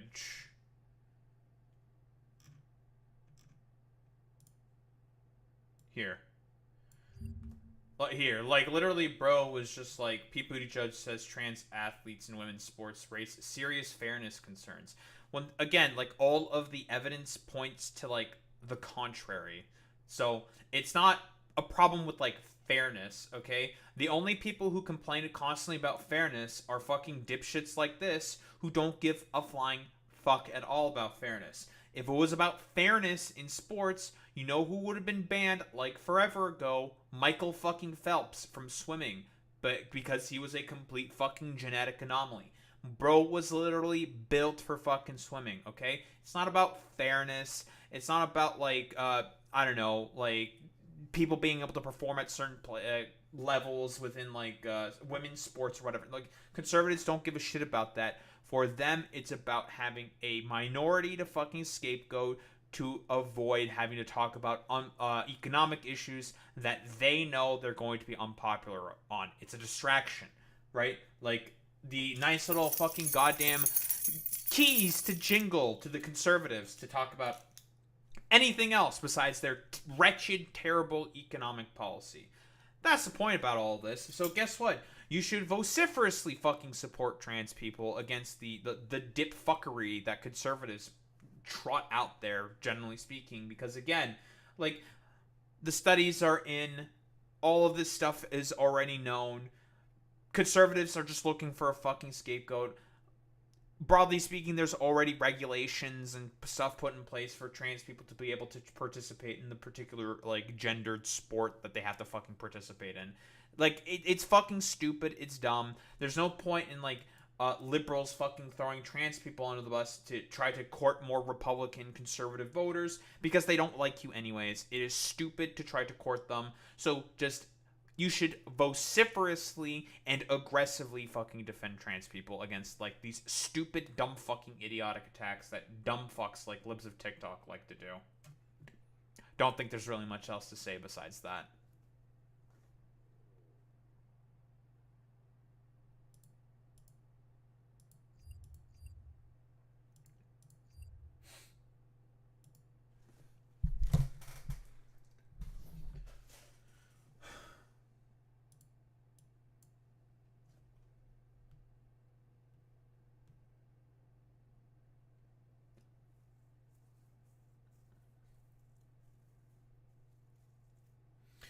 One of his big proposals failed. A ballot measure to raise taxes on selling properties over $1 million to create a public housing fund. I think it was a stupidly worded measure. Probably worded bad on purpose. I myself was confused. Okay. What? That's like a difficult sort of thing to prove, right? If it was like worded badly on purpose, right? Like, I don't know. Like, maybe. I would have to like specifically look at the wording itself to probably make that broader assessment. Because, I don't know. I don't really know if it was, like, worded poorly and that's the reason why that ballot measure failed or something. Who knows exactly. Anywho. Let's just continue with our next fucking thing here. Alright, our latest rendition of... Why would you say that? Why are you saying this? We got Trump here, our boy, big man himself. So what, he decided to go on a little trip to the EU to golf in Scotland at one of his golf courses where, funnily enough, he cheated with, like, the caddy, like, dropping balls in front of him because, again, like, Trump is just the kind of dude who will do literally anything possible in order to get his way, including fucking cheat, because he's just, like, a fucking loser born with a silver spoon in his fucking mouth who's never had to struggle for a day in his life. But, like, what? He was talking with Prime Minister Keir Starmer. It was probably, like, the cringe and soy and stuff. He also went there to get, like, a bunch of trade deals done with the EU and shit like that. You know, standard, like, I don't know, U.S. diplomatic fucking bullshit. Blah, blah, blah, blah, blah, you know. But during that press conference he was having with Keir Starmer, he was talking about never having the privilege of going to Epstein's Island. Why would you say that? Well, why would you say that? That's a little sus. It's a little weird. But what do we got here from the big man himself? That was it. I'm glad I did, if you want to know the truth. And by the way, I never went to the island. He just like randomly brings it up. Why are you saying this? Wait. That's it's like that just gets making me immediately think like, wait, why are you bringing this up? It seems a little weird because I know that people in Scotland were hounding him about the fucking Epstein files because again, buddy, we know from the Wall Street Journal that your dumbass is in the fucking Epstein files. You've known since May that your name appears in there multiple times. As your fucking Attorney General, Pam Bondi, said herself. So, yeah, what's going on here? What's up? Yeah, I think Bro's brain is probably just completely cooked. I think that's probably the easiest explanation. And Bill Clinton went there supposedly 28 times. I never... 28 times. Well, this is like the standard sort of like fascistic like strategy here, right? Like over embellish, over sort of play, you know, to just like try to make it sound as like I don't know, as big of a sell as possible. Trump does this like all the fucking time, right? Like with like the Ukrainian casualty counts where it's like 4,000 a week are dying, 5,000 a week are dying, 7,500 a week are dying, even though there's like no evidence to say any of that, and like most of the estimates say it's about 2,000 a week are dying. So yeah, it's that's cool. Yeah, you know, yeah, free Ghislaine to lock up some Democrats. That's true. That's like the only way, I suppose, for these dumbasses to try to like deflect from this. It's really silly. Like he's probably gonna fucking pardon her, dude. If he fucking pardons Ghislaine Maxwell, right? And because we all know what the sort of like strategy is right now from the conservatives, they're trying to rehabilitate Ghislaine Maxwell in order to just, well, you know, no, they're not. They're gonna fucking hate him for that, Boy Meets Minnie. Why do you think they're trying so hard to rehabilitate Ghislaine fucking Maxwell, right?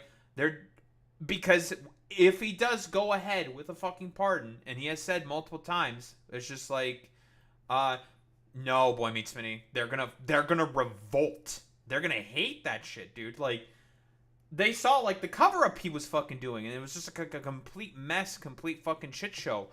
Influencers were turning on him. We've talked about this before, Boy Meets Minnie. Like, have you forgotten? No one is very happy about the fact that Trump is being rather evasive about releasing the fucking Epstein files. Very, very fucking evasive. Like, I don't think so. I don't fucking think so. Oh yeah, if she's just freed and no one else is locked up, then it's a massive Trump bell. Free her and lock up Bill Clinton. They may sort of like look at that as well, but listen, he said he'd lock up Hillary Clinton, and he never locked up Hillary Clinton. I don't think he's locking up Bill Clinton. But there's no. He is very, very unpopular amongst his own base. on the fucking Epstein files, right? It's really, really bad in terms of this. Why, like, again, a bunch of conservative, like, media apparatchiks are going out there and they're trying to rehabilitate Ghislaine Maxwell to, well, try to basically make it look like the pardoning is not as bad of a look. Like, we saw the fucking Newsmax clip of the guy saying that Ghislaine Maxwell was a fucking victim of a political fucking witch hunt. Like, are you crazy? No, she fucking wasn't. It's ridiculous. Just the idea that they're trying to, like, rehabilitate her to make her look not as bad when Trump possibly fucking pardons her is the point.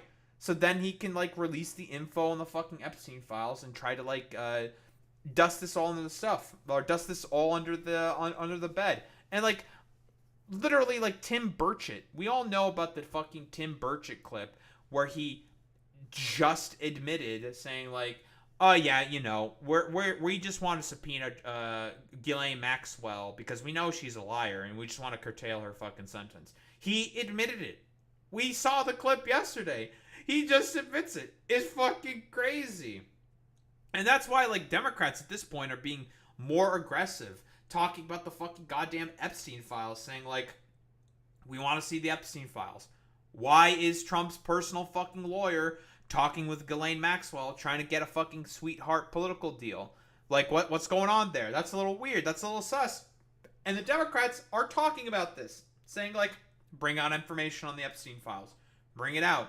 We know you're in there, Trump. Like, what's going on here? Like, why are you people so afraid about releasing it? I thought you guys said you were going to release it. And a bunch of them are starting to fucking say this stuff because it is very obvious and very clear that he is quite hesitant on releasing information on the fucking Epstein files. And saying stuff like, never had the privilege of going to Epstein Island, that's very, very fucking suspicious. That's a very, very strange thing to be saying, and it's not going to play well with his base.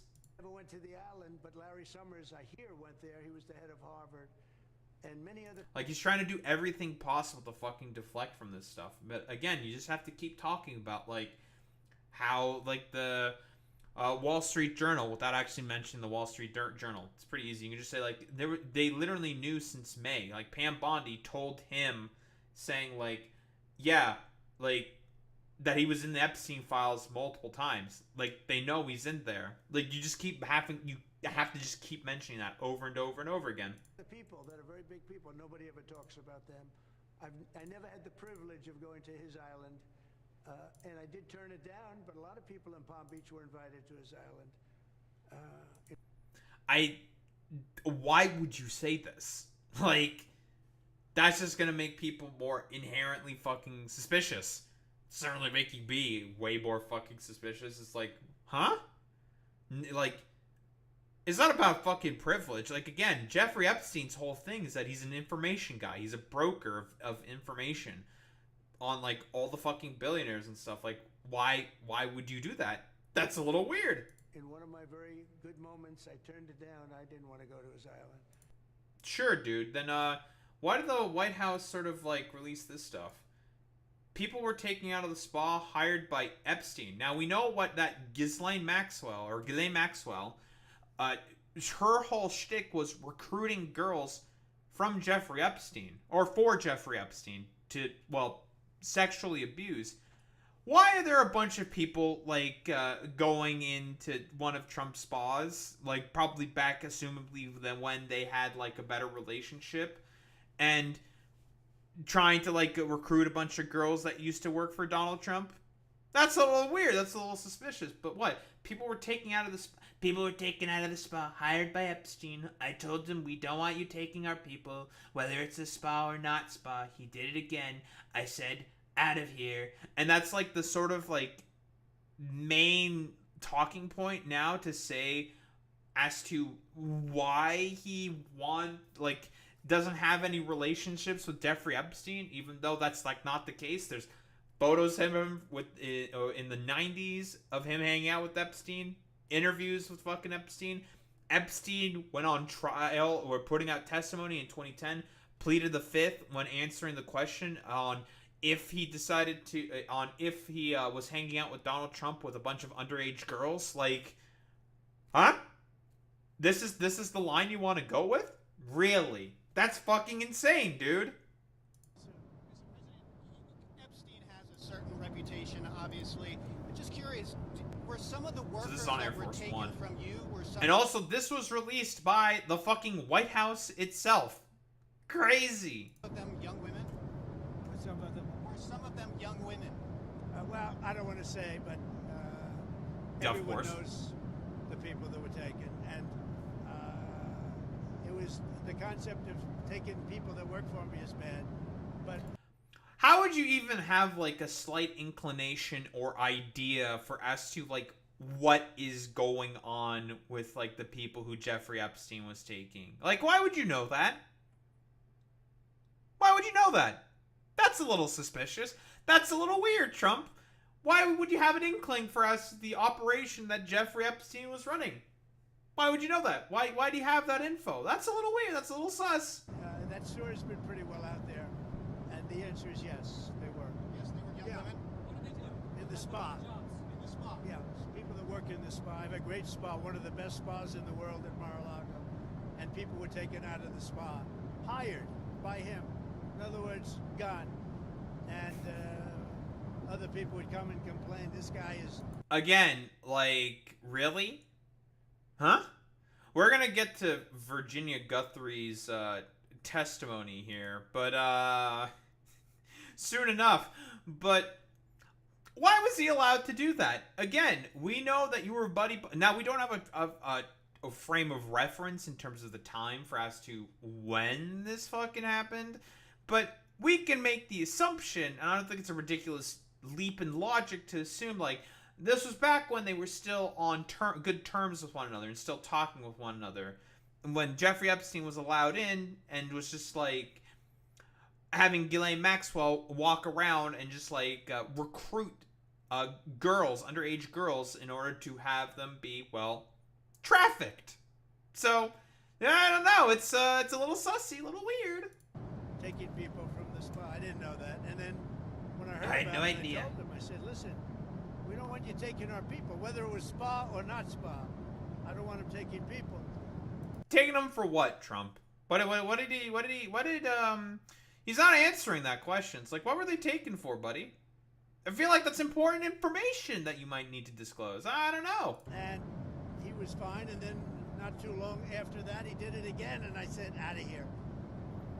Did it again. Did one of those stolen, persons, that include Virginia Jeffrey? I don't know. I think she worked at the spa. I think so. I think that was one of the people. Yeah. He stole He didn't remember. There's no way he fucking remembered. There's no way. her. And by the way, she had no complaints about us, as you know. None whatsoever. So, All right, well, let's see. What did she have to say, right? Virginia Guthrie. What? Ghislaine Maxwell approached 17-year-old Virginia Guthrie at Mar-a-Lago, where she worked at the time, and sex trafficked her to Jeffrey Epstein. Yep, this is a fact. We know this. When asked what justice would look like for her, she said, "I would like to see Ghislaine stay in jail forever. Keep in mind, he's thinking about fucking pardoning her. So, pardoning her, or at least significantly curtailing her sentence if he can get some political dirt out of Ghislaine Maxwell to talk about, like, you know, his political opponents, billionaire, a bunch of other billionaires who's probably, like, wronged him, in order to have some kind of an out, right? In order to talk about, like, well, hey, you know, how about you focus on these guys who are much worse? Because he's already trying to do that exactly with fucking Bill Clinton. And damn, Virginia died by suicide on April 25th, 2025. Jesus Christ, bro. That's fucking depressing. But what do we got here? She is a monster. She's worse than Epstein. She did things even worse than Epstein did. She was vicious, she was evil, and she was a woman. Her lawyers have said Ghislaine Maxwell is not a Jeffrey Epstein, that she has been a victim of media spin. They're doing their job, but I know that woman. I've known her really well. Put it this way. Epstein was Pinocchio, and she was Geppetto. She was the guy controlling Pulling the strings? Jeffrey. Yep, she was pulling the strings. She had his money. He had her contacts. But Ghislaine was much more conniving and smart than Epstein ever was. Well, that's a little suspicious. Why would she know about all this stuff, Trump? Like, what's going on here? And that's the motherfucker you want to start, like, curtailing sentences for him? We all already know that she was also joined in on Epstein and, like, sexually abusing these girls. Like, she did that. She quite literally did that. We have testimony from the girls themselves. So, well, that's a little different. That's a little interesting. This gives credence to the Epstein being an intelligence asset. More than likely, right? Like, I mean, his whole thing, like, we talked about this before. He's an information broker. That's the point. He collects a bunch of information on a bunch of these really, really rich, powerful people. And, well, what's the express purpose of that?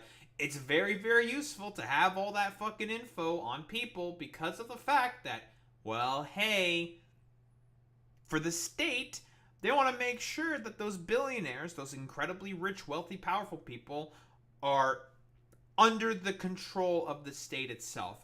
That is the point of that, right? Like, that's not hyperbolic or fucking ridiculous to say, right? Like, all about maintenance of hierarchy and control with these people.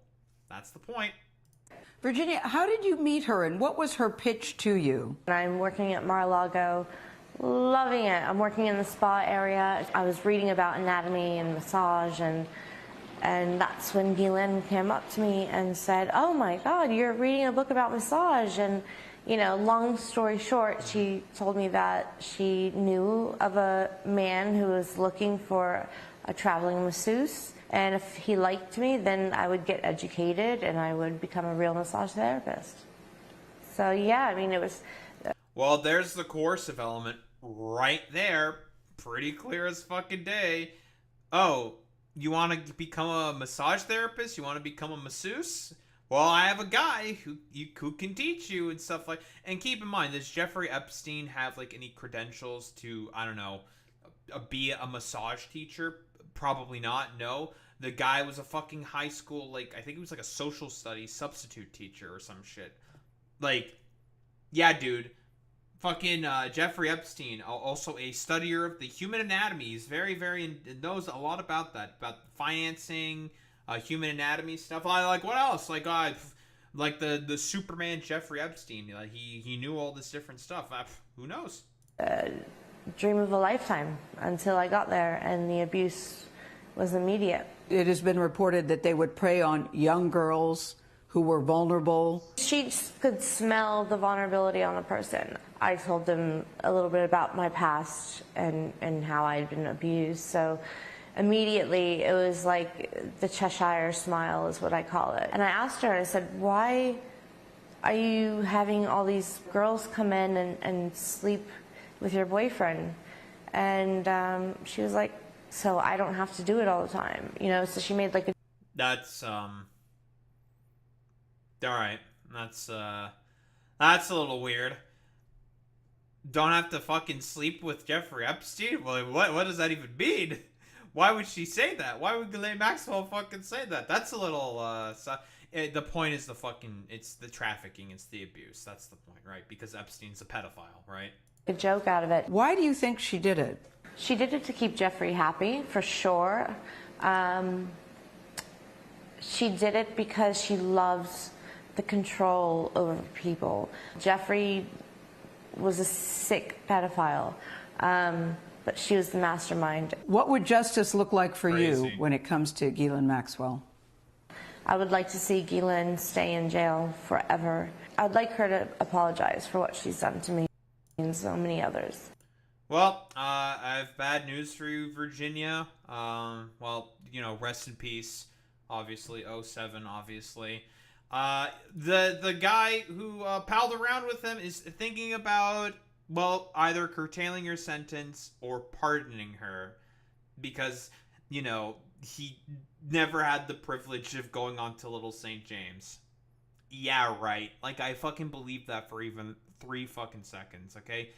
Like has been said before constantly from the Fire and Fury podcast and with all the different leaks, like Jeffrey Epstein and Donald Trump have been well-known friends and socialized together constantly for fucking years. Like for 10 years, Jeffrey Epstein was one of Donald Trump's best friends. Jeffrey Epstein called him his best friend. So, like, the idea here that, you know, she might be getting fucking pardoned because of all this, because he just wants to, like, have, like, a political cudgel to, I don't know, bludgeon with the Democrats over and not have anyone focus on him, is fucking insane. Again, he's having one of his personal fucking attorneys, one of his personal defense attorneys, who he hired into the fucking DOJ, do current fucking interviews with Ghislaine Maxwell, quite literally, in order to get as much political dirt as possible from her, in order to curtail her sentence, and then put that out to the public as a new sort of Epstein files, for lack of a better term.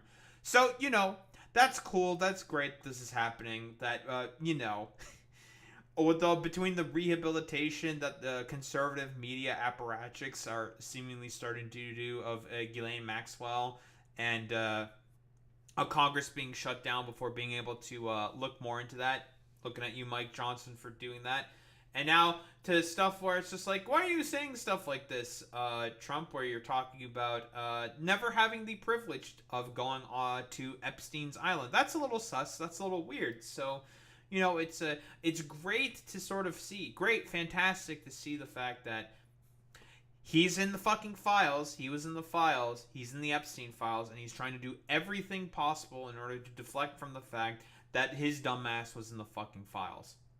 Don't think there's really much else to say besides that.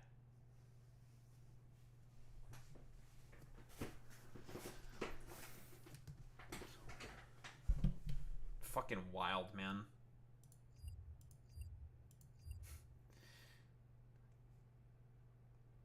Why would you say this? That's a good question.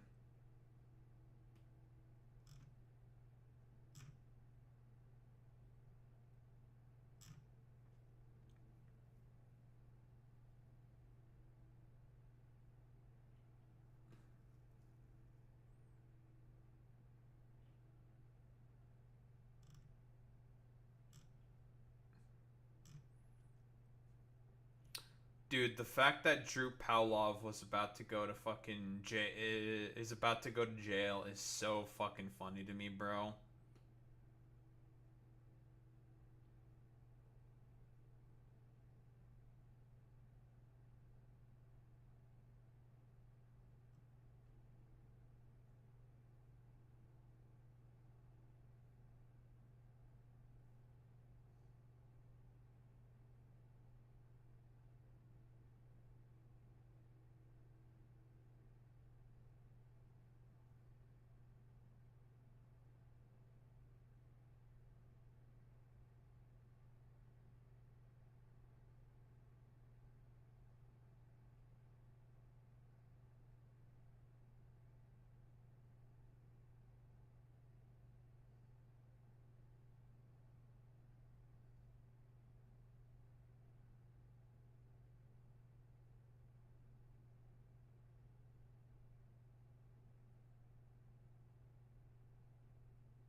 You love to see it, folks.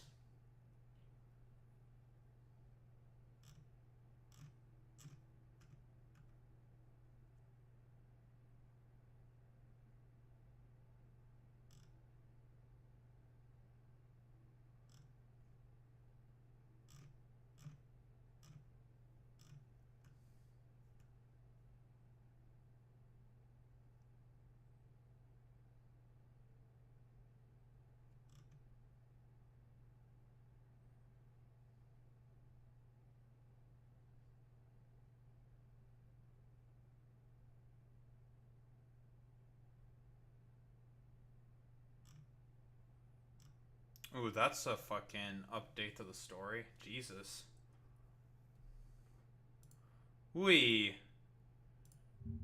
And it was corroborated by fucking Juniper. Damn, this is pretty fucking bad.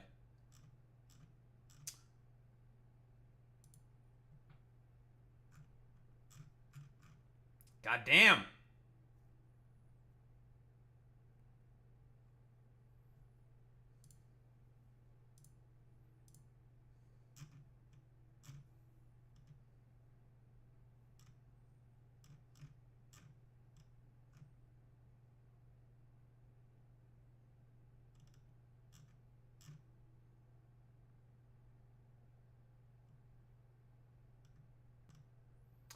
It's pretty bad.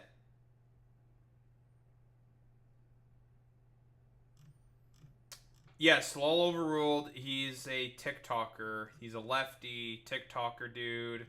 And yes, lawyer.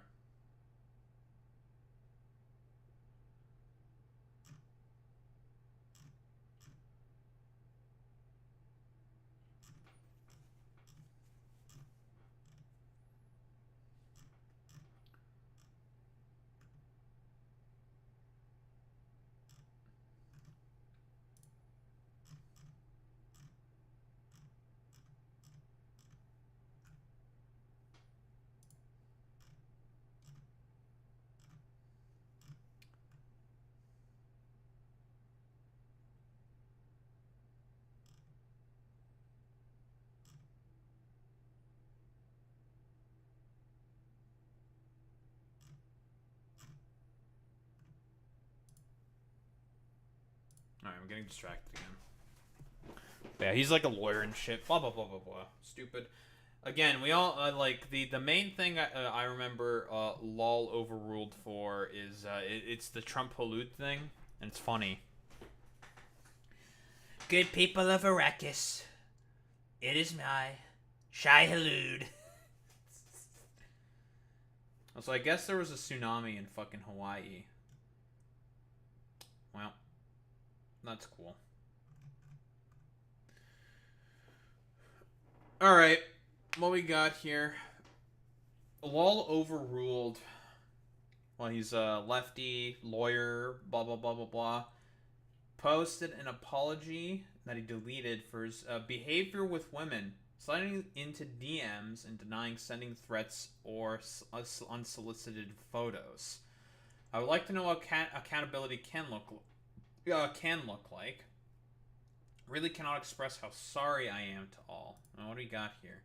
That's alright, can we fucking give me this shit? Alright, I want to be able to read this stuff. Alright, there's a cat. This is not my full apology, and it isn't meant to be. I still need some time to figure out how to do that and what that looks like. There's been a lot being said about my behavior. I'm absolutely embarrassed and ashamed of myself in many instances and have been a real asshole. I don't deny that at all.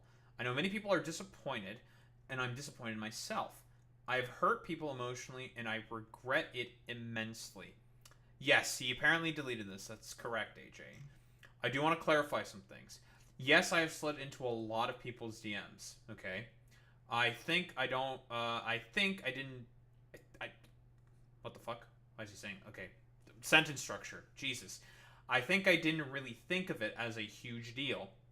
But it's clear I did not fully grasp how some people could feel about that or even think I was some kind of famous person, which I have never really honestly felt about myself and always felt like a random internet side character. Wait, like, what did he... Okay, what did he like, say in, like, people's DMs? Like, did he just, like, randomly just slide into people's DMs and start talking to people or something? Is that what it is? I've slid into a lot of people's DMs. Isn't that, like, normal? I guess it depends on what, like, the contents of the DMs were. Like, sliding into a person's DMs and then they, like, if they were to tell him to be like, okay, like, go away or something, I don't want to talk to you, and he keeps, like, talking to them, okay, I can understand that being a problem. Yeah, okay, that makes sense.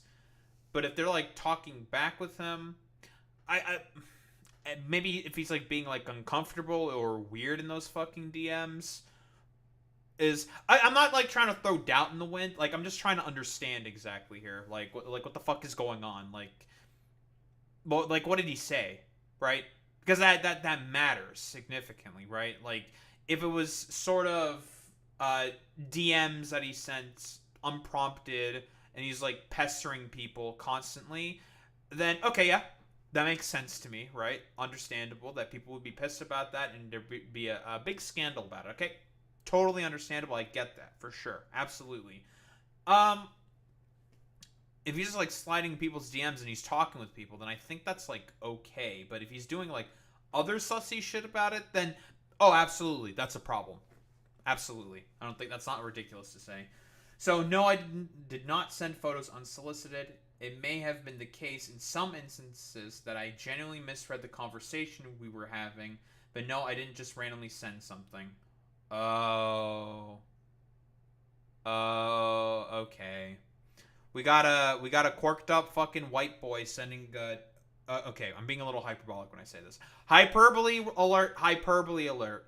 We got a quirked up fucking white boy misreading signals and sending around dick pics or some shit. Yep, that's a fucking classic. Okay. Now, okay. Allegedly, okay? Like, we don't actually know if that's what happened. That's the kind of, like, I'm perceiving. That's the vibe that I'm getting here. No, I have not threatened anyone. I saw something to that effect being said. I do believe some of what's being said is genuinely libel and defamation. I am, however, interested in arguing with people or suing or anything like that. It is also entirely possible there were miscommunications and conversations misread, but I take full responsibility for making people feel uncomfortable. Okay, so general uncomfortability with stuff that's being said, maybe like certain edgy jokes or something. I know he had like a tweet where he said like, I would personally open the borders to let in as many thick Latinas as possible, and he said thick with a K. Like, that's crazy. Like, THICK, which is fucking a wild fucking statement. Funny fucking statement. I guess looking back on it, it's just like, oh, that's a little weird that he said that. Very, very funny, like, in that context at that moment. Now with this, it's a little sussy, it's a little weird. Like, it's like, okay, kind of sus, kind of weird, but, what else do we have here? Again, this is not meant to be an extensive apology. It really isn't. I am sorry to the people I have made uncomfortable or hurt emotionally. I know it doesn't matter to some of you now, but I am glad this stuff is being talked about in a way. It is forcing me to actually look at myself hard in the mirror and do something about it. I am going to be pretty offline for a bit, / doing an intrusive outpatient program. Okay. Taking accountability, I guess, I suppose. Alright. I do not know what will happen next. I may never come back to the internet in some capacity again. I don't know. I want to do better, and I genuinely want to make amends to the people I negatively impacted. I hope some people will give me the opportunity to do that. I do not expect it at all, but I am always available to listen and talk if anyone wants that. Okay? I don't want to be a piece of shit guy. I have been. I think the way I have acted has not been in line with my character and does not reflect the kind of man I want to be. I'm seeking help to better myself.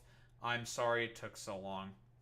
I mean, this is a good response, but whether he holds this, that's the other question. But then again, we have to ask ourselves this question, Boy Meets Mini. Why did he delete this? Right? So far I'm not, like, seeing anything, like, too potentially sussy, right? Not at the moment, like, unless, like, there's some other crazy shit. We're gonna get to the things that Juniper is saying, okay? Because Juniper, like, LOL Overruled used to be a part of Western Kabuki, right? That's her podcast that she has with, like, I think 2 other people or so. I don't remember their name. I'm really bad with names, I'm sorry. But that's, like, the kind of, like, shtick that he was doing for, like, a little while. That and, like, I don't know. He is a lawyer, right? Probably doing some, like, lawyering work and shit like that. But I'm trying to like understand here. Like, so far this response isn't the worst. He's talking about, like, yeah, I fucked up. I made people feel genuinely uncomfortable. As for some of the other stuff, saying, like, did he send, like, unsolicited stuff? He denies that and says that he misread the fucking situation. Now, whatever that means is that can basically mean fucking anything to whoever. If that's like honest or truthful, that is an entirely different question. You need a lot more fucking context in order to be able to sort of make that sort of assessment in terms of like, I don't know, the stamp of like sex pest or allegation saying like it's an accurate sort of like statement, and it's just like not enough information is out there to probably make that a judgment now. We'll continue reading a bunch of other stuff and see what's going on here. I'm sorry it took so long. Accountability is a weird thing. You really can only take accountability for yourself. If you want to pretend something isn't a problem, you can try and weather any storm that comes and pretend it isn't real. I don't want to be that way. In the very least, I would like to show what accountability can look like. Really cannot express how sorry I am to all.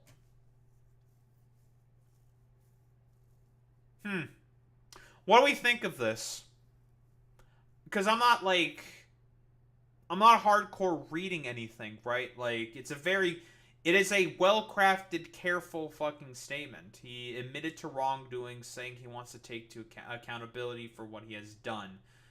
I might be missing quite a few details as to what's going on here, but like, let's see, what do we have here? So, we got Juniper of the famed Juniper.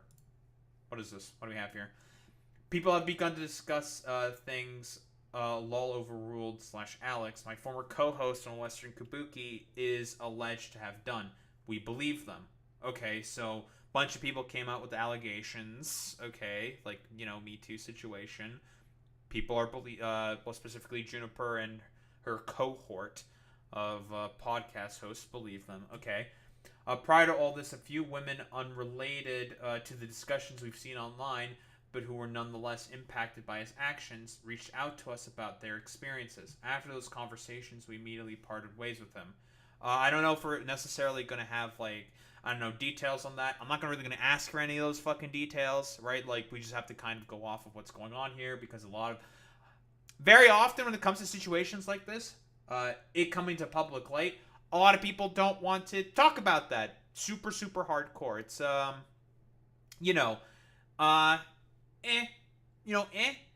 IDK what accountability is for sex addicts, if that's what you'd even call his stuff. Like, apologize? IDK. Money via lawsuits? I don't know. Probably therapy, right? Like, fucking Russell Brand was a sex addict, and he went, like, full Jesus mode or some shit in order to try to, like, take accountability, right? Like, it made things worse, I would say, for Russell Brand. I don't think that'll happen to LOL overruled. I don't know, unless, like, something fucking wild happens, but who really knows, to be honest? Like, what kind... Again, like, this is just, like, a sort of developing situation, right? Like, we gotta wait and see, like, what happens. A lot of details need to be worked out. A lot of wacky stuff needs to be talked about so far, and so on. We didn't initially say anything when this started in order to preserve the anonymity and safety of those who came to us, as they have plans to tell their stories on their own terms. Right? Understandable. So the details aren't out necessarily yet, because they want it safe for themselves, which I think is reasonable. But in light of everything, we are sharing this with their permission. We stand with everybody who's told their story and those who came forward to us. That they reached out to begin with is brave and an important part of keeping our spaces safe for everyone. Okay, nothing too crazy being said here. In discussing this, we hope you keep all those impacted front and center. We also ask to not let your affinity for any specific creator or political leaning impact your willingness to listen to those who've spoken up. From June, Alex Goldman, and Caleb. Those are the hosts of Western Kabuki. Okay, cool. I can't believe that Juniper had a spelling mistake. Shaking my head. That means all of this statement can be thrown out. I'm being silly. But what do we have here? Someone made a Reddit post, a post to Reddit alleging that Alex Claverling, law overruled, sexually harassed and stalked at least 10 women at Columbia Law School. Oh boy. From a snark Reddit. An instance where a snark Reddit is a good thing? Who would have thought that sometimes a snark Reddit might do some good stuff every now and again? Crazy. Law overruled sexual harassment. This dude sexually harassed like every girl in my law school. He has this woke persona online. Ah, yeah, the fucking... Not the male feminist stuff. No, not like this. He was super quiet, which is totally fine, but then he would message girls he's never talked to in his class with no context to come over. Okay, that's a little weird. That is a little weird, yeah. You don't just randomly text girls, come over, right? That's not how that works. What? Stalking after literally saying no. Literally following my friends around parties after getting rejected / blocked.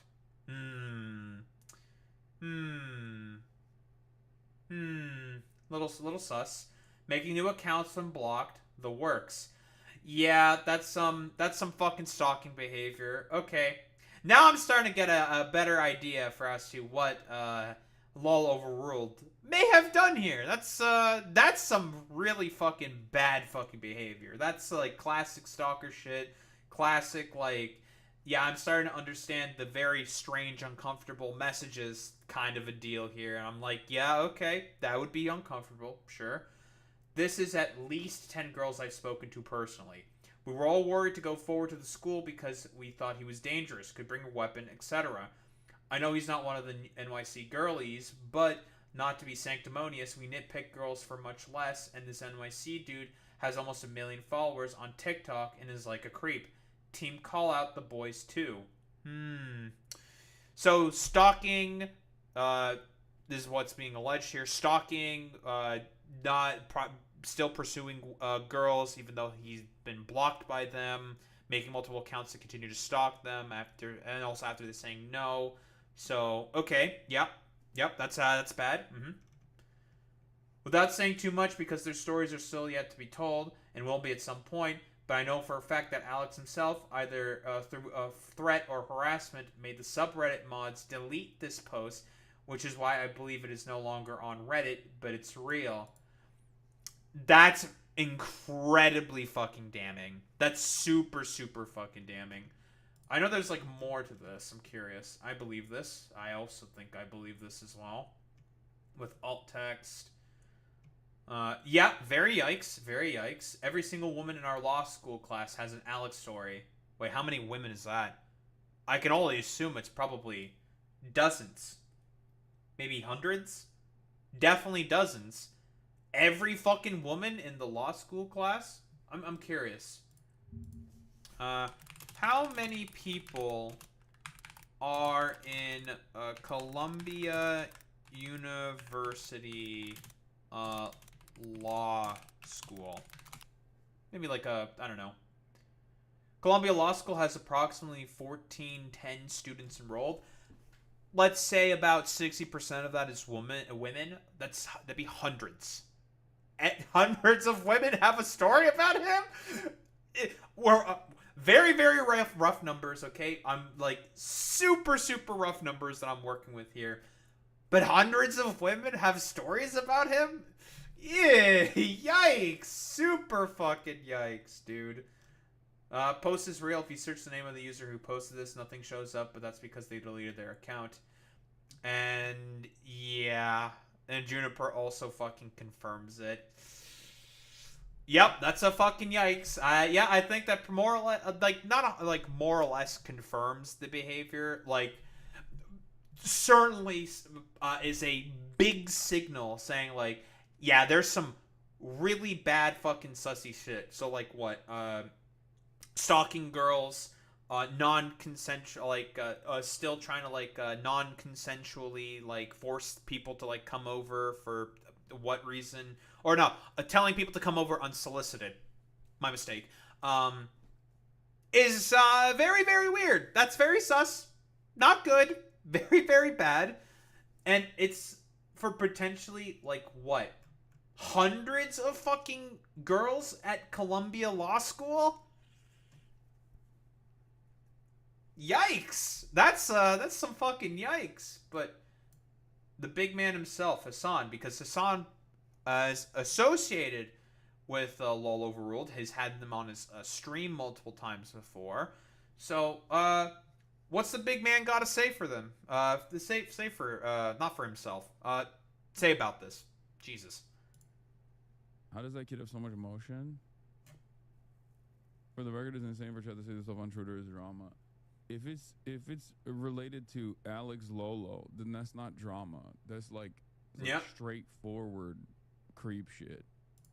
Can't really disagree with Hassan's initial assessment here, given the information that is part of this snark Reddit here, and Juniper herself also corroborating the information here.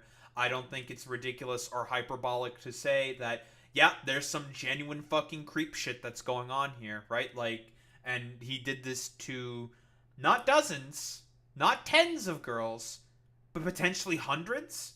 Potentially, if we are to believe. Now, of course, this could be hyperbolic or something that this individual is saying here, that every single woman in our law school class has an Alex story, right? This could be like silly, ridiculous hyperbole, because it's like they've talked with like every girl in their like immediate sort of area, class, yada yada thing, whatever. I'm heavily fucking guesstimating here. Super fucking guesstimating. It's like me doing fucking head calcs in Pokemon, okay? I'm head calcing, alright? I'm head calcing, and we're just going off of like some very fucking rough numbers here. This is potentially hundreds of girls. Dozens at the very least. Not good. Not good.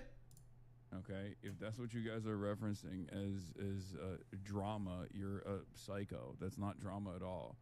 Yeah, don't think it's drama either. All up and down being a fucking pest, and it's completely unacceptable.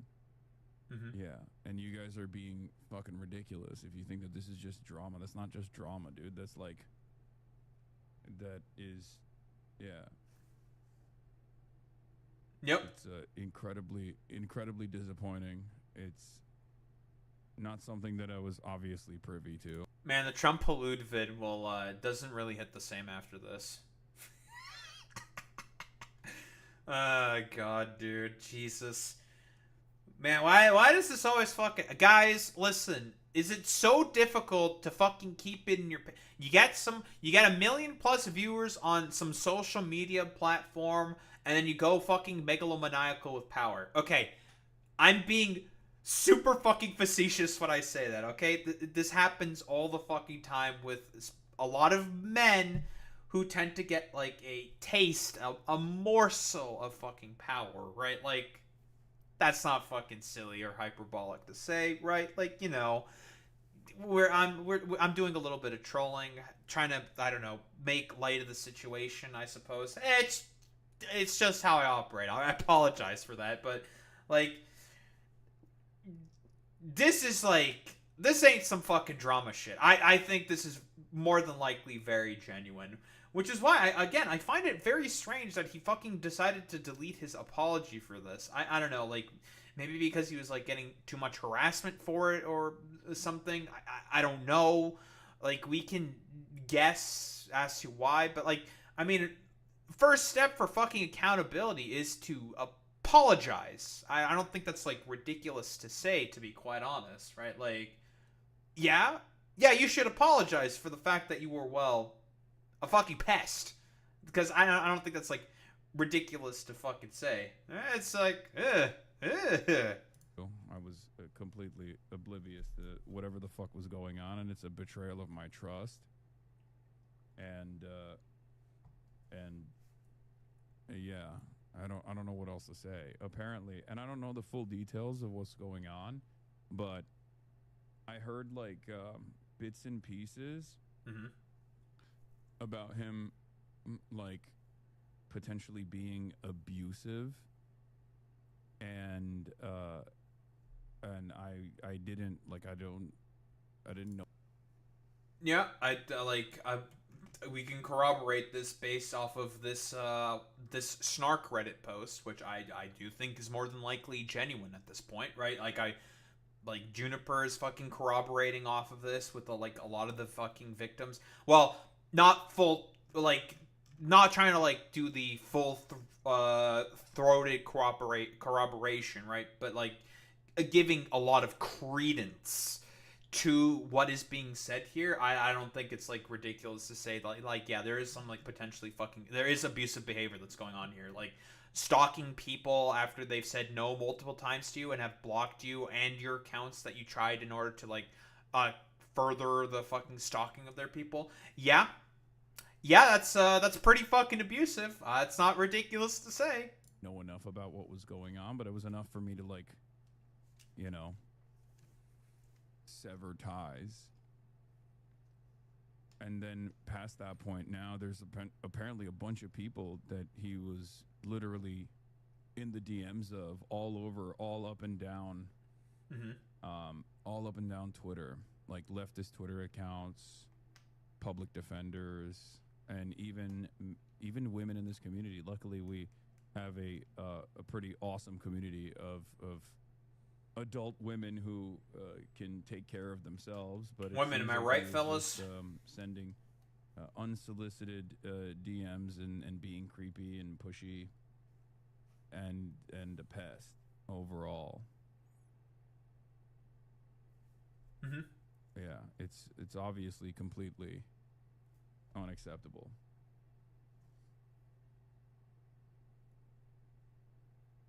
Yeah.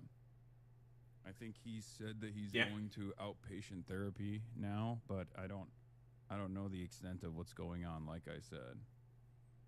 But I hope everyone is all right. No, I don't think there's really much else to say, right? I think this is a totally fair statement here by Hassan. Don't think it's ridiculous at all. Alright, well, like 10 seconds there of like nothing going on. Okay, cool. Epic. Fantastic. Next fucking meme here. We got Caroline. Caroline Kwan. Willard Neff's wife. Right? Is that correct? I don't know a lot about Caroline, I'll be quite honest here. In terms of like, I don't know, the sort of like Hassan orbit, I guess? I don't really know. I thought they were married, weren't they? I'm double checking this. Is Will Neff married to Caroline Kwan? I thought they were. Weren't they? 2 years ago, Will Neff and Caroline Kwan are engaged from r/livestream fail. No. They're dating. Wait, but then she says on a Twitter post, Happy New Year from me, my husband. My husband and my roommate. I think they might be married, Boy Meets Minnie. Epic meme, epically debunked. Whoa. Epic from Dahurumba Industries, as always. Yeah, the more you know. What we do a little bit of learning. We love learning. What do we got here? What do we got here?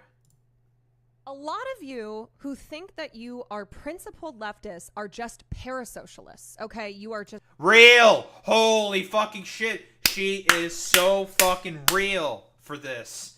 Dude, I fucking hate lunch table politics bullshit.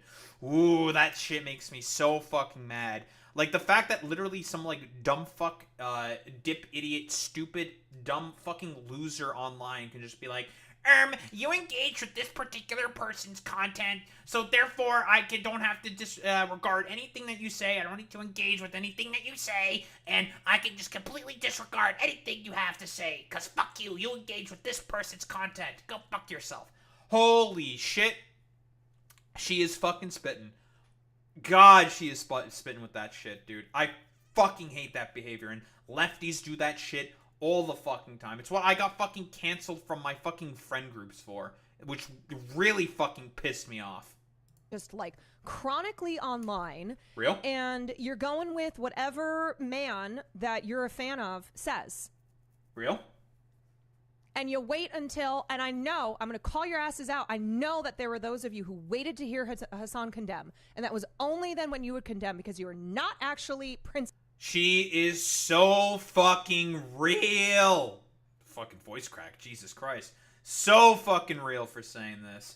Again, parasociality is a fucking bitch. It is the devil. It is a demon. It is a very, very, I don't know, like, a tempting seductress. I don't know if that's the correct term to use here. I fucking hate parasociality. Like, yeah, literal fucking shaitan shit. Absolutely. The devil, the fucking demon. Like, okay. What has ever happened to fucking critical thinking? Think for yourselves, you stupid motherfuckers, okay? Like, it's not, like, don't listen to what your fucking favorite streamer has to say about a particular person. Read stuff, take a look into stuff. That's what I have done. I read a bunch of different shit, a ton of other fucking crap, and I've come to the conclusion that, like, ooh, yeah, I think LOL Overruled might be a bit of a weird abuser sex pest kind of a dude. Absolutely. That's not ridiculous or hyperbolic to say. I didn't look at anyone's fucking statements before. I saw this, like, swirling around, and I was just like, do I want to, like, cover this? I don't know if I want to fucking cover this. But then, you know, curiosity killed me, killed the fucking cat, and I was just like, well, it got the fucking better of me. I'm taking a look into it now. But a lot of motherfuckers will just develop their opinions based off of what their fucking favorite streamer says or what their particular social groups have to say. This is an incredibly bad situation. It is quite literally death of fucking subjectivity kind of thing, right? Being wholeheartedly incapable of engaging in any form of, like, critical thinking yourself is a big part of fucking death of subjectivity, and you just want to go along with what your pallies at your fucking lunch table want to go along with. Get the fuck out of here with that kind of bullshit. Principled. You are a parasocialist who gets all of your opinions from your Twitch streamer. Real? And I am not blaming Hassan here, but I am talking about the people who are living in these very narrow worlds where you don't listen to queer people, you don't listen to women, you don't diversify your sources. Real? And so when this shit happens, you are no different than the people on the right who you think you are superior to. Death of subjectivity. That's the nail. That's the fucking nail on the head. Fucking hitting that shit. This is exactly what it fucking looks like, right? Due to the death of fucking goddamn critical education, critical thinking, broadly speaking, within the United States, people are wholeheartedly incapable of being able to think for themselves, being able to sort of, like, engage with the environment, engage with, like, situations, and they have to fucking listen to fucking idiot streamers say, like, oh, this guy is bad because he did these things, and it's just bad. And it's just like,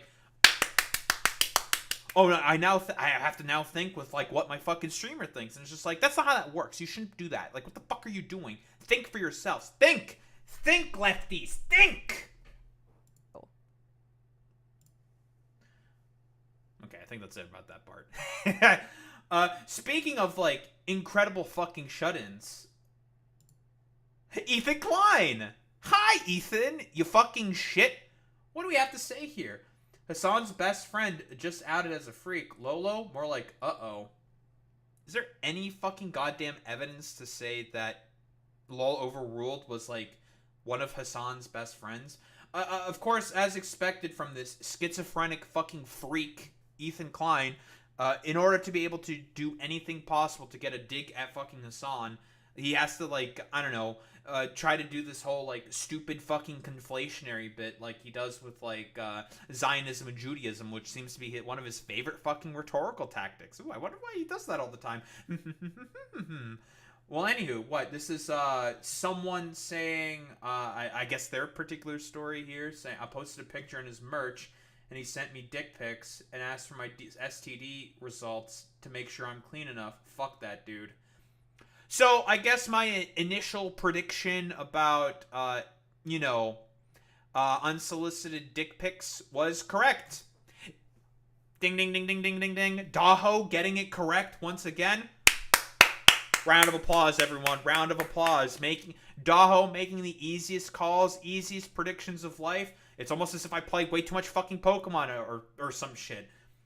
I'm being a little fucking ridiculous. But, you know, we really do like the fact that Ethan has to bring in the fact that LOL Overruled is fucking Jewish in this. Like, why are you bringing the fact that he's Jewish into this? You fucking, like, listen, you want to talk about anti-fucking Semitism. This is some anti-fucking Semitic shit right here, Ethan. You fucking freak. Like, we want to talk about like anti-Semitic fucking I don't know, conspiracism and stuff like that. No, Hassan thinks that had no idea about any of the actions of Lol Overruled.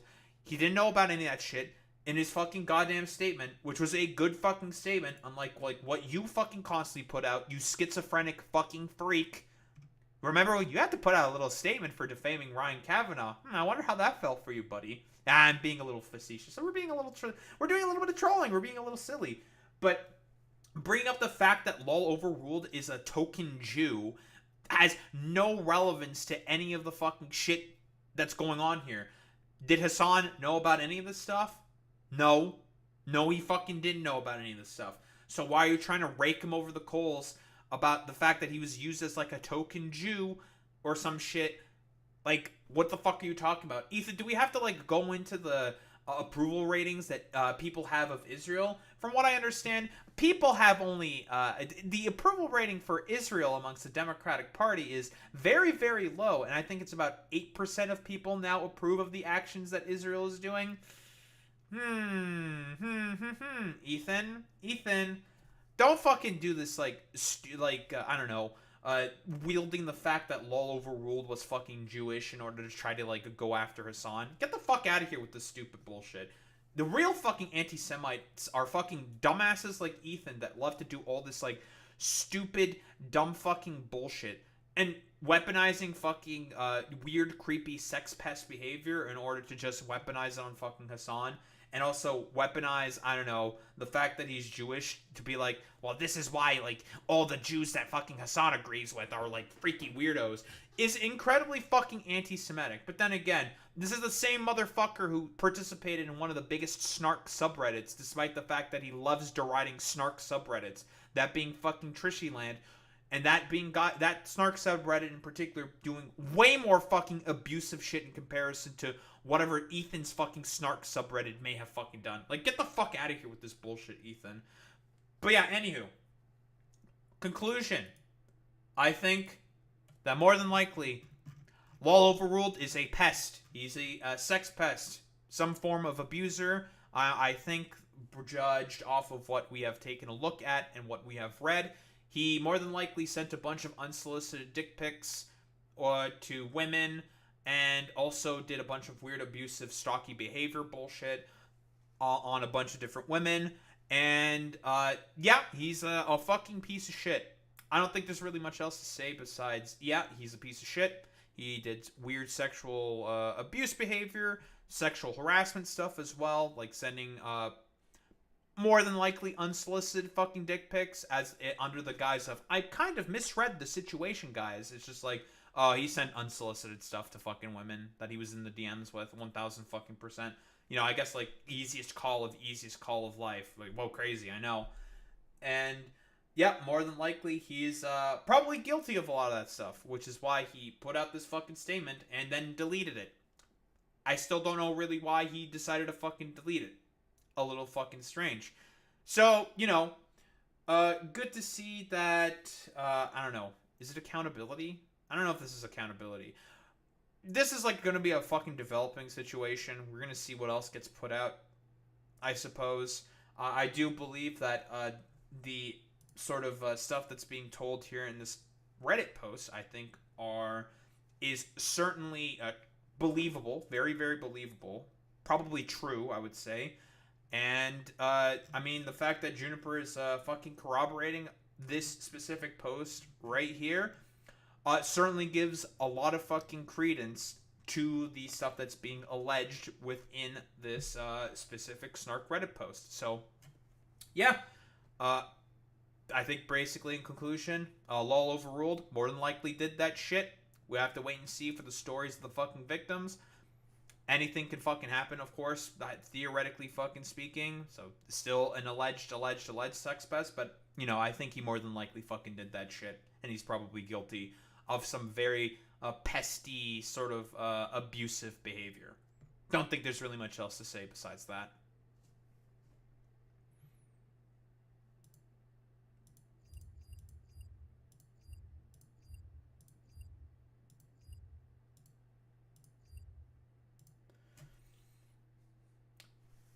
Did I do an okay job at covering that? I'm not sure if I did. Am I being like reflexively sort of like retrospective? I don't know if that's like a bad thing. I don't think it's a bad thing. It's hard not to repeat yourself live. I mean, that's true. I do tend to repeat myself a lot, but then again, I think like a lot of these points certainly warrant a lot of fucking repeating. Like constant repetition. I think it's important to fucking do stuff like that. I don't know. I think I did fine. I think it's okay. Nothing too sus. Listen, I don't want to be like fucking Chud Logic with rape review or whatever the fuck like degenerate nonsense that fucking complete troglodyte does. Like nope. Yeah, don't be British. Being British is an automatic L, obviously. Never go full Brit. Going full Brit is automatically bad, and that's how you lose the argument every single time, right? Don't go full British. I agree with that, Boy Meets Mini. You know what I need now? I need some nose drugs. Yay.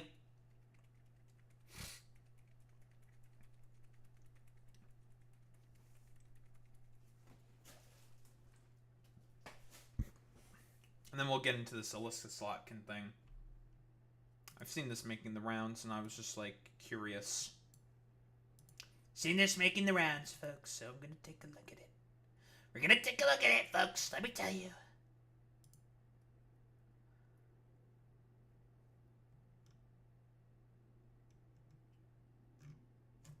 I'm giving Putin 10 days from now, then we're gonna put on tariffs. Okay. Sure, man.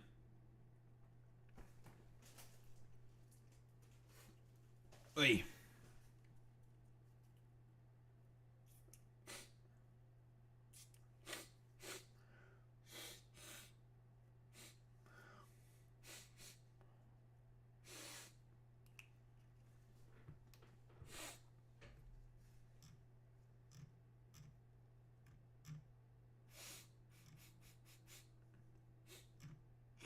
Nose drugs.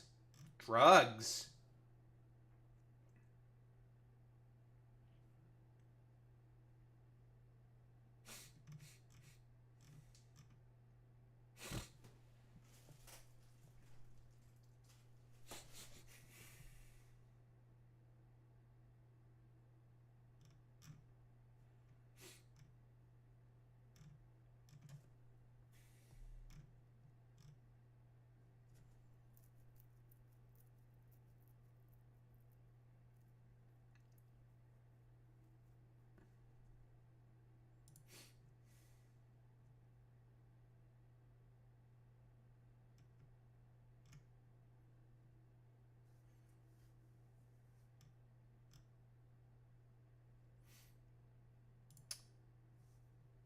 There's a fucking tsunami going on, eh?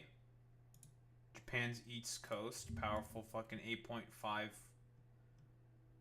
8.5 earthquake. Lovely, fantastic. North of Hokkaido this morning, tsunami waves are now moving south across the Pacific, may impact Japan's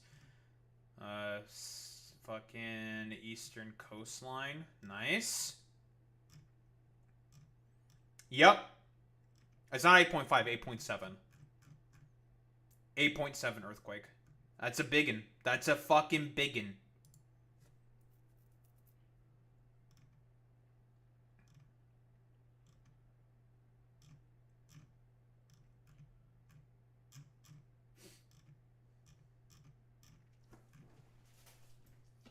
I know that, like, I think Japan has a lot of, obviously good, like, earthquake infrastructure and tsunami infrastructure. Because I think it's also this is also impacting Hawaii, I think. This tsunami.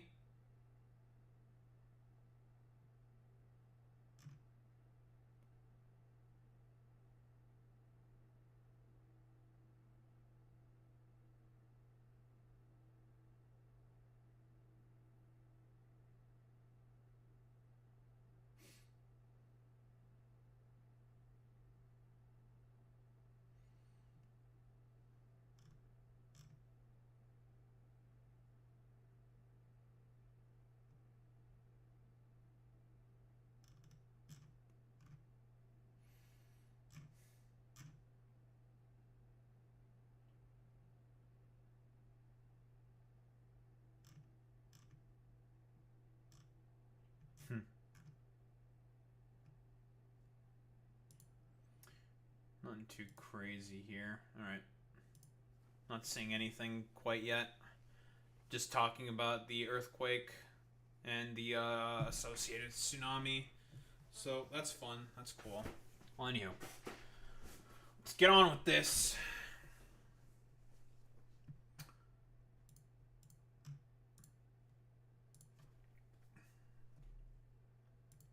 Alright. What do we have here? Breaking points with Crystal Ball and Sagar and Jetty.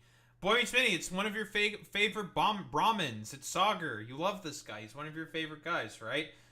Memes aside, what we have, Crystal and Sagar with Alyssa Slotkin, who I would broadly say, I suppose, is like the sort of like younger, moderate, she's like a former CIA officer or some shit, senator from Michigan kind of a deal. And broadly speaking, I think she's like, I don't know, like the sort of like establishment response to like, or like maybe not like an establishment response, but sort of like potentially being groomed politically into being the next sort of like Chuck Schumer-esque like torchbearer kind of an individual, right? For broader like democratic establishment politics, I would say. I think that's the best way. Like, they did choose her to respond to, I think, one of Trump's, like, State of the Union addresses. I think I took a look at that. It was, bad. Like, the response was pretty bad. Like, typical, like, Democrat, like, ineffective response kind of a thing. But we got, Crystal and Sagar having her on in order to ask her some questions about Jeffrey Epstein, Zoran Mamdani, and fucking Israel, huh? So, here's the thing. They're going to definitely ask a lot of good questions of her. Like, she's gonna have to either answer to or... Well, if I know anything about, like, these sort of, like, democratic establishment types, expertly attempt to dodge or not really answer for it all. But what we got here? Slotkin of Michigan Center, thank you very much for joining us. We appreciate it. Performing on the biggest stage in the world was just one step in my journey. Hi, I'm Lily, and I teach people. Joining us now, Senator Alyssa Slotkin of Michigan Center. Thank you very much for joining us. Thanks for having me. We have a very limited amount of time. This is the internet, so you're here, and it's important that we ask some of the questions that are animating some of the younger voters and others. I assume that's part of the reason. Here, the first is about Jeffrey Epstein. It's a story that's really captured a lot of America's interest. So you're a former CIA officer. Do you think that Jeffrey Epstein had any connections to U.S. or Israeli intelligence agencies? So, not that I've ever seen or heard, but there's no, I haven't asked. But this is like a solvable question because President Trump's CIA director, John Radcliffe, can answer this question, right? There is no shortage of people in this administration who can answer that question. I would be very surprised. I'm going to be honest. I know your views on it. I would be surprised. But I'm like a Middle East analyst. I was doing my time going after terrorist groups and militias in Iraq, and so I just. Oh yeah, she was a Middle East person, right? Yeah, she analyzed like shit in the Middle East. Probably like, I don't know, how to go after like Al Qaeda or ISIS or whatever the fuck or some shit, right? Right, that's what her job did. So I guess it's understandable that she doesn't really have much of any idea of what happened with like fucking Epstein, because again, not her department. Very often, like, very, very often, like, if you're like part of another department, like a company or whatever, you're not going to have any ideas about like what other people are doing, generally speaking, unless like someone tells you or something. Isn't she like mega pro-Israel? I'm not sure. Is she? Wouldn't surprise me if she was picked by the CIA to be a Middle East analyst. Like, but we have to ask ourselves this question, Boy Meets Mini. Do a lot of people within the CIA sort of like, are they like pro-Israel for the sake of being pro-Zionist? Because that's a different question, right? Like, because she was in the CIA, right? I don't think a lot of people, broadly speaking, within the CIA are pro-Israel because they are Zionists, right? Not in the same way that, like, with Christian evangelicals or a lot of, like, Democratic politicians, because they agree with the project of Zionism. I think, like, a lot of people within the military-industrial complex and, like, intelligence apparatus are pro-Israel in the sort of sense that Israel is a sort of like bastion, a foothold, a beachhead for further operations throughout the fucking region. It's, you know, like for American empire, hegemony kind of a deal, right? Like spreading a fucking sort of like intelligence and influence. Because again, like as Joe Biden himself said, like, if there wasn't an Israel today, the CIA would have to invent one in order to be able to have influence over the Middle East. Like, and that was Joe Biden who fucking said that. And I think he's 1,000% accurate there, right? So, again, like, is she, like, the sort of, like, a Zionist born out of, like, an ideological predilection for fucking Zionism? Or because of, like, American fucking hegemony kind of a deal, right? Like, what people within the CIA would more than likely agree with, right? I know that's like a similar position to what Vosh said, right? And I more or less I'm taking that particular take from him because I 100% I think I agree with this. And we'll get into, like, what she says specifically about Israel, because I think what she says about Israel, I think, heavily corroborates that sort of position. I never saw it. I never heard anything about that. I, again, would be surprised, but there's an easy way to solve that problem. Well, that's the question then. So in terms of just express some concern about classified information, etc. in the past, would you be fine then with the full release of these Trump Epstein files, even if they did reveal an intelligence connection? Yeah, I mean, I think at this point, like, it's such a distraction from, in my mind, like, what I really care about, which is helping people, like, live well in Michigan.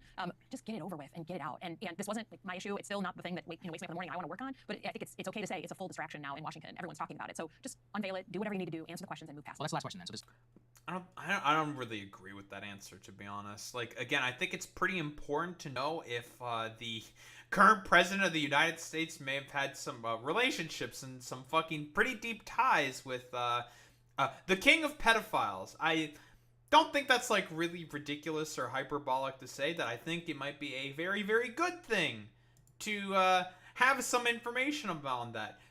For people to know that that's, like, something that's, like, going on, broadly speaking, I would say.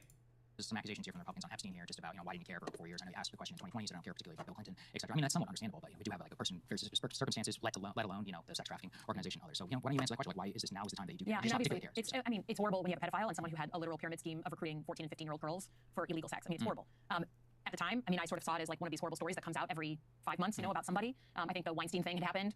There weren't Michiganders, to my knowledge, who were involved, women, young girls who were involved. So I kind of saw it as, like, a horrible moment, but not particularly something that's, like, going to decide whether someone in my state can buy a house or get a good job. So to me, it was just like it wasn't like a strategic issue, right, for me. And then now it just is, like, grown. And I think there is a difference between saying some rich guy or a former politician was named in those things versus the president of the United States. That to me is apples to oranges, because okay, so she does follow up on that exact same thing that I was mentioning earlier. Okay, I mean, that's good of her to say that, but yeah, I don't know how I still broadly feel about, like, the sort of line. Like, it's like I've talked about this before, but, like, it's a sort of, like, por qué no los dos kind of a situation.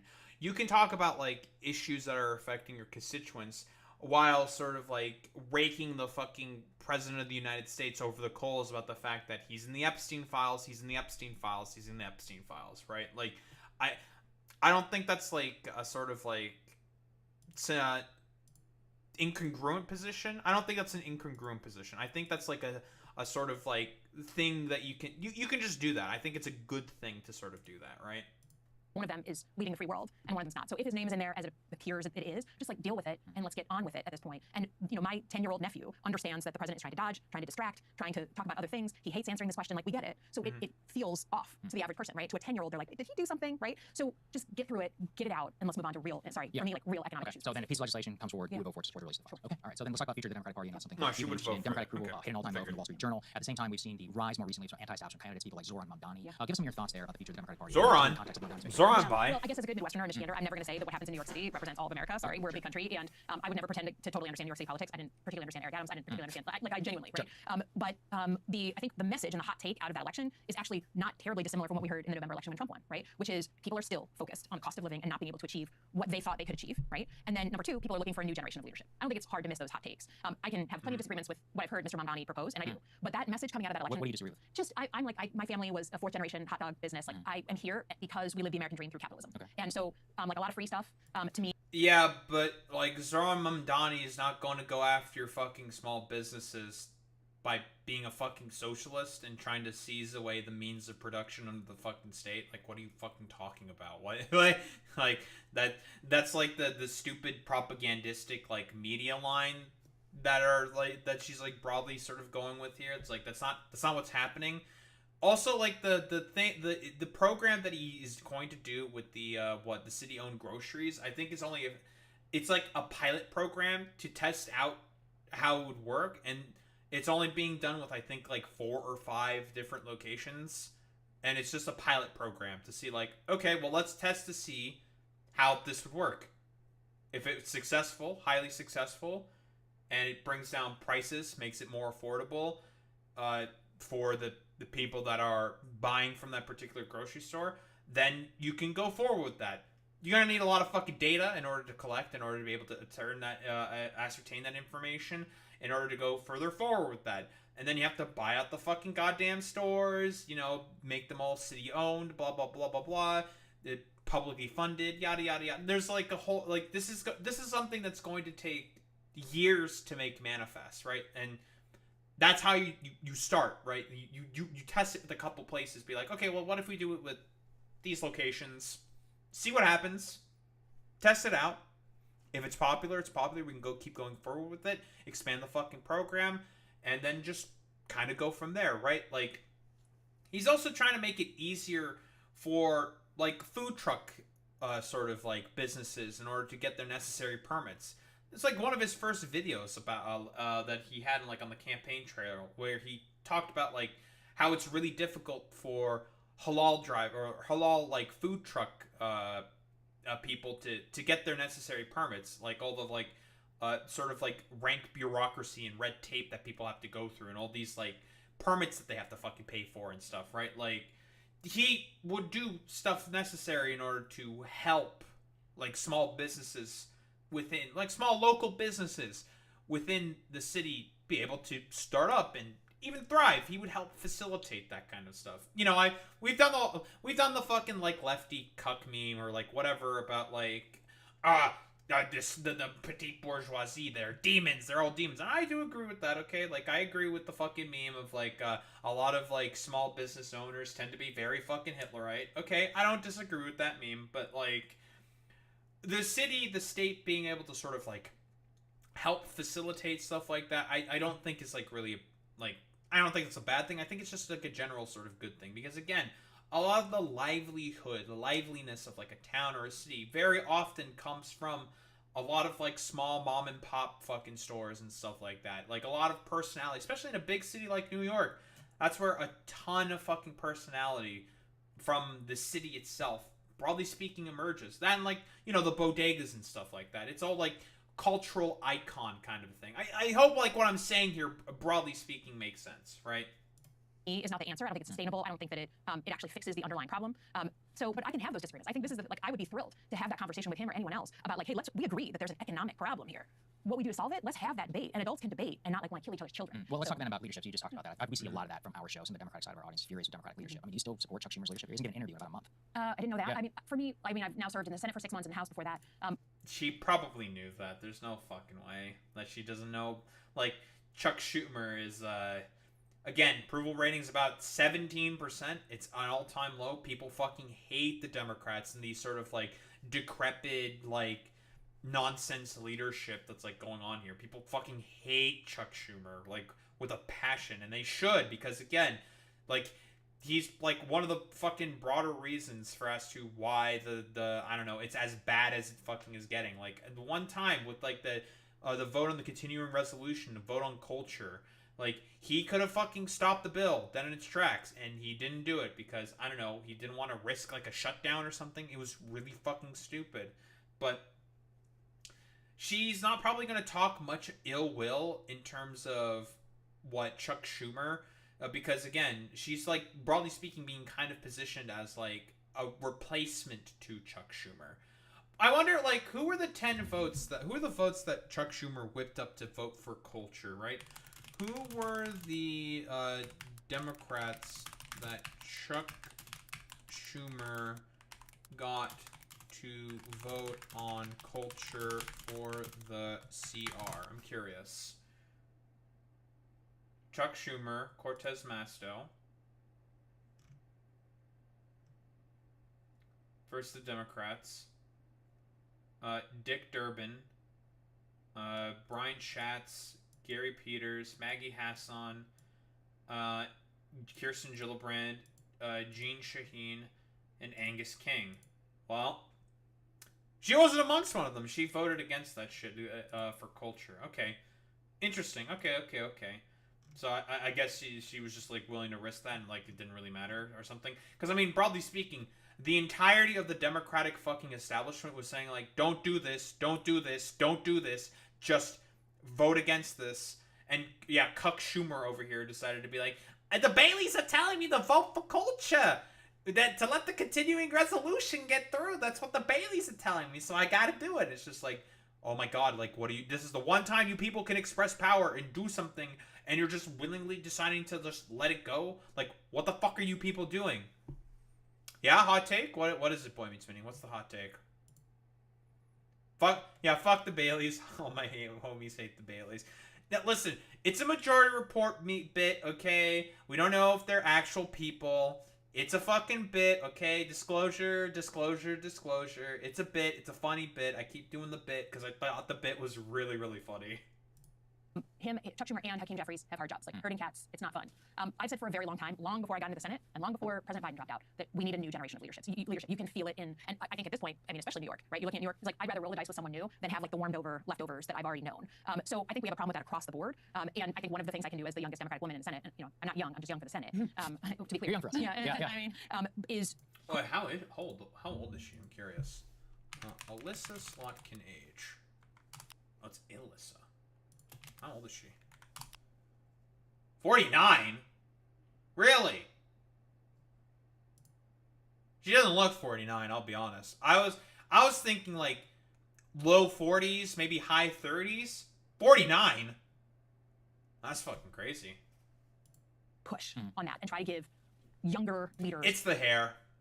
It's because of the hair being tied. That's what it is. A voice in this party in a very real way.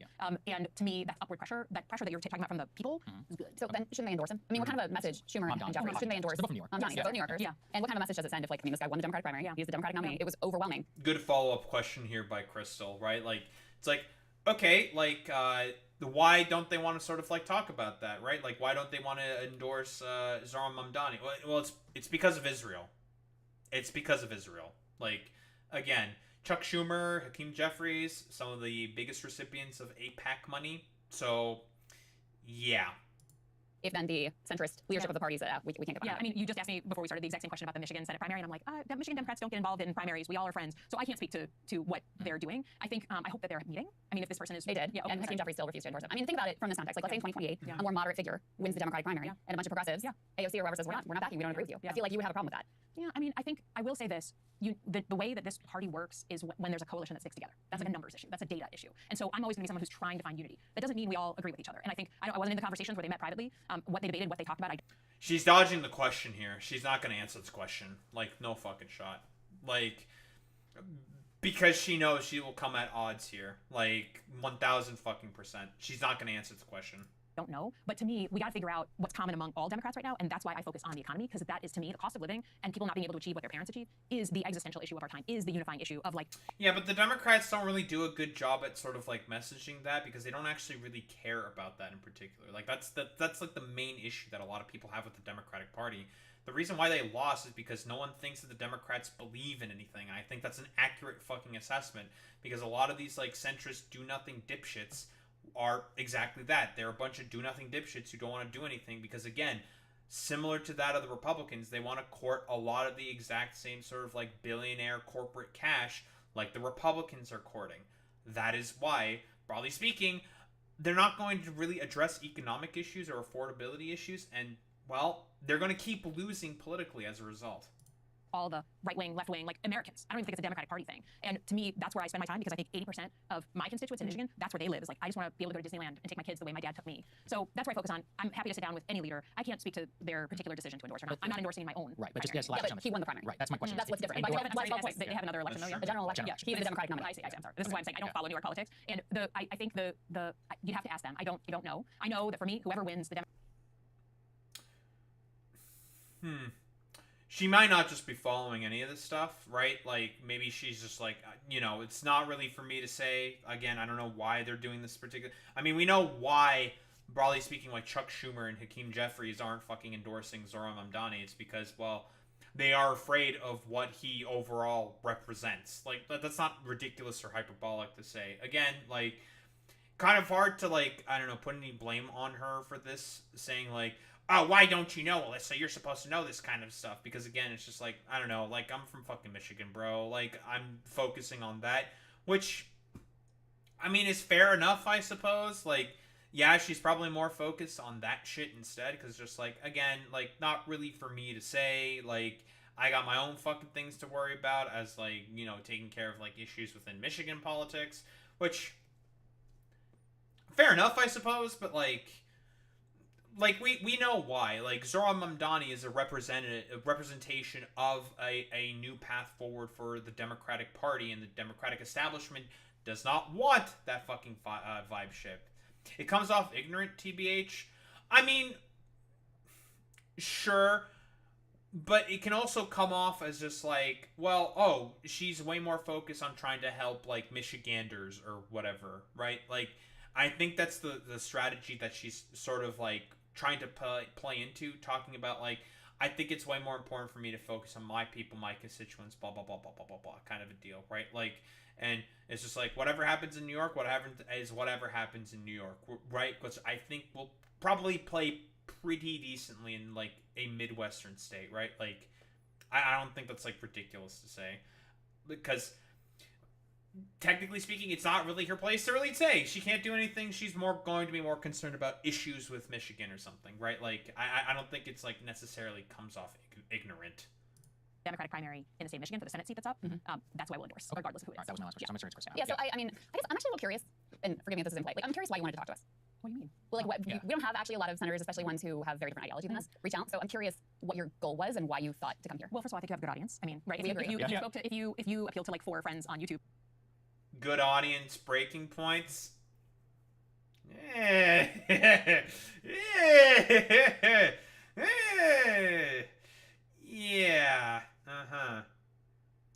I really hope Abdul Al-Said harps on this. He's running for her seat.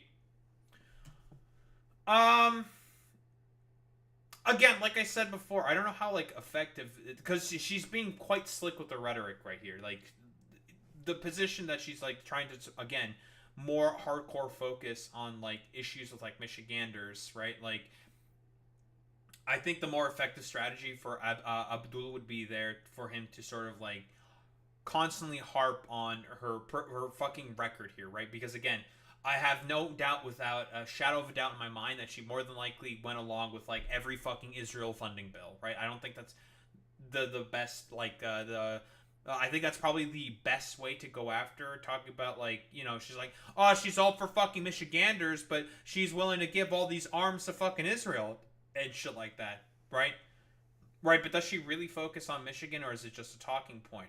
That's what we need to figure out. Well, again, we don't know. I can't read her fucking mind, right? Like, she probably voted against the big beautiful bill and stuff like that, which was a detriment to Michiganders, right? Like, a bunch of people within Michigan would have lost their fucking Medicaid and Medicare fucking coverage, right? Like, so she has that going in her fucking favor and stuff like that. Again, like, it's one of those fucking things where it's just like, I think it's best to probably harp on Israel stuff specifically, because she has probably voted in favor of every fucking Israel spending package, right? I think that's probably, like, if we want to talk about an angle of attack, that is the angle of attack. Or whatever, then I probably wouldn't be here. But I think, to me, part of the problem is that people have kind of gone to their corners. And I live this, right? I live on my family farm in a town that voted heavily for Donald Trump. I've never won my town. I've never won my precinct. I've never won my neighbors. We get along, but I never won them, and I probably never will. So, to me, I think that the people have gone to their corners, and, like, people who used to be able to talk about politics and disagree don't even get in the same room together. So I kind of like the idea of your show. Like, it was interesting to me when my team pitched me, right? We go through, and, like, there's no hiding it. Lots of people are like, how do we evolve in this new space? You know, like, that's not you know, it's not that conversation isn't happening. It is, and I think that's good, and to the credit of lots of shows like yours. But I think your show appealed to me as I was being pitched because you guys don't agree. And, like, I am very focused. My dad was a lifelong Republican. My mom a lifelong Democrat. Like, Michiganders want to get back to a place where we can disagree on. But yeah, she's not wrong though. Exactly, Point Meets Mini. I mean, if we want to talk about class dispositions, yeah, that's where, broadly speaking, people are in agreement with. Obviously, the bigger problem is that there's a lot of, like, whirlwind of fucking propaganda that makes it such that people are more socially atomized and balkanized to not focus and pay attention to a lot of the class dispositions. But that is the failing of the fucking Democratic Party for not constantly harping on a lot of that stuff. Again, not to be like a class reductionist about this, right? Like, you also need to talk about a lot of the fucking abhorrent, like, culture war bullshit, but tie it heavily, talk about it with the intersection to economics, right? Make that fucking intersectional argument. That's what's going to be most effective on the general sort of like broader populace. Because again, economic issues do not discriminate based off of race. They discriminate based off of fucking class. And everyone of all races and creeds and colors have very, very poor economic dispositions. I think, like, that's... Which is why she's talking more about, like, I think it's way more important to focus on the economy and not a lot of this, like, cultural bullshit. And it's going to be, like, that's going to be effective rhetoric. On politics and not have it be so like bitter. So I hear you on the idea of like you want to talk about economics and unifying and cost of living, and I think that ignores a big elephant in the room, especially when you're talking about even Zoran Mamdani. The reason Hakeem Jeffries and Chuck Schumer don't want to endorse him is because of his position on Israel. The single most viral clip that he had in that election actually wasn't about cost of living, even though that's what he wanted to make his campaign about. His opponents, Andrew Cuomo in particular, wanted. Which is why I'm saying Boy Meets Minnie specifically, and Crystal Ball is hitting it right in the head. You attack her on Israel. You attack her on Israel specifically, right? Like, the everyone in their corners kind of a thing. That's a whole fucking rhetoric, kind of a shtick, kind of a deal. Blah blah blah blah blah. Whatever. Like, she's not wrong when she says that. She's not wrong when she says that. It's important to fucking focus on the economy, but it's more important, like, to not, like, 100% ignore the fucking culture war issues as well, right? Like, no, I'm not trying to, like, play into, like, what exactly she's saying. Like, she's not exactly, like, if we want to do, like, the hyper-technical specific argument, like, she's not wrong when she's saying that, like, broadly speaking, a lot of it is, like, social atomization, and a lot of it is due to economic issues. She's correct when she says that, right? That's the exact same point I have also constantly harped on. The problem is that Democrats don't do a very good job at addressing that. They needle and dime around the fucking edges, try to do the most technocratically, like, budgetary, like, correct thing possible in order to try to, like, fix the issues, and it's never going to be fucking enough. And people are going to get pissed about that. Even though, like, a lot of the stuff that Democrats do, economically speaking, in terms of policy, is, broadly speaking, is much better. Not quite good, but much better than what the Republicans are pushing and what they're going for. But it's never going to necessarily be enough because, again, like I've said before, for the Democrats, they're only going to do so much such that to alleviate as some amount of pressure on the working class, but are still going to do everything possible to appeal to corporate interests, billionaires, the rich, and their interests as much as possible, similar to that of the Republicans. But they're going to try to sort of, like, they're going to try to, like, soften the blow and, like, massage it a little bit. I hope, like, broadly speaking, what I'm saying here kind of makes some sense here. Wanted to make it all about accusing him of anti-Semitism and attacking him for his views on Israel and Palestine. So the most viral moment from that entire campaign, I believe, was this moment on the debate stage. Guys, this is E1. Let me go ahead and play this for you, and I want to get your reaction. Mr. Mamdani. I would stay in New York City. My plan. Dude, this shit's so fun. This part of the debate was fucking psychotic, dude. Are to address New Yorkers across the 5 boroughs and focus on that. Mr. Mamdani, can I just jump in? Would you visit Israel as mayor? I will be doing, as the mayor, I'll be standing up for Jewish New Yorkers, and I'll be meeting them wherever they are across the 5 boroughs, whether that's in their synagogues and temples, or at their homes, or at the subway platform, because ultimately, we need to focus on delivering on their concerns. And just yes or no, do you believe in a Jewish state of Israel? I believe Israel has the right to exist. Oh, God, Zoran, do you believe in an ethno-state? Do you think that Israel should be an ethno-state? Because that's exactly what that fucking question is. And Zoran Mamdani's fucking answer to that question was a great one, obviously, going with the line that Ilan Pape basically says, like, yeah, it should be a state has equal rights for all. You know, obviously, Ilan Pape goes a lot more in depth than, you know, what I'm broadly speaking describing here, but it's a good answer. It's a very, very good answer there by Zoran.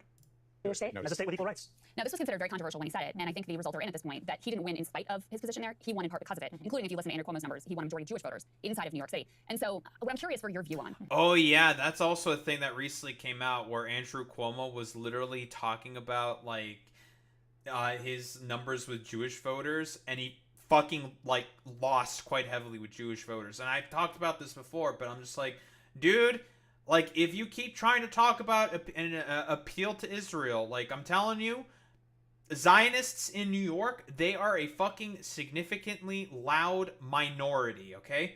They are, amongst Jewish New Yorkers, a minority. A lot of Jewish New Yorkers are, broadly speaking, very progressive. Very, very much so progressive. And a lot of the fucking Zionists that exist don't really vote for the Democratic Party. They tend to be fucking Republicans. They tend to be fucking conservatives. Which means they're more than likely going to vote for fucking Cuomo. More than likely. Unless they want to vote for, like, Curtis Sliwa or some shit. Whatever. Like, that's who they're going to sort of, like, go to bat for. In terms of, like, their interests with fucking Israel. And again, like, Andrew Cuomo just tried to make it all about fucking Israel. And no one was fucking having any of that shit. And he trounced Cuomo based off of that. Is, well, you know, I would love to debate you on your healthcare policy. I think you need Medicare for all. You think public option, your housing policy, etc. I'm just being really real with you. I don't really hear what you say if you are still supporting a genocide in Gaza. And that's for me, you know, I'm speaking for myself, but I know there are millions of other people who feel the same, that you have to at least cross this sort of moral threshold. And what it indicates to people, and I think part of why, you know, Zoran won so many people in New York City, young people in particular, but Jewish. Again, like, the current Democratic sort of culture war talking point is, like, what is your position on fucking Israel, right? Like, again, Democrat support for Israel. It's astronomically fucking low, dude. Like, what? How deep is the divide? This is a recent article. Let's take a look at this. That's in 2024. Never mind. I can't read. Well, I've gone here to this exact article constantly before, and I mean it's accurate to say just 12% of Democratic voters sympathize more with Israelis than Palestinians. And among Democratic voters, Israel's reputation is in shambles. Just 12% of them sympathize more with Israelis, 60% sympathize with the Palestinians, and 29% did not offer an opinion. If you are pro-Israel within the fucking Democratic Party, done. It's over. Like, you're probably not going to fucking win your election unless, like, there's some extreme extenuating fucking circumstances. Right? So, again, broadly speaking, the sort of democratic sort of, I would say, a culture war that's being waged here is purely over fucking Israel. Like, if you're in support of Israel, and again, a lot of fucking Jewish voters, I think it's like about 70% of the U.S. Jewish population, I think, from like the most recent of polling that I'm aware of, vote for the fucking Democrats. And a lot of them are probably going to sympathize way more with the fucking Palestinians in comparison to the fucking Israelis. So even amongst Jewish voters, sympathizing with the fucking Palestinians and being, well, you don't even, it's like, you don't even have to be like anti-Zionist, right? That's like a fucking bonus, okay? Just being against the fucking genocide is a popular fucking position, quite literally.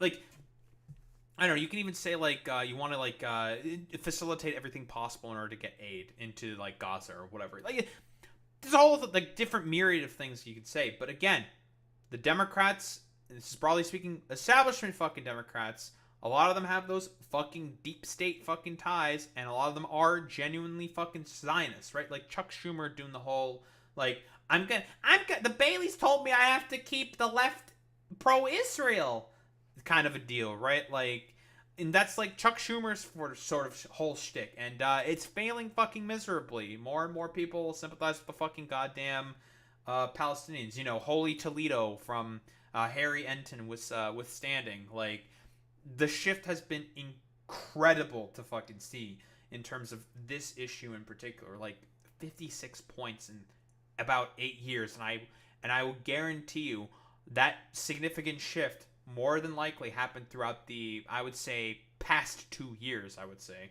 Like, it's fucking wild to just imagine, right? Like, it is, broadly speaking, it's very, very unpopular to be in support of what Israel's actions are right now. And especially nowadays, because they're just, like, what? Basically doing a siege, starving out the fucking Gazans and stuff like that. Oh, 1,000%, yeah, it's very rare to see shifts like that. But I think, like, a lot more shifts like that are happening more and more often, Boy Meets Mini, because of the fact that a lot of, like, commodified media, a lot of, like, people have, like, smartphones, TikTok, short form content, all this different stuff. Like, a lot, that's, like, the huge, significantly huge reason for as to why this shift is, I would say, broadly speaking, being heavily catalyzed in the way that it is, right? I don't think it's like ridiculous to say. New Yorkers, people across the board, is because it was a sign of, number one, okay, you're focused on New York City first and foremost. Sure. Number two, you're willing to take the heat on an issue that is really difficult for you, where you're being overtly smeared as an anti-Semite. And number three, there's no, entrenched interest that's going to control you. You have a spine, you have principles, you're willing to stand up for something. And so, I'm curious for your reflections This is a good on point here because that Crystal's of your voting saying. record and where you've stood on this conflict. Yeah, well, I mean, one of the proudest moments that I had in my last election, where I just won on the same ballot as Donald Trump, was that I won a majority of Jewish voters in Michigan. We have a large Jewish population, and I won Dearborn Heights, and Hamtramck, the 3 Muslim-dominated cities. Trump won 2 out of the 3. So I think the thing that I would push back on is voters vote with their feet, right? We have a moment in an election where they get to decide, and there was no issue that was more difficult for me in this last, I would say, 6 years, but certainly in this last election, other than this issue, because it's personal. I'm a Middle East analyst by training, and so what I tried to do and why I think I managed to win both those communities is call balls and strikes, literally up to this week on what's going on. So let's talk a little bit more about that. But I think it's important, right? If you're going to push on me, then I think like there's one of us that's had an election and had to appeal to my voters and win, and so it doesn't surprise me at all that Mr. Mamdani won. Or actually, I didn't know his name. I didn't know much about him until he won, but because I think this issue is motivating people in a very visceral and personal way. Yeah. But it's not the only issue that my voters in Michigan care about. Of course. And the online world is extremely focused on this, but that doesn't always represent the majority. And I think if I can push back. I don't agree with that whatsoever. I don't think so. Because again, like, we all know about the meme of sending Bill Clinton and Richie Torres to fucking try to appeal to Muslim voters within fucking Dearborn. Just like a complete, just idiotic miscalculation there by the Kamala Harris campaign. Now, I'm not saying like Alyssa Slotkin is as like wretched and decrepit and evil as like Bill Clinton or Richie fucking Torres, right? Like, I don't know what exactly she sort of said about like what's going on within Israel-Palestine, talking about if it's like a fucking goddamn I don't know, genocide. But it's not. This isn't an online only issue, dude. Like among Democratic voters, Israel's reputation's in shambles. Just 12% of them sympathize with the Israelis, dude. Like, this isn't an online issue. And also, like, it more so got, I would say, hyper sort of focus and fixated. Because, again, a lot of the people within the IDF, and listen, ring, ring, ring, ring, IDF, this is your lawyer speaking, you should do everything possible in order to keep posting more of those wretched fucking videos of you guys just gallivanting about in fucking Gaza, turning a bunch of Palestinian kids into mulch. That's really going to help ingratiate you with the main people that you need to support you in the United States of America. It's going to do a really, really good job. You guys should keep doing that. Gallivanting about in the Gaza Strip, just like, I don't know, like rummaging around and like pillaging and looting the fucking Palestinians like belongings and shit like that. Genuinely fucking wretched, horrible shit. And keep like live streaming and televising and talking about like how you want to make camps by the Rafah border and stuff like that. Actual proposal by one of the current ministers within the fucking Knesset, which is insane to say, but you know, I digress. It's not an online only issue. That's ridiculous to say. Everyone's seen the videos, they've seen the footage, they have seen the people getting fucking bombed. It has spread around on social media everywhere like fucking wildfire. Probably billions of people understand and say like, yeah, Israel, fucking dog shit. Fuck these people. They are what the actions that they are doing within the state of Israel is fucking wretched and terrible to the fucking Palestinians. And, well, if you were to just, I don't know, talk with like any fucking normie, for example, and there's like a lot of normie libs, you know what they're generally going to say? They'll be like, yeah, I'm like really upset about like what's going on there. Like, I think it's just like, it's terrible. It's awful. And it's true. It is just awful. It's really, really fucking bad. So to be like, oh, well, you know, it's just like kind of an online issue that's like significant. It's like, no, I don't think so. I don't agree with that. But again, she's like kind of trying to do that to like, I don't know if deflect is the correct word to say, but try to not like really answer the fucking question. Because again, she had a part to play in a lot of the, you know, passing of those fucking funding bills to further arm the Israeli state. I don't think that's not like ridiculous or hyperbolic to say. back. Like if you, we're out on the road every day in Michigan when I'm there. In some communities, that issue is the number one issue, 100%. And like, I mean, up till this morning, right? Like people texting my phone and talking about a plan, something we're working on.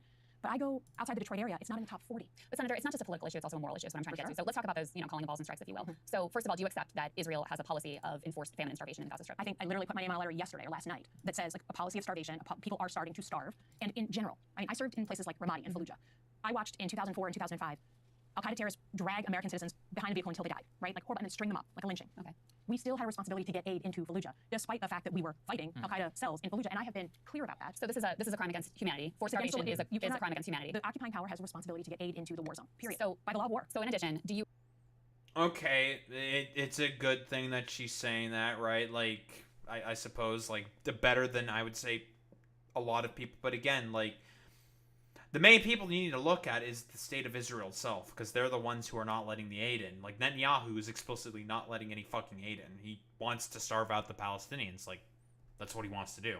You accept that the Israeli plan, as reported by Haaretz, as discussed openly by ministers like Ben-Gvir and Smotrich, as backed by the President of the United States, is forced ethnic cleansing? I think we have, as recently as yesterday, the Prime Minister of Israel talking about forced migration into certain areas and then potentially out of the country. That is not legal. That is not on any international standard since World War II, and I've been clear about that. So I would ask for a little bit of an open mind. Well, what I would ask is, listen, I'm a YouTuber, I have my words, that's all I have, but you're a United States Senator. Like you're not the president, but you have power. So what are you going to do? Because so far what we've seen, I mean, you voted for some of the aid that's been used to massacre children and innocents. You have backed Israel, as far as I can tell, from your voting record at almost every turn. You voted for a definition of anti-Semitism that would, codify anti-Zionism as anti-Semitism. You voted as a member of the House to sanction the ICC for indicting Benjamin Netanyahu, who you just admitted is a war criminal, by your own words. So are you... Yeah, I'm glad that Crystal is bringing up her voting record. Like, it's like I've said before, like she's voted for all the arms packages, the stupid like anti-Semitism bills trying to say like anti-Zionists or anti-Semites, which was stupid, obviously, and I think even against the First Amendment, but whatever. And the sanction, yeah, she voted for the fucking sanctioning of the ICC.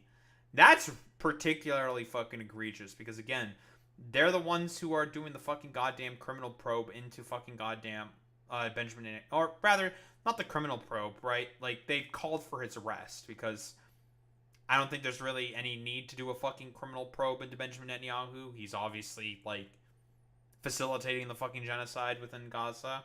Like, that's not ridiculous to say. And she fucking voted in favor of goddamn sanctioning the fucking ICC. That's great. That's pretty fucking damning. That's very damning.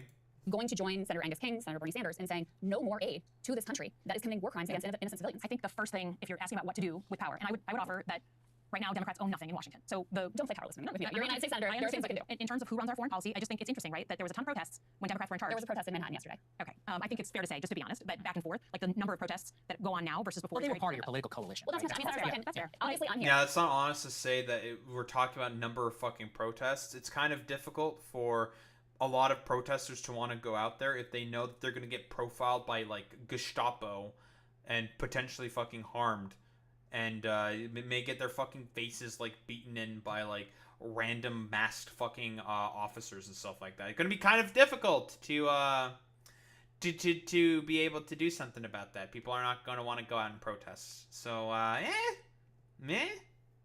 Yeah. I was very upset over the Biden administration policy, and as you can tell, I'm very upset over the Trump administration policy. So let's deal not in strawman, but but in terms of so the tools that I have, the tools that we have in general, to me, the most important thing is a pressurized campaign to get aid into people who are starving. That to me is the number one, because that's the one is urgent and today. And that, but will you cut off aid to Israel so long as they're committing crimes against humanity? There is a difference between a weapon to protect a country from incoming missiles versus. She's not going to answer the question, right? She's going to talk about like Iron Dome funding and all that stuff. Yeah, she's going to. This is a pure fucking deflection here.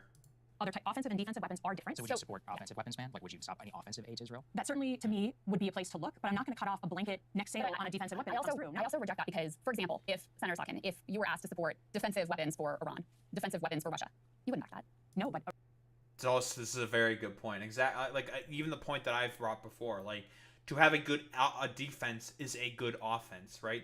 If you have a very solid safety net in order to be able to protect yourself from any enemy reprisal, it's totally okay for you to act as ridiculously fucking goddamn belligerent as possible, attack anyone you want. Yeah, your defensive safety nets, you're more than likely going to be okay and not really suffer any consequences for your fucking actions, because again, you know that you're gonna get like free shit basically from your big brother who's going to like fucking supply you with all the necessary supplies in order to be able to sort of like keep attacking and stuff like that. Yeah, time to give China the DPRK defensive weapons. I agree. Iran, I mean, but they're defensive. They're just protecting civilians, right? So how is it different? But because Israel being shot at. I mean, so is Iran. So is Russia. Ukraine's shooting at Russia right now. I'm sorry. This is the difference between allies, partners, and adversaries. Why is it an ally then? What are they doing right now which makes it an ally? I think allied relationships, just like Lithuania right now, like an allied relationship. I mean, that's it. Good point there by fucking Soccer. In terms of the relationship that between the United States and Israel, Israel is incredibly fucking hostile to the goddamn United States of America. They're not really a fucking ally. They do everything possible to make the situation within the Middle East worse and worse because they want to make sure that the U.S.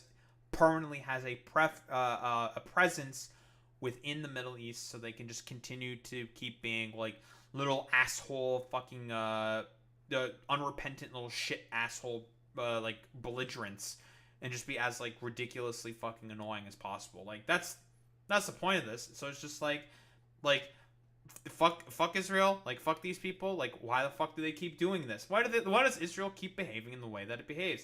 Because they know that they're always going to have the United States in their back pocket, who's going to fucking protect them at every single turn.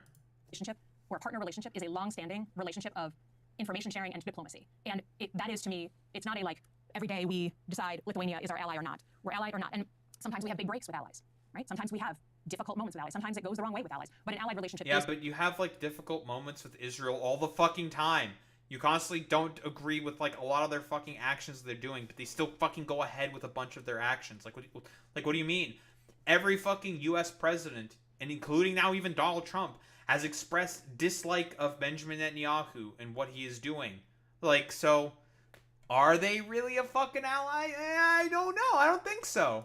Is a long-term relationship. It's hard for me to understand why we should ally. Like, I'm sure you believe in like or claim to believe in liberal human rights. Why would we add with a nation that is committing a genocide and live streaming it? Can I ask literally like this? I think about this from the mirror image way because I do not support the things that Donald Trump is doing, right? But I'm an American. So do I want other countries to look at America and be like, we can't stand Donald Trump, so we're going to end any long-standing relationship we have with the American people. We're going to cut off any support we give them on information sharing or intelligence sharing. Like, we are not just our elected leaders, and I think that's the thing that's been lost. Do you so Betzelem and another Israeli that's another deflection. Like she's not gonna fucking answer the fucking question. She's not gonna. Organization joined the Global Consensus, Amnesty International, so many hundred scholars. There was a piece from an Israeli scholar in the New York Times in saying this is a genocide. Do you accept? Even Marjorie Taylor Greene yesterday came out and said it's a genocide. Do you accept that? And if you do, I mean, what responsibility does the United States senator have? She's not going to answer this This is a nation that we send every year billions of dollars to aid that you have voted for and supported. Like, what responsibility does the United States senator have to prevent genocide and to stop genocide that we see ongoing? We have a responsibility up till today to ensure that food is getting in. Is it a genocide? Don't starve. I don't know that I'd use that term. Why? It is violating the law of war. Why don't you use the term though? Because I think it's, to me, do I think it's ethnic cleansing, which is what I think of in genocide? I don't know if it meets that definition. Didn't you say it earlier that it was ethnic cleansing? You said that they wanted to force. I mean, this is open from the Israeli government. Like they're saying it. They're Minister of National Security. They come out and they're like, we don't need shells. We need shells, not food. And we need to encourage migration. You're not going to get me to support what the Israeli government is saying right now. I think the point I was trying to make is it's not just about like we have relationships with nations over time, regardless of who their leaders are. We have really tough moments. We have easier moments, but that doesn't. So I'm not willing to say that like I hate everything. She's never going to answer this fucking question. Oh yeah, I don't disagree with that at all, Alex. Like, I'm even pro the U.S. getting kicked out of NATO for the threats of annexing Canada, Greenland, and starting a war with Denmark. Well, threatening to start a war with Denmark. They didn't actually start a war with Denmark. Yeah, that's not ridiculous or hyperbolic to say, right? Like, the potential, like, thought and contingency of having to, like, call Article 5 on the fucking goddamn United States of America because of, like, Trump's idiotic, like, I don't know, schizophrenic delusions of wanting to, I don't know, conquer Greenland or some shit. Because, I mean, that's what it mostly was at that point. It was just like a complete, utter, like, delusion fucking nonsense. Like, oh yeah, look at me. I'm going to do my little gremlin thing. And it's just like, dude, what are you fucking doing, man? Like, what the fuck is going on? Like, why are you doing this stuff? And was like a certainly like kind of like I don't know, wake up moment for a lot of people, saying like, oh god, dude, he's just like a complete fucking psychotic freak. He's gonna follow through with some of the most fucking crazy shit on the fucking planet. Like, what are you doing? Like, what are you doing? And it's just like, yeah, like I don't think it's like ridiculous to be like, yeah, you know what? Fuck it. Fuck the US. They can't be relied on. Like, even during the first Trump administration, the CSIS, our intelligence agency, was starting to come up with plans and draw up plans about like potential scenarios for if the US were to go attack with us. I mean, we've already had these before, but obviously things have changed, and what the potential world might look like if the US decides to fucking go rogue, which is insane to fucking have to think about, right? Because why would you go after Canadians, Canada, which is us? We are like literally one of the greatest neighbors possible for the United States of America. So it's just like, what did we do? We did like nothing. And this was back during his first term that CSIS and the RCMP were starting to think about, like, we need to come up with some fucking contingencies in case the US decides to go full on rogue. Sure, but so even if you accept that they're committing a genocide, you still wouldn't cut off their aid.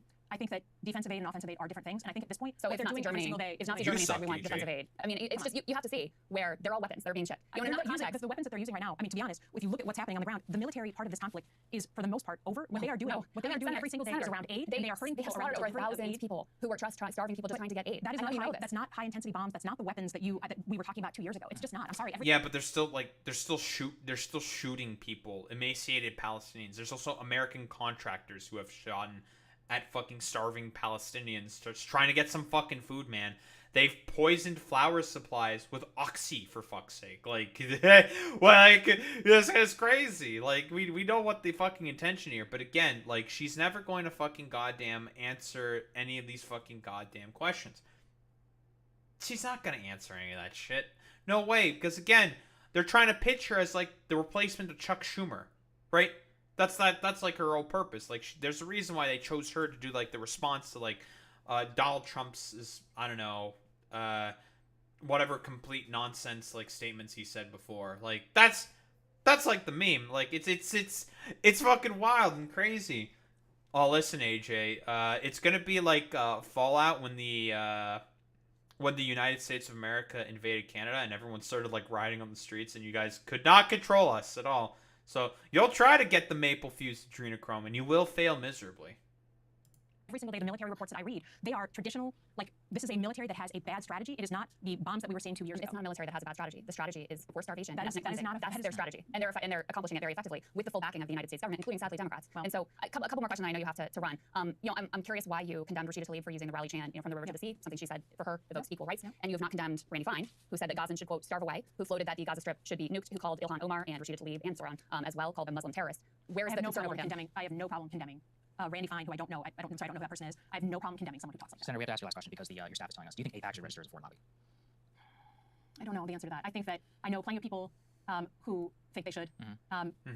It's not a cop-out answer, don't you think? I mean, I guess I have to look at the definition. I certainly have had my tough moments with that organization, and so you stop accepting their funding. You gotta get your facts straight. I have not been endorsed by APAC. I have not. I'm sorry. I was the first Jew elected to the Senate that was not endorsed by. I'm curious. Yeah, what is her? Alyssa Slotkin, APAC tracker.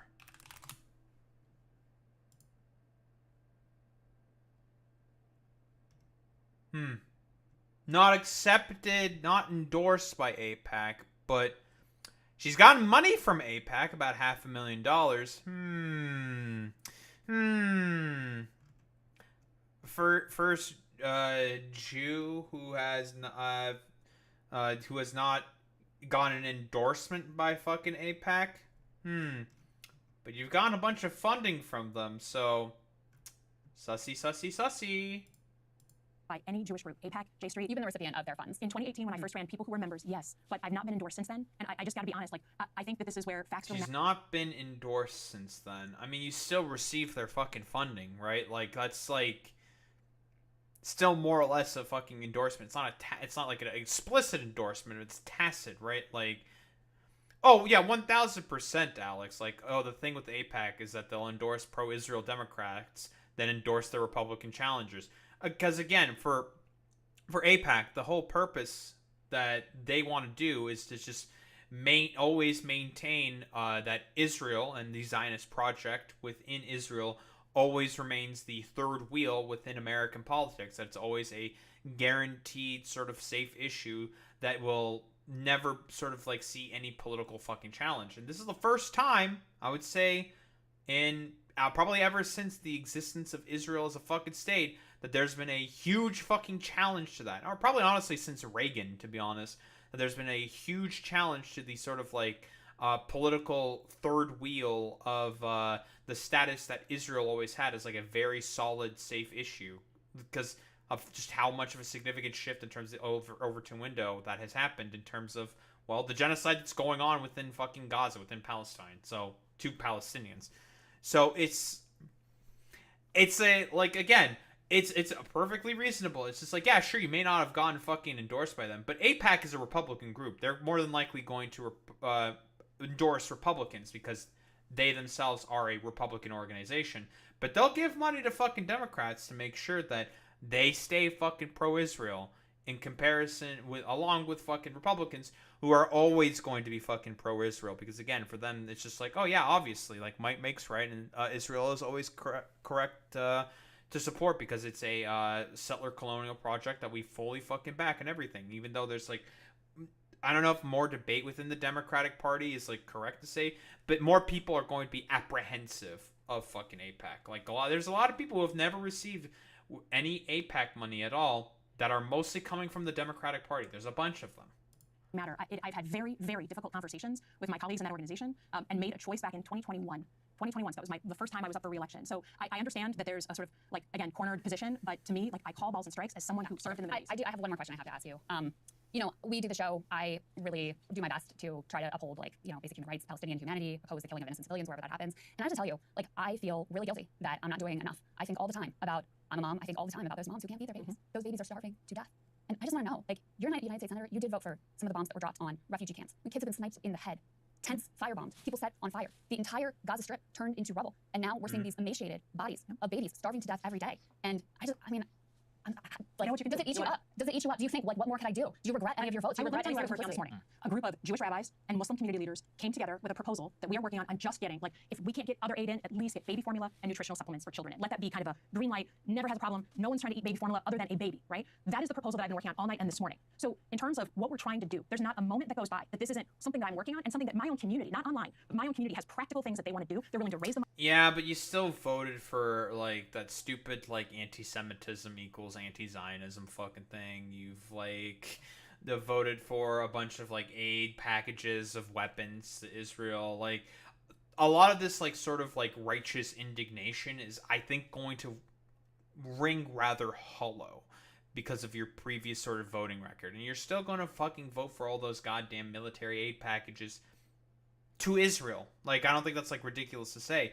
But it's, like, the overall point that I've said before, because I don't think she's, like, pro-Zionist because she just hates Palestinians. I think she's pro-Israel, because there's a difference between being pro-Zionist and pro-Israel, right? I think she is pro-Israel due to the fact that, well, due to the fact that it's all about American maintenance of fucking American hegemony. Again, she used to work in the fucking CIA. Do you think that the people within this fucking CIA really like working with fucking Zionists and all that shit before? No, they don't give a shit about any of that. For the CIA, what their purpose is to do as an intelligence agency is to maintain American hegemony around the world. That is the point of the fucking CIA and very often a lot of fucking intelligence agencies. That's what they're supposed to do. And again, she used to work there, so she, broadly speaking, understands, like, oh yeah, the purpose of Israel is to act as our, like, sort of attack dog within the Middle East, and also to have a very, very secure, constant beachhead for us to have access to within the Middle East so we can project our own power and influence at all times in the Middle East. That is why she's more than likely pro-Israel. Not because of, like, ideological fucking Zionism or whatever. It's more like a sort of, I would say, like an American hegemony bit. Money, they're willing to buy the formula, they're willing to do whatever we need to do to get it shipped in. That's how I spend my time. But you're not willing to cut off aid to Israel. That to me is the most effective thing that I can do today. This is not a question. Your staff is telling us you absolutely have to go. So we appreciate your time. Thank you very much for coming. Thank you very much. Okay. Thank you guys so much for watching. We appreciate you. We will see you all. Solid interview there, I would say, by Crystal Sager. Certainly held her feet to the fire. I will give respect where is due to Alyssa Slotkin. I did not think that she would go on this show, and she went on the fucking show. So, you know, obvious disagreements are obvious, right? Like, we broadly speaking, we understand why she fucking supports Israel in the way that she does. Like, it's because, again, you know, she supports Israel because it's all about, like, pro-America fucking hegemony and stuff like that. Like, that's the whole thing. let's okay. I understand like being animated Boy Meets Mini, but that's not really gonna be like fucking conducive to anything, right? Like I think Crystal did a fantastic job in terms of like the questions that she was doing and sort of like trying to pull some kind of an answer on something, right? Like it's just she was softball. If you think she was softball, you're fucking wiling out to be quite honest. Because again, like if she were to just call her a traitor, war criminal straight to her face, I don't. That's not going to be fucking really effective. I think she did a very very good job given the fucking circumstances, right? I don't think that's like too fucking softball. She went along with the fucking talking points that she did, and like you have to think about also who she's going to broadly speaking appeal to, who this is going to really really resonate well with, and that's average Democratic fucking voters, right? Like if she was not going to go too fucking hardball, like she's not going to pull out any answers, and the interview would more than likely get cut off. Like it won't be fucking effective, right? So, and I agree with you, Alex, here. Well, she was softball, but the hardest ball possible given the cowardice in Congress. Exactly, right? Like she didn't pull any fucking punches. I don't think that's ridiculous or hyperbolic to say. She said like, are you going to call this a genocide? Are you going to call this an ethnic cleansing? And so like she wasn't going to fucking do that, obviously. Like she's supportive about that. The public bullying needs to escalate. I think in this particular instance it's not going to work. Public bullying by being done by like constituents, absolutely. Yeah. I don't think like that's not, I don't think that's being toned down in any way, shape, or form. Boy Meets Mini. Like if we're talking about a more sort of like professional sort of environment to be able to grill Democratic senators on here, doing the sort of like immediate fucking hardball shit, like calling her a fucking I don't know, a supporter of fucking ethnic cleansing, like traitor, war criminal, is not going to be, it's not going to be fucking effective. You're not going to be able to get anything out of that. And I think they got a lot out of that, very blatantly showcasing the cowardice of fucking Congress. I think that is the true fucking like tool and utility of this fucking interview, which is why I think that they did quite a fucking good job with this fucking interview. I'll even, like, as much as I fucking hate Sauger, he did a good job with this fucking interview. It's not, like, ridiculous to say in terms of, like, grilling Alyssa Slotkin on her fucking positions on, well, Zoran Mamdani and Israel specifically, right? Like, same with fucking, with Israel. Doing the right, like, the sort of, like, just, like, ad hom attacks, like, complete fucking attacks out of nowhere, is not going to fucking produce, like, conducive results. Going ahead with, like, the more sort of, like, substantive questions, critique, and, like, substantive grilling is always going to be more effective and is going to play much better amongst the sort of, amongst a lot of, like, more average normie Democrats, which is what I think Crystal's sort of goal here is to sort of reach. A lot more average normies talking about, like, I want people to sort of really, broadly speaking, understand the cowardice that is on display here by people like Alyssa Slotkin. Just going balls to the wall immediately is not going to produce very good results, to be honest, right? I think what she did was on the fucking money. Like, very, very well done. Well, yeah, I know it's not from nowhere, though, Boy Meets Mini, but again, you have to, like, think about it in terms of, like, they got a fucking senator, a person with a lot of power. They have an opportunity to actually ask her some very, very pertinent, like, important fucking questions. So just, like, going balls to the wall, it's not going to work. It's not going to work, right? Because, again, they're just going to retreat and probably, like, even potentially say, like, I'm being treated terribly here. They can go to, like, to media sources and just, like, make a complete fucking stink about this, talking about how she was, like, fucking treated on fucking breaking points. I think what they did here, both Crystal and Sauger, how they conducted this fucking interview was perfect. Like, no notes. They did a fantastic job. All the points were on message. They followed up on a lot of different stuff. They can't, like, go too in-depth, obviously, because, again, time limit, right? Like, that's also another factor you have to think about. She's only going to be there for so long, right? She's a senator. She's probably busy or whatever. Like, I hope, broadly speaking, what I'm saying here is understood here. Like, the strategy of going all out, balls to the wall, is just not gonna. It's not gonna work. It's not gonna work. It's not gonna work. So that's why I think like they both did a really, really good job here. Sort of like going after her, grilling her, making it such that she has to try to answer these tough questions. And the fact that she was not really fucking answering a lot of those very, very tough questions, or would try to deflect, or move the goalpost, is extremely fucking telling. I think that's the value of this fucking interview, and what I think both Crystal and Soccer did a very, very good job at here with this particular interview. So overall, good interview. They grilled her over a lot of good stuff, and I don't know, like raked Alyssa Slotkin over the coals for a lot of this, for a lot of these like differing sort of like issues, and I think they did quite a good job here with this interview.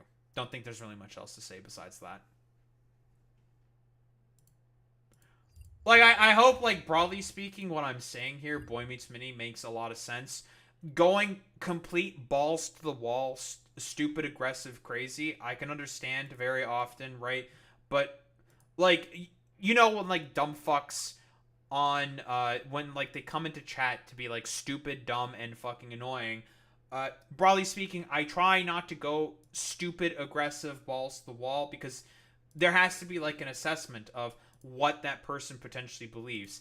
And if I deem it sort of like, you know, not very conducive or honest to the sort of points and positions that I'm trying to outline, then I will turn immediately on a dime and I will turn on the fucking afterburners and just start fucking making fun of them, right? Like, you won't, like, just going stupid aggressive, I understand, makes sense given the fucking circumstances.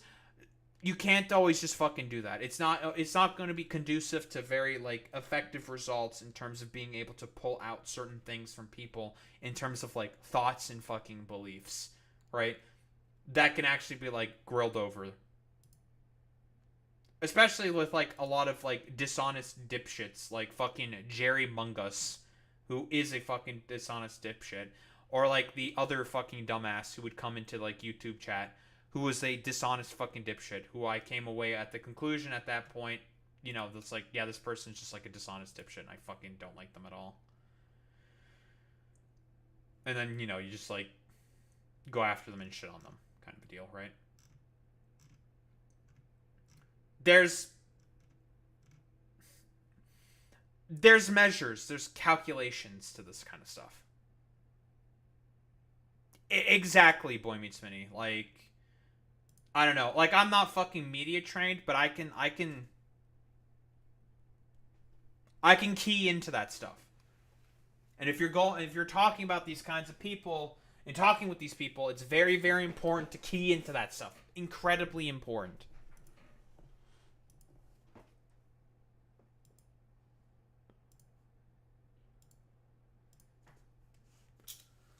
All right. This is gonna be a fucking... let's just get the fucking hutch stuff done first.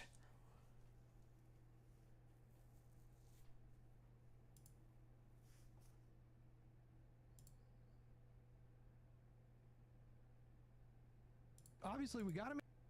Alright, well, let's fucking talk about this dumbass. The U.S. trade deal stuff, might just do it another fucking day. I mean, how long is this article? Shut up.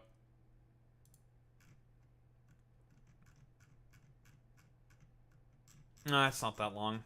Okay, we'll just do everything. Alright. Alright, what do we got here? Hutch talking about progressivism becoming toxic. What does he mean by that? I'm a little curious.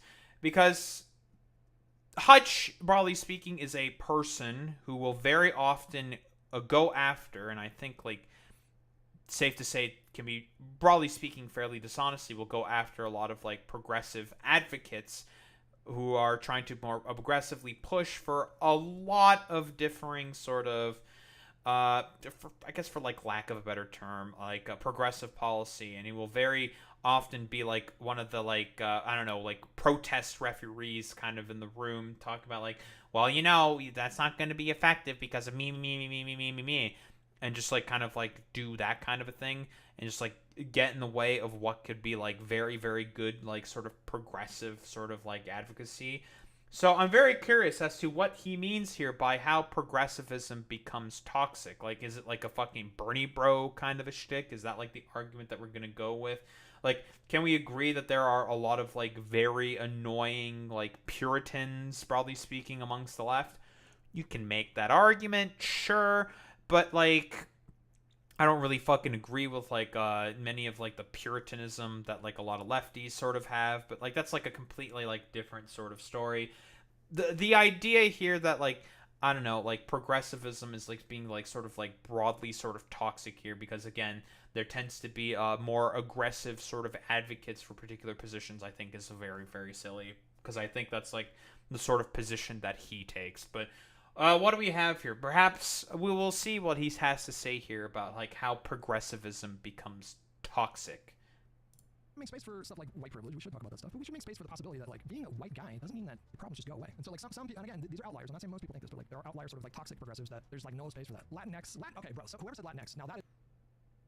Okay, so we're doing like the stupid misandry bit kind of a deal, but generally speaking, okay, well, I mean, he does say that that is a minority of the population, but you're fucking like complaining about it, saying that like, yeah, this is like kind of a toxic behavior, right? Like, broadly speaking, most like left-leaning people do not like the misandrist types, right? And a lot of misandrist types tend to be fucking TERFs.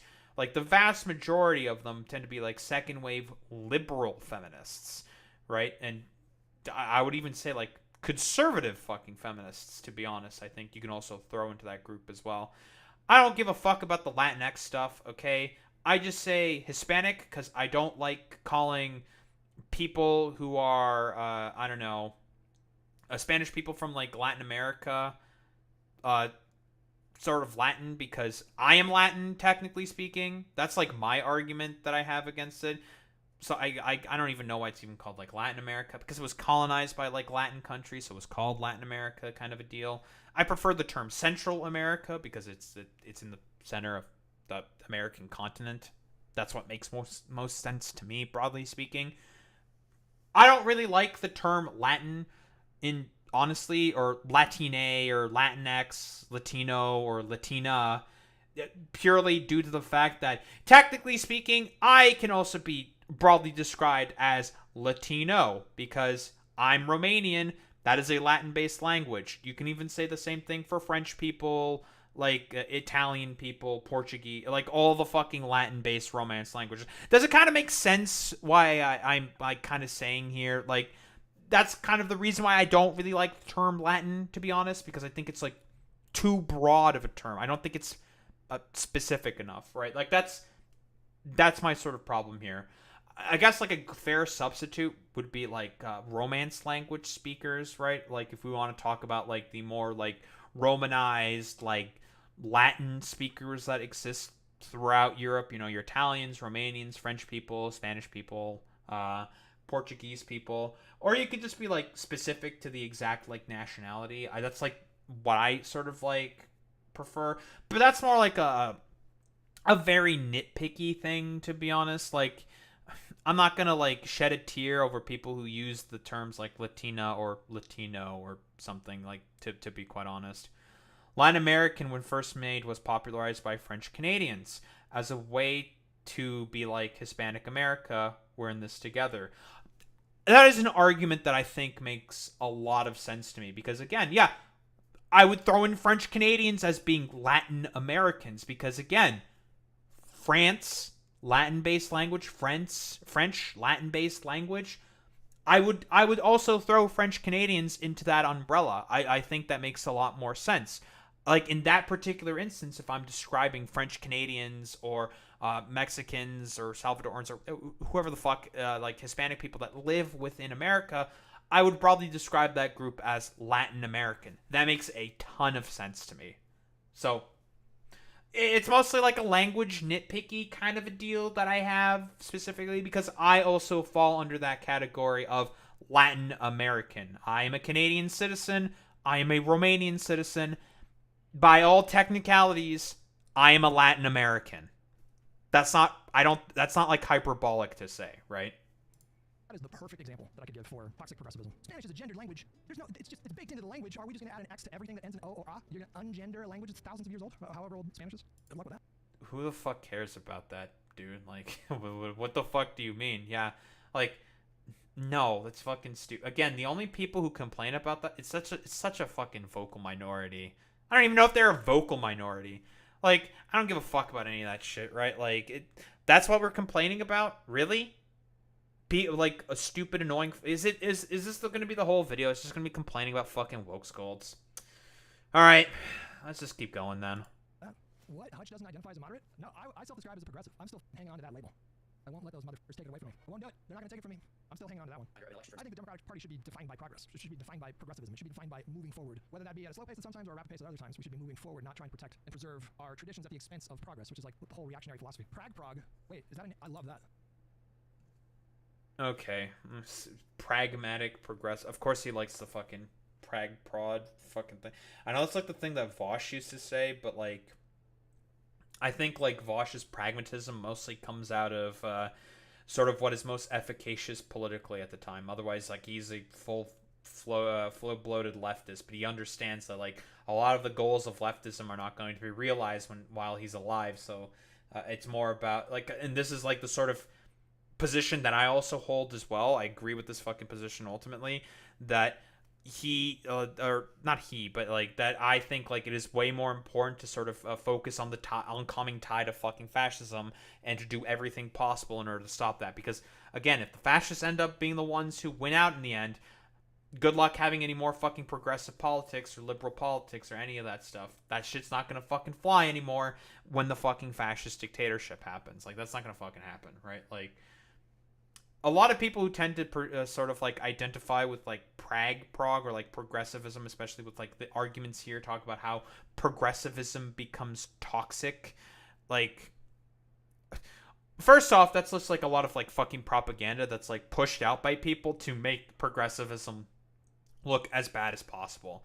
I would be highly surprised if a lot of people sort of like go out and like complain to people about like, you're saying Latino and Latina instead of Latine or Latinx. Nah, ungender the language. Most people don't fucking do that, okay? That's like such a tiny people who fucking do that kind of a shit. So like a lot of the people like it's like a sort of like I don't know, almost like a quote unquote sort of like quote unquote like I don't know. Not a why I left the left kind of a situation, because I don't think Hutch is on the. I think he's like a broad sort of like liberal progressive, I would say.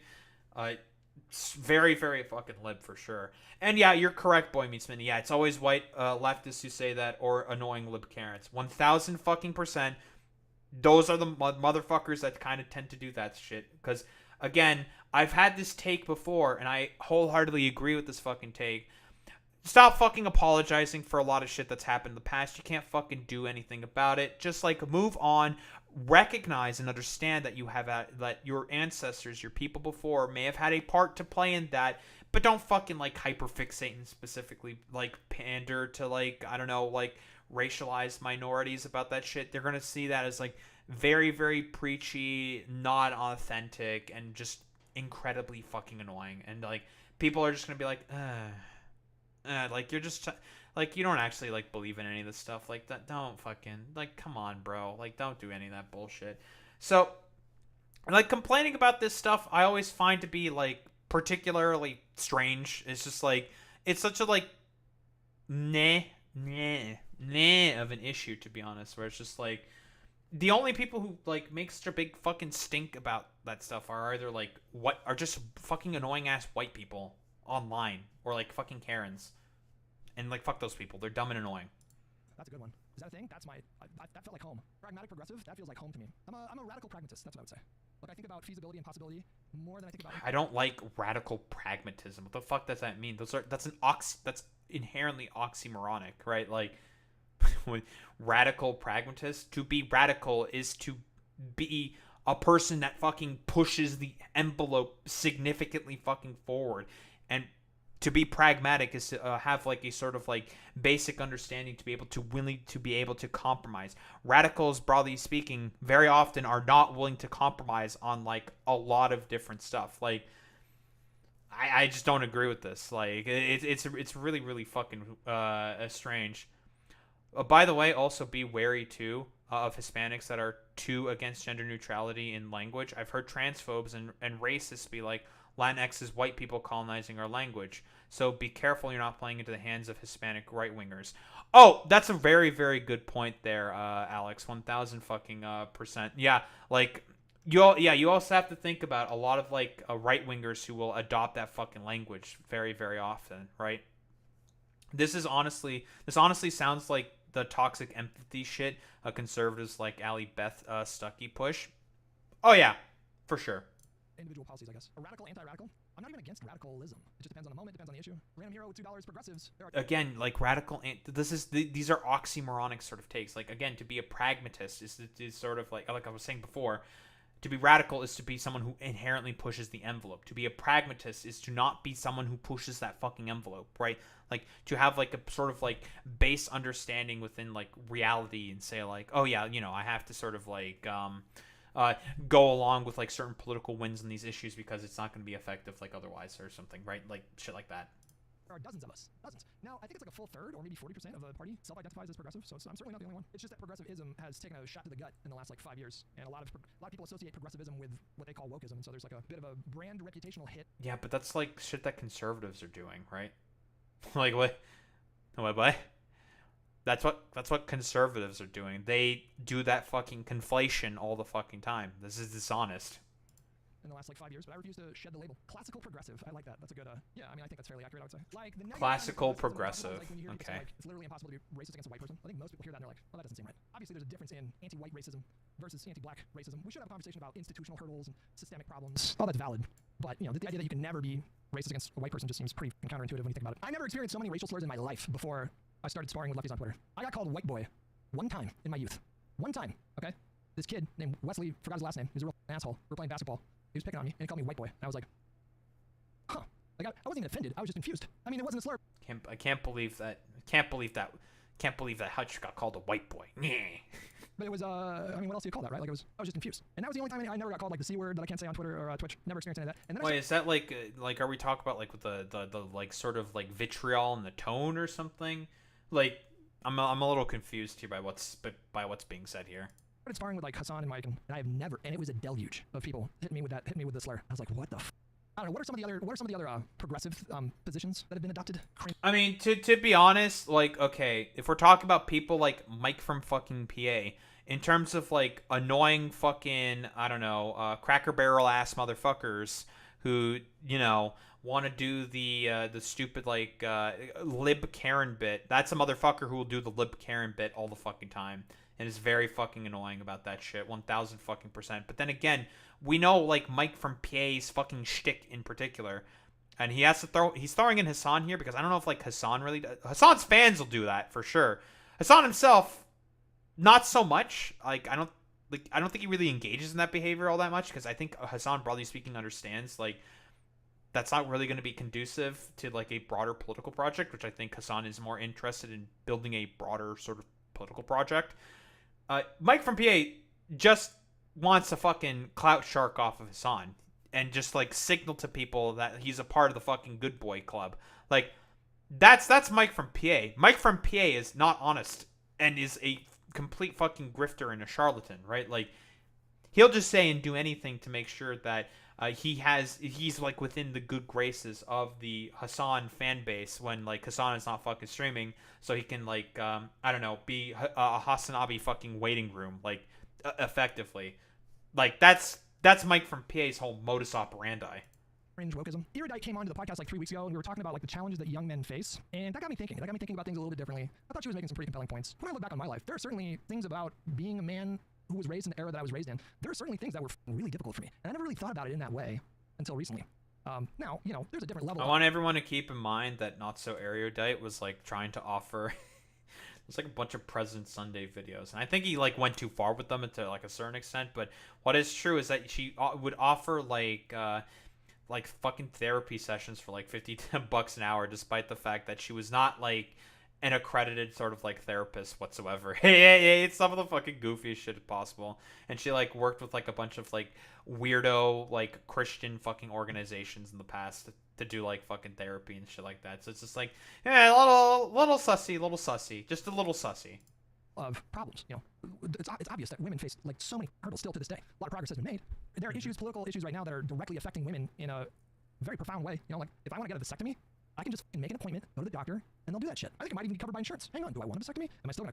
It's not federally mandated under the ACA to cover vasectomies, so coverage varies by plan. Okay, because of an election 9 years ago, we now live in a country where a third of women live in a state where abortions are effectively banned, and some of them live in states where if you travel outside of the state to get an abortion, you can be prosecuted for that. So like, there's levels to it, right? There's levels to it. I'm the youngest boy in my family. I'm the only boy, 4 older sisters. I would say like very aware, as aware as I can be of the challenges that women face. And when I look back on like, there's still things to this day that I emotionally struggle with because I was raised in a time by a very stoic father who had and it wasn't just him, but like he was a very stoic, disciplinary kind of like a man's man. Like my dad was a man.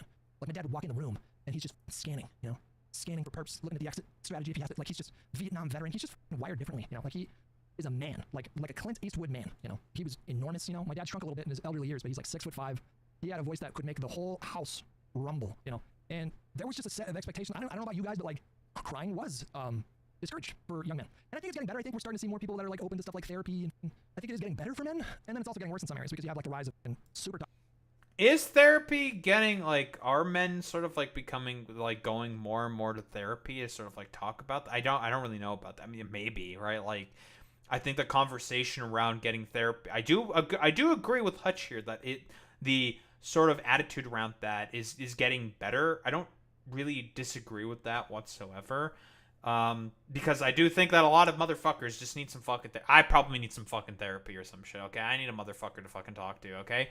Like, I don't really disagree with this particular point. Like, I do think like the sort of destigmatization, because again, what he's broadly talking to here is the stigmatization of people to go out and get help, right? Like, because of the 50s, suburbanization, the whole carification of the sort of like U.S. infrastructure, right, through suburbanization, loss of third places, has made it such that like a lot of social isolation and alienation has become sort of like, well, more catalyzed. That's not ridiculous or hyperbolic to say, to be quite honest, right? Like, and there's a reason for this. It used to be back in the 20s and the 30s, a lot of employees would ride the exact same streetcars as their employers. And they would say certain things about their fucking employers. They would. The bourgeoisie understands, broadly speaking, here's the lefty, fucking cucked lefty bit here, okay? They understand that a lot of the strength that the proletariat, that the average worker has, is with social bonds of their class disposition. Because again, class transcends race, ethnicity, gender, and religion. Class disposition transcends all of that stuff. So in order to be able to make it such that it is a much easier to sort of conquer and, well, divide and conquer and have these groups of fighting amongst one themselves, you must break those social bonds. Suburbanization was the first step. Social media was the next step. More and more so, now we're starting to see like this shit with like fucking AI companions. That is the next step. I made a video about this. I'll put it in the fucking description. It's called The Death of Sociability. The purpose of these fucking AI companions is to sort of make it such that people are further and further atomized, balkanized, and individualized such that they do not have social bonds with their fellow man, their community members, their neighbors. Which is why I say it is very good to go out there and talk with your fucking neighbors. If I have people that I'm running into in the fucking elevators, I strike up a small little talk with them. So like nothing too crazy. Say like, hey, what's up? How do you think the weather's going? It doesn't have to be anything complicated, okay? Like it's nothing too crazy. Like, anyone wants to like strike up a conversation, I strike up a conversation. I've had like good rapport with a lot of like my neighbors around, because like I don't know, I like to think of myself as like a somewhat well-adjusted, like normal human being, right? And a lot of capitalists, and this is also something that was broadly speaking described within capitalist realism by Mark Fisher. We live in such a ridiculously hyper commodified time that everything, even aspects of life itself, are being commodified to a particular degree to serve a sort of very wealthy fucking elite at the top who want to sort of rake in more wealth and power amongst themselves. And the next step, and Mark Fisher died before he could like probably broadly speaking talk about this. There's a reason why I say like Mark Fisher would have a lot to say about AI companionship and the sort of like death of sociability. Like I think the next step in terms of that sort of like carving away of the final vestiges of the human experience in order for rich people to be able to have further and further and further control amongst themselves is going after people's ability to socialize with one another, to be sociable. And again, the AI companion stuff and like social media is heavily, heavily playing into that stuff. Toxic masculinity, like the rise of Andrew Tate, because men feel like they're being feminized, which is kind of ridiculous. But because I was raised in a time when like crying was like what the fuck was that? Like crying was like the only which is kind of ridiculous. Show a debate between Che Guevara and attached image. Okay. But because I was raised oh, it's a fucking Tangia. Okay, never mind. In a time when like crying was like the only acceptable way for young men to display their emotions when I was growing up was like anger and aggression. That was more acceptable than crying, right? Like that was just a culturally reinforced thing. And that's too up, dude. That's too up. It sticks with you. You can go to therapy for the rest of your adult life, and you're still gonna be dealing with the your mind forms these core memories. And the body remembers, and so you go your whole life like you're still to this day when I get emotional sometimes. I'm older now, so I'm just more comfortable with it. I get emotional sometimes, especially watching movies, anything to do with like sisters or cancer. That'll get the emotions going for me. And I still like my first instinct is to like my body physically tenses up when I feel like I'm about to shed a tear. I physically tense up as if my body is physically pushing it down, which is not healthy. It's not healthy. That is not healthy. I kind of agree with what Hutch is saying here, right? I don't disagree with this as well. I understand what he's saying here. I totally agree with this, like 1,000 fucking %. Like, I have the sort of exact same feeling here, for sure. Because I also grew up during that exact same time. I had a lot of fucking anger issues as a kid. Like, trust me, if you think I have, like, fucking anger issues now, oh boy. When I was younger, they were 10 times fucking worse. And, like, I matured as a person, grew up, and it toned down significantly. Like, significantly, trust me. Like, there's some stories that people can fucking tell you about this shit. So yeah, like, I don't like, it's not like ridiculous to say that, like with the stuff I was talking about earlier with the death of sociability, that's like the sort of main sort of, I don't know, a catalyst that has made it such that a lot of like the patriarchal norms and standards that were broadly being pushed out because of suburbanization from the fucking 50s made it such that a lot of men, especially young men, since now they're not able to sort of like obtain those sort of goals. And I've talked about this before because of the failures of the transitions of the economy from like a more manufacturing based, the more tech service like sector work, like the complete utter failure of the United States to implement policy in order to be able to make those appropriate transitions, made it such that a lot of men are going to be significantly more toxic and angry and not be able to sort of express their emotions, because a lot of those like sort of like men don't fucking cry kind of a deal, boys don't fucking cry and don't show emotion, with a lot of the economic malaise that we currently find ourselves in, it's a compounding factor that has made that 10 times worse. And so it's like the only way to sort of like express these problems is going to be through anger and violence. I hope, broadly speaking, like what I'm saying here is like sort of being like outlined here, sort of decently here. But that's just the reality. And so, like, I go to therapy and I work on myself, and it's gotten better. Definitely gotten better. But, like, this idea, I think that, like, you shouldn't talk about men's issues at all. That's kind of like a toxic progressivism. You guys know what I'm talking about. There's some people that are, like, toxically progressive, where it's like, sit down. You're a cisgendered male. Okay. What problems? That's a lot of second wave feminist stuff, right? That's like the BuzzFeed feminism stuff that I think has mostly catalyzed that. I don't really know of a lot of, like, for a bunch of, like, more left-leaning women, I suppose, it can be, like, kind of tiring. but a bunch of them also they because they already kind of understand the sort of like socioeconomic problems that a lot of like general people sort of say. Like, more so the issue there is just like, well, this isn't just like a man issue, it's a sort of broader general issue in terms of like socioeconomic problems. And I think that's like a very often what a lot of people are broadly speaking to. The people who mostly do the stupid like misandry bit are just like a lot of like really annoying like liberal like feminist types. Those are the ones who do the sort of like I hate men kind of thing, or TERFs. TERFs do the I hate men thing all the fucking time, and they use that as a conflation to go after trans people with as well. Very, very common throughout that fucking propaganda. So that's not really toxic fucking progressivism. A lot of those people, I would argue, are conservatives. Could you possibly have like that stuff? You know, like feminist, and I'm not saying this is the norm, right? But like some people take it to a toxic degree. I think most people that call themselves feminists or espouse feminism, I think most people obviously make space for improvement for young men. The people that I'm talking about are kind of outliers, but they kind of dominate a lot of the discussion. No, I'm realistic about this. I don't. Do they really like? I agree they're a vocal lad minority. Do they dominate the discussion? Do they?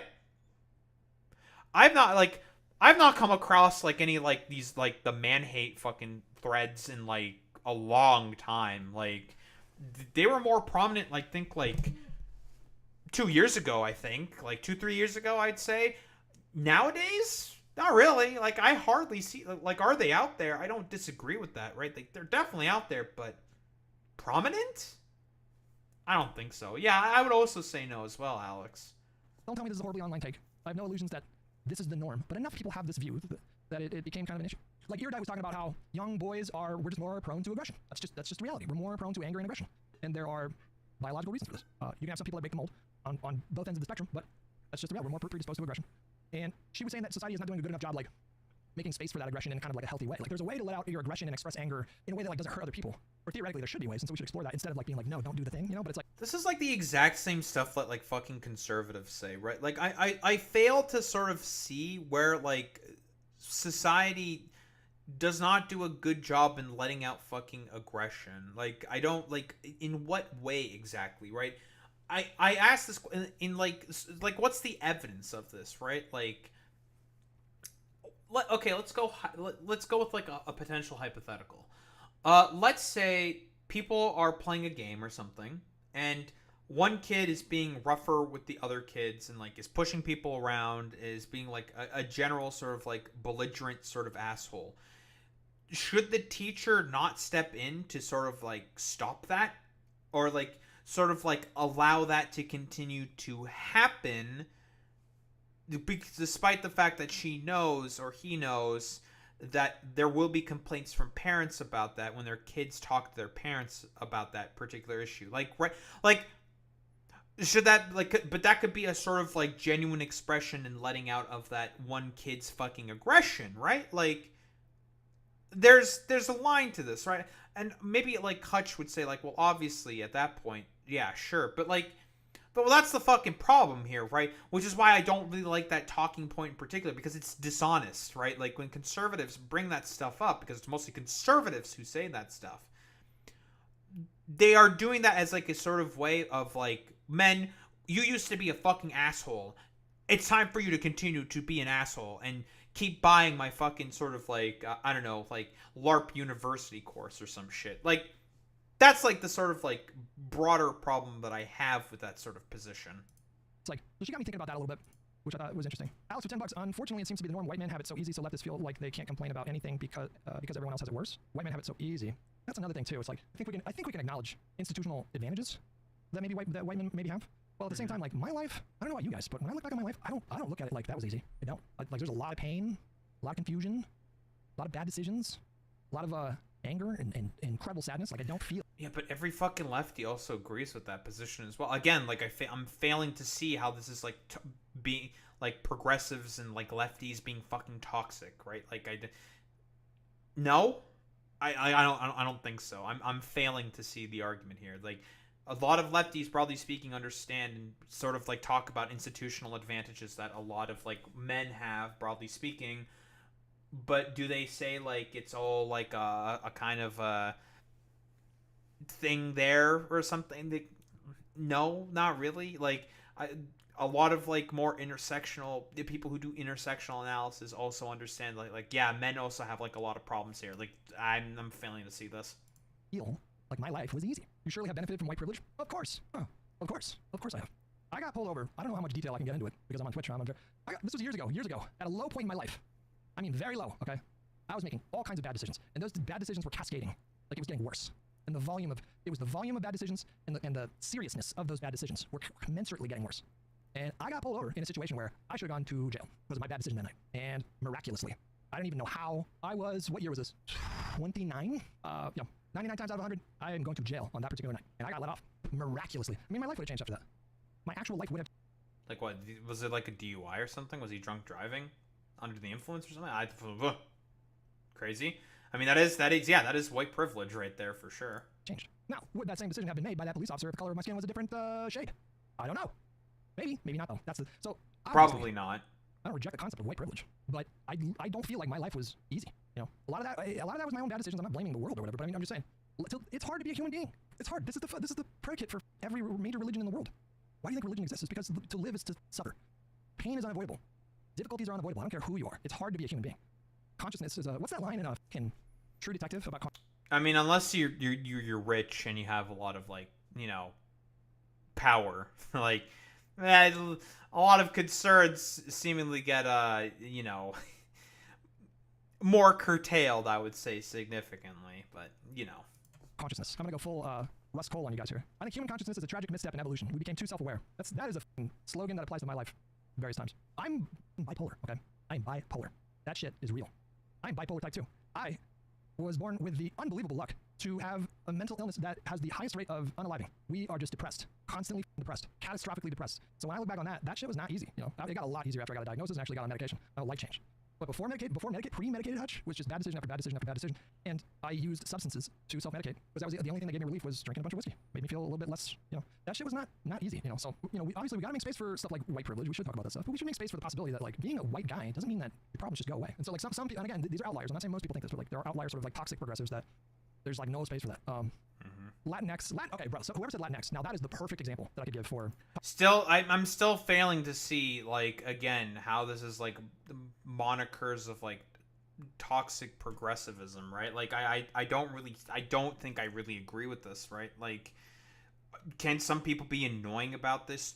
Sure, but like I'm failing to see why this is like really a big deal that needs to be sort of like fixated on, right? Because like most lefties would agree with what you're saying here, right? Like I'm a lefty and I'm like, well, yeah, for sure. Yeah, I don't disagree with this, right? Like some of the I agree that there's a very loud minority who tend to be very fucking annoying about these particular things. And I've already explained my whole shtick about like Latinx and shit like why I do not like the term Latin whatsoever. And it's just like the problem that I'm mostly having here, I think, with what Hutch is saying here is I think he might be generalizing a little too much. Toxic progressivism. Latinx is crazy. That is crazy. It's like 95% of Latinos don't like that phrase, and you still see it in like an academic setting. It's crazy, man. It's just it violates the whole. Yeah, but that's a fucking academic setting. That's a little bit different, right? Like, if we're talking about sort of like the world of academia, that's like a completely different like sort of strata of like knowledge and people sort of talking. And I don't even know like what is the prominence of like people talking about that. Like the use of like Latinx. I feel like, am I getting like the vibe that this is like another birthing person kind of a deal, where it's like there's like medical reasons for as to why people use the term birthing person, because that's like the kind of vibe that I'm getting here, to be honest, where it's just like, yeah, again, that's like I personally would prefer to defer to the authority here to talk about like, well, there's reasons why they're using that term in particular to talk about certain things, because it has like applications in certain like certain very specific like aspects. And I don't think that's like really ridiculous to say and to do. It's just like it's really weird. Have you heard the term amerindian? That's a very academia term that I've never heard anyone IRL use, but historians use a ton. Well, yeah, exactly. Like there's a ton of like super nerdy academic terms that are just used. Like, so it's again, like I've said before, it's a different sort of strata where like people are having like debates about certain things, and it's like the same thing that I've said before with like Gamergate with Anita Sarkeesian, right? Same fucking argument when I did my whole attack on Gamergate arc, right? That's a fucking throwback. A lot of like what Anita Sarkeesian was saying was like accurate. Like, yeah, what she's saying is not wrong or ridiculous. She's correct here, but again, like that's just like a sort of like discussion that left the chamber that it was being talked about, where it was not, broadly speaking, meant for sort of general sort of use. I think sort of the same thing with like Latinx and stuff like that. It left the chamber that it was meant to be used in, right? More like academic settings and stuff like that. Maybe like more sort of like progressive, like lefty type places. And like a lot of people misappropriated that stuff, like mostly specifically annoying fucking white people who misappropriated this sort of language and is trying to use that as like a cudgel to sort of like signal to groups. Because again, for a lot of white people, what they fundamentally care mostly about is signaling their allegiance to particular sort of groups to try to, like, I don't know, overcompensate for what they believe are their own sort of, like, inadequacies or whatever. Like, that's why they fucking do it. And it's preachy, it's annoying, a lot of people don't fucking like it, and broadly speaking, everyone sort of acknowledges that it's just, like, very stupid and fucking annoying behavior that a lot of, like, annoying-ass white people generally tend to do. Well, Spanish is a gendered language. There's no, it's baked into the language. Are we just going to add an X to everything that ends in O or A? You're going to ungender a language that's thousands of years old, however old Spanish is? Good luck with that. I mean, I don't even know if this is necessarily restricted to, like, toxic progressivism, but, I mean, we're also kind of delving into cringe lib territory. Like, I feel like you can find a lot of cringe lib types that use Latinx. Okay, good that he's actually saying this, right? It's, because I think that's, honestly, that's most of the people that are using it. Mostly cringe lib types. Not really, like, that many lefties. Like, there's like, okay, I mean, if you want to use that particular term, that's fine. I don't have a problem accommodating to that. And it's really is it's just that fucking simple. I don't know why we're sort of like trying to generalize about how this is like turning progressivism toxic or something. Like that's like that's the problem that I'm mostly having here. Here's someone in my chat is saying that plenty of people use Latinx in California. I'm sure by the numbers that's true. California's a big state. Yeah, but it's specifically cringe libs trying to co-opt progressive aesthetics. I mean, I do. Yeah, I think some of it is that. Maybe even a great deal of that. I mean, I'm not immune. That's a very, very good, very, very, very good fucking goddamn point that was being raised up in the chat. It's mostly just a bunch of cringe libs who are trying to fucking overcompensate for whatever perceived inadequacies they think they have. That's it. Like, to be honest. Immune to it either, you know, like, certainly wasn't immune to it in 2020 at the height of this kind of stuff, right? But, you know, to be alive is to suffer. I mean, that's like a basic, like, Buddhist tenet, like the foundation of Buddhism. They call it samsara. You know, you're on that, you're hamster on the wheel, bro. And they're right about that, you know. They're right about that. So I think people need to, we should focus on institutional hurdles or other ways that we can make progress. There's still a lot of ways that we can improve racially or along gender lines. And at the same time, I think we need to also just remember that everybody's a human being and everybody's suffering. I mean, that's difficult when you try to apply it to, like, rabid MAGA people, but I think generally it's a good principle. I think the problem I have with this comparison is that it's trying to compare statistical level issues between gender, race, and personal problems. I'm saying we need to compartmentalize these things. You shouldn't focus on one thing at the absolute detriment of the other thing. So you shouldn't focus on your own problems so much so that you just ignore these institutional problems, and you should not exclusively focus on the institutional problems, and it leads you to discounting the universal condition of suffering that every human being experiences. Yeah. So anyways, you know, those are just a few things that I would call like toxically progressive. But I still would call myself a progressive. But it's just I touched on this and then I kind of moved away from it. Like, I'm not thinking about policy right now, guys. I'm sorry, but I'm just not. I'm not thinking about Medicare for all. I'm not thinking about that shit right now because we got a way bigger problem right now. Like, that has to take priority. The Donald Trump movement, MAGA, the new incarnation of the Republican Party, that has to be front and center. We have to make sure that they lose. The consequences of them winning more are getting worse and worse. It's getting worse. It's getting so much worse. Does anybody disagree that the second Trump term has been like 10 times worse than the first term? It's getting so much worse. So that has to be the priority. And so it's like recognizing the threat of Trump and focusing on coalition building, that's like first.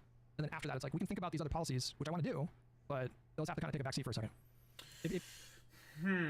Yeah, but okay, the problem that I broadly speaking have, like, okay, I don't disagree with what Hutch is saying here, but very often he'll, like, set that very much so on the back burner in order to go after people who are more lefty progressive than him, more on the left than him, and try to get in the way of their goals and objectives as well, which is what's going to cause fucking tension, right? Like, for example, didn't Hutch agree with, like, I don't know if he agreed with like a lot of what ContraPoints' sort of like Reddit posts, but on like sort of like Israel-Palestine. Like, this is why people, broadly speaking, think that you're a bit of a fucking lib, my dude, and that not like really a progressive, because every progressive acknowledges that like what Israel is doing in Gaza is abhorrent, and yeah, you know, Benjamin Netanyahu, people like him should be tried at the fucking Hague, to be quite honest. And that's not like ridiculous or hyperbolic, but you tend to sort of like get into fights with people online. Not really like the people, like the Zionists who are pushing for the fucking genocide, but more so seemingly with a lot of the fucking lefties. Now, I could be wrong, and that may be the only things that I'm seeing in particular in my sort of like feed and timeline, and I might be feeding into that. But you tend to get sort of in the way of like the more radical people, again, and there's a reason why a lot of the more sort of like pragmatic people need to have radicals who are willing to push the envelope, right? The radicals push the fucking envelope, while, you know, more pragmatic people can help sort of like compromise, even though you overall agree with the things that more radical people sort of like are pushing for. So again, which is why I kind of say like the, I don't know, pragmatic progressive sort of stuff I think is stupid, right? It's oxymoronic, right? Like, to be a radical is someone who fundamentally has to push the envelope, right? I would say myself, like, as someone who is a radical in terms of the things that I truly fucking believe in and the things that I would like to see be brought out into the world. But I base a lot of the stuff within reality. I can understand and like know like when it becomes like sort of like necessary to compromise. But I'm going to keep pushing further and further and keep trying to attempt to push the envelope, right? And to keep, I don't know, pushing forward, constantly forward as much as possible, because like that's what's most important here. Like, the arc of time shall never stop, it will always keep going forward, right? Kind of a deal. And to quote Sam Cedar quoting Mal, let 100 flowers bloom strategy. Exactly, 1000%. So again, that's like the broadly speaking, the problem that people have with you specifically, Hutch. You seemingly like to get in the way of a lot of people who want to push the envelope further and further and further by being like, well, wait, hold on, we can't like really focus on that. We need to like sort of more focus on like all this other stuff. When like broadly speaking, like everyone like within the like people who are radicals would totally agree with that and be like, yeah, of course, like just you're trying to get in the way of stuff that I'm trying to do as well. So I am going to have problems with that. Which is the exact same thing Hassan says, right? Like, and I wholeheartedly agree with Hassan's position on that. It's like, dog, if you're going to get in the way of the stuff that I'm trying to do, I'm going to have a fucking problem with that. And like he's even said before, that he gets into fights with people like Hassan constantly, right? Who are trying to push the fucking envelope as much as he can in terms of his political project, right? That's why, for example, like, on my fucking channel, I don't tend to go after liberals all that much, to be honest. Unless they get in the way of like goals that I have, where I think there are things that are ostensibly critical. But very often, a lot of progressive liberals, a lot of like more social democrat types, I don't tend to go after them. Hardly, if ever. Because I understand that they aren't a necessary piece. And overall, they probably agree with a lot of the stuff that I have. I can find a lot more rapport with them. So long as they don't get in the way of the stuff that I'm trying to push for. And generally speaking, a lot of them tend not to, quite honestly, because they also understand it's just like, it's a symbiotic relationship. You need the radicals to push things further and further and further in order to be able to have a lot more of those like sort of pragmatic good policies in order to be able to push forward. That's how you got the weekend. That's how you got the 40-day work week. People fucking fought and died for those things, right?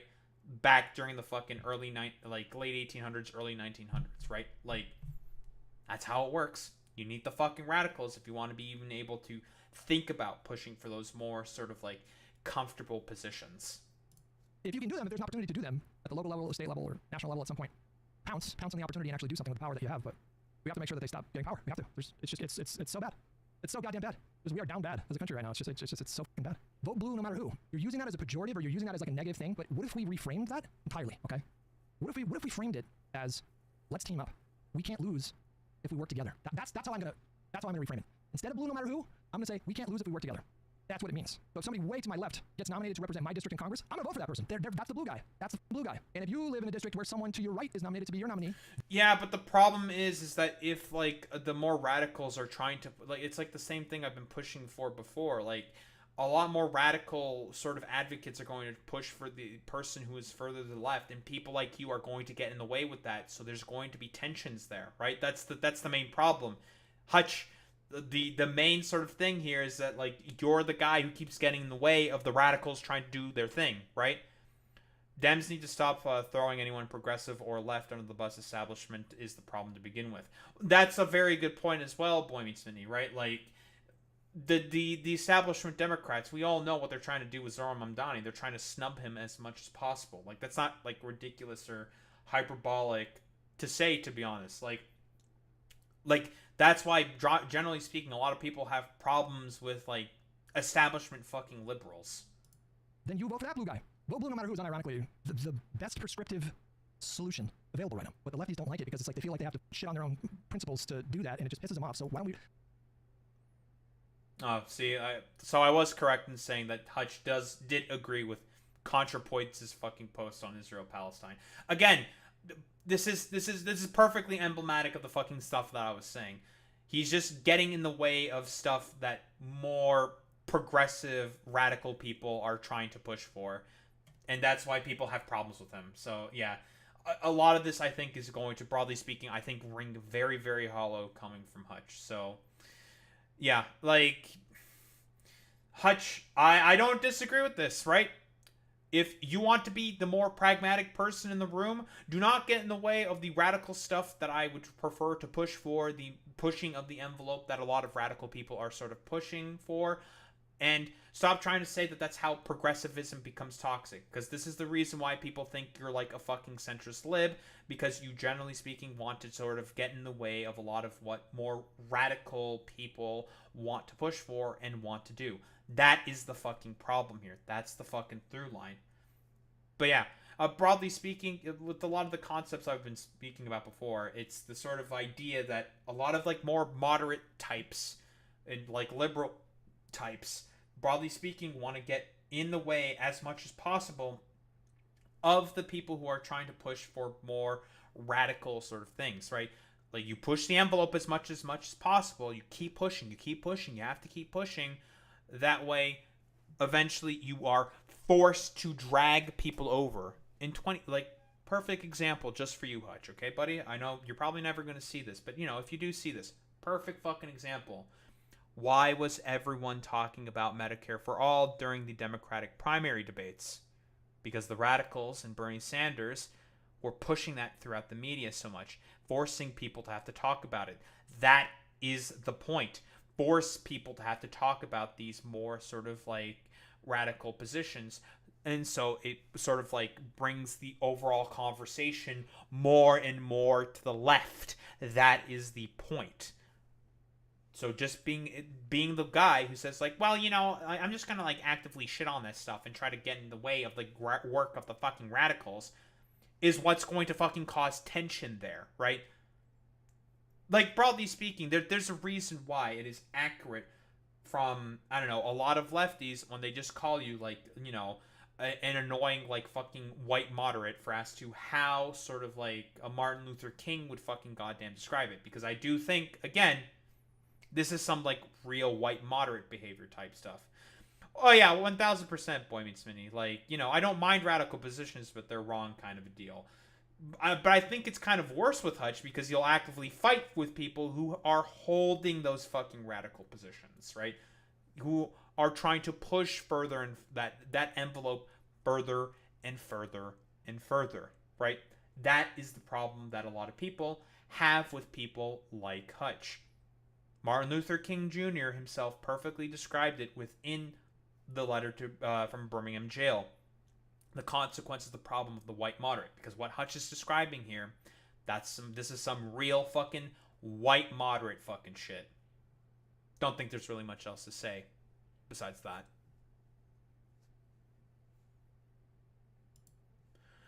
All right, I'm fucking. We're done with that shit. I'm done with streaming. I'm gonna do the fucking trade deal stuff with the EU, and Japan and stuff like that later. That's a tomorrow. It's 2 in the fucking morning.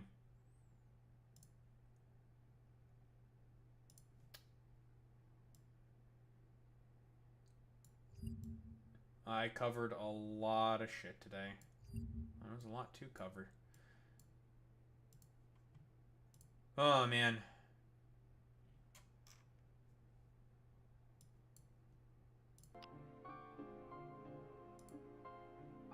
Who the fuck is streaming?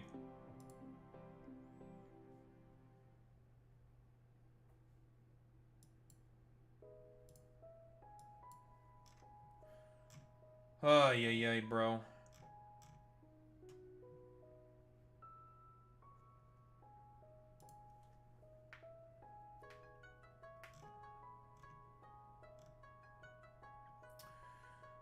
So tomorrow, if my assumption is correct, we're going to probably sort of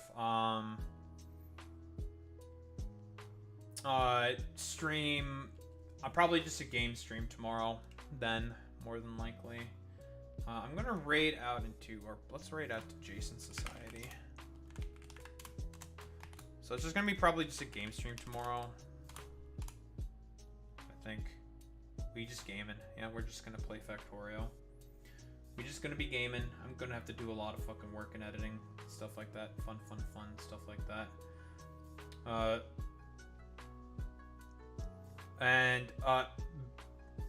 Make sure to keep me posted in like the Discord, because I'm not gonna fucking have power. If I'm reading the fucking goddamn shit correctly, probably not gonna have power in my building, so no computer, can't look at the news and shit, blah blah blah blah blah, and writing my fucking sticky notes. So yeah, keep me posted on if anything real crazy or wacky happens that's like breaking and stuff like that to talk about. Anywho, let's go ahead and raid out. Raid messages. That's not how you spell that. There we go.